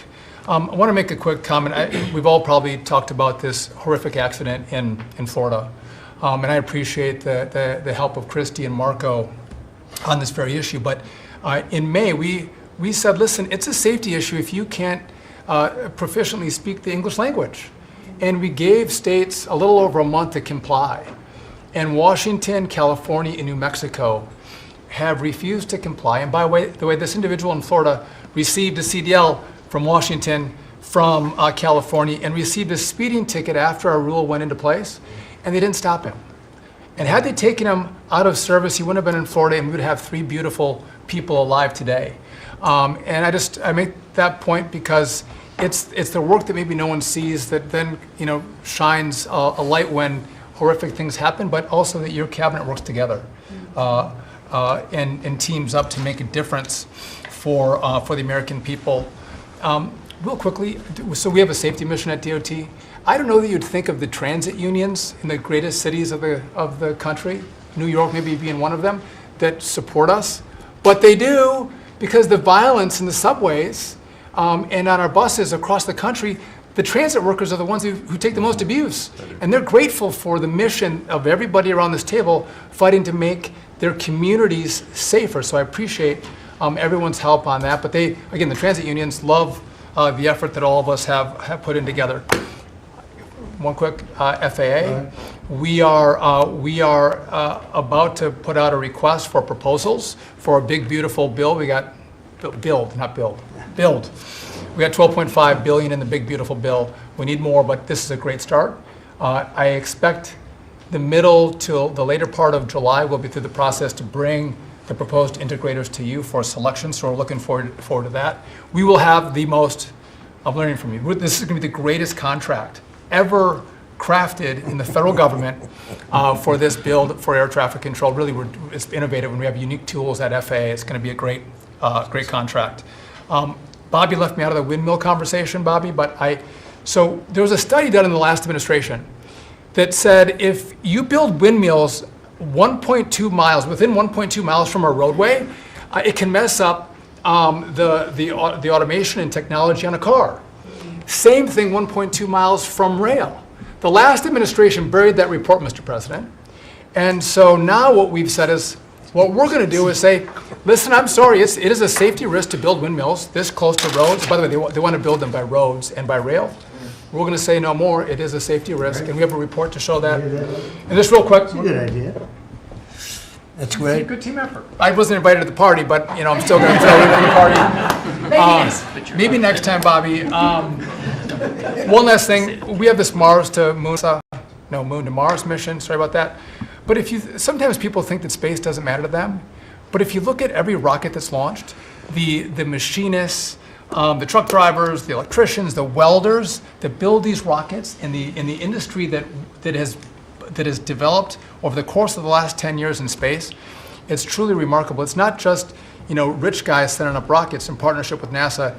There's a whole industry of working men and women who we celebrate this weekend that build, refurbish, design the rockets that are making America the leader in space. So thank you for your leadership, and happy to celebrate this weekend with you, Mr. President. Really great. And he is doing a good job at NASA too, and we are, I think we'll have some pretty exciting announcements, and you enjoy it. And fun. I said, how about temporary? He said, well, can I go a little bit longer? He loves it. He loves it, and he's doing a really good job. Thank you very much. Appreciate it. Howard, please. So, making America great again is one of the key statements, and people don't always understand what you mean. So, we always talk about 1870 to 1913, but in the mid-1980s, America owned more of the rest of the world than they owned of us. We owned $140 billion of the rest of the world net of what they owned of us. And when you came into office this time, the rest of the world owned $24 trillion more of our assets than we owned of theirs. And so when people argue with you about, the trade deficit is nothing, the trade deficit sends 1.2 trillion of our dollars to them. And what do they do with it? They buy the great America. Because when we learned in college, what we learned was that if you keep printing these dollars, they're supposed to devalue. But the problem is we're too smart. We invented the light bulb, the transistor, the GPU, so they keep buying us. And the only president ever to understand that, and you understood it in the 80s and the 90s, and I used to see you on TV and you'd say, God, what are these people doing? And finally we've changed it. So let's go over what we've changed. So Japan and Korea, they're never going to open their markets to us. So we've negotiated $900 billion that they're giving you to invest in national and economic security in America. The European Union, the second largest economy, $20 trillion. And all the experts said you'd never get a deal done with them. And watching you in Scotland was my favorite thing, right? 15%, they'll pay us 15%, and we will pay zero. So we can export to their $20 trillion economy, and they can pay to come to the great American consumer, right? So, a couple of other things. 4 days before you took office, the Commerce Department, which had the CHIPS money, they set up this thing called NatCast, which was a make-believe not-for-profit. And they signed contracts to wire them $7.4 billion. This was just nonsense. So we stopped the payment. We've got the money. It's an illegal thing to try to set up a department that's not the Department of Commerce, that kind of acts like the Department of Commerce. And what was it filled with? All these people who worked for the Biden administration. I mean, it's exact corruption that you talk about. $7.4 billion now clawed back. Last week was the most fun. In 1 week, Intel came in, right? The Biden administration had given $11 billion to Intel. Given it to them. Done. Corporate just gift.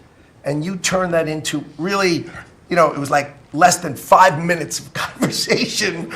And Intel agreed to give us 10% of their company, which of course was worth $11 billion.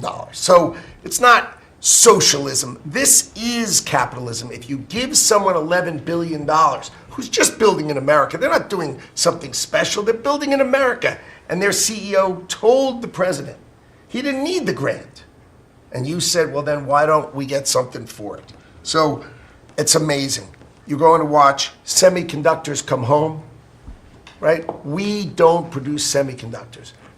We've got $165 billion for TSMC, but you're going to watch the whole ecosystem come home because Donald Trump is the only president who understands the magnet to make them come home is one word, which used to be your favorite word. Now it's dropped to number 4, which is tariffs. Right? Tariffs are going to bring semiconductors home.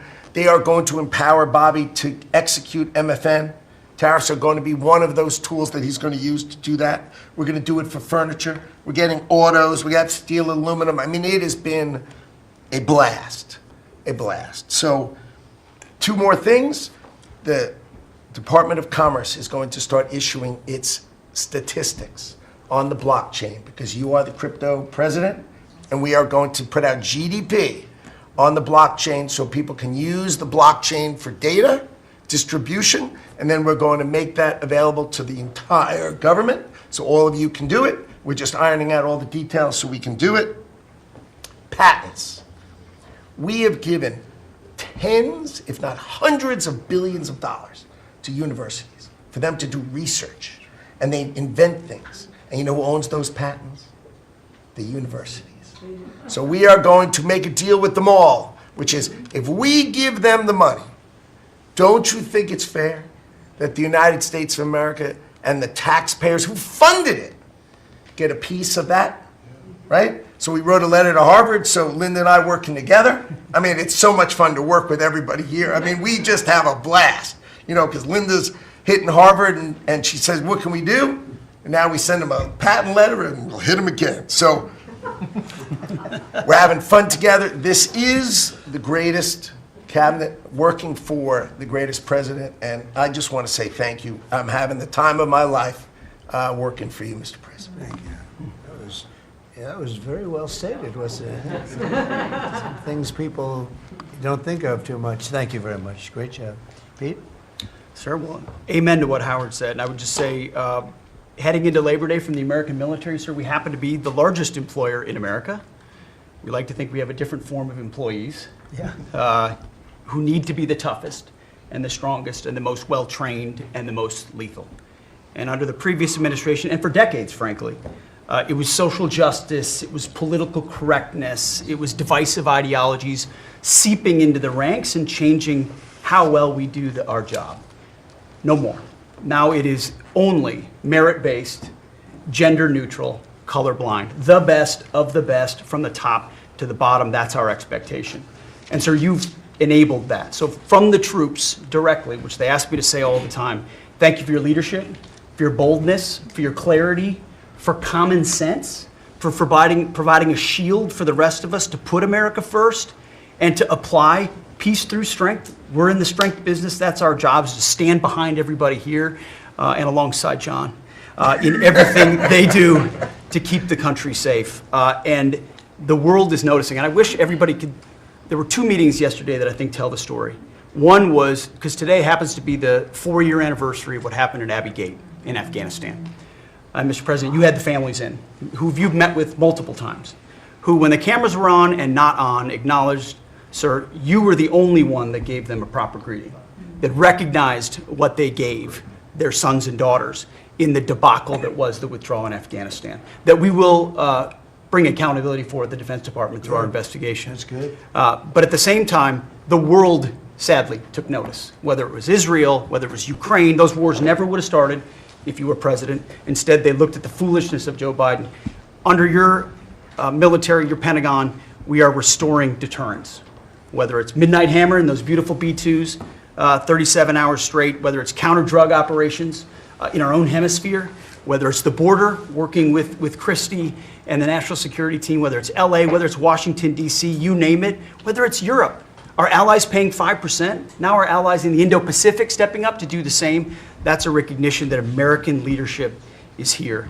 And then in the second meeting, we were talking about what we're doing in D.C., and Pam's taking the lead. I have to say, just pause for a second. When I look around this table, yes, there's a national security team of Steve Witkoff and John and Scott and Howard and the vice president and Susie and Christy and Tulsi, but to every person here, we work together on a daily basis. And if you call me and I call you, the answer is yes. How do we do it together? I think that's exceptional. It's what the American people deserve, and you've demanded that, sir. So I very much appreciate it. In that meeting on DC, I started my sentence by saying, the Department of Defense, to which you said that just doesn't sound right. So maybe next time we're here, my card will read Department of War. We'll see. But it's not, here's the thing, here's what people miss. It's not just about words. It's about the warrior ethos. It's about what the department is supposed to do.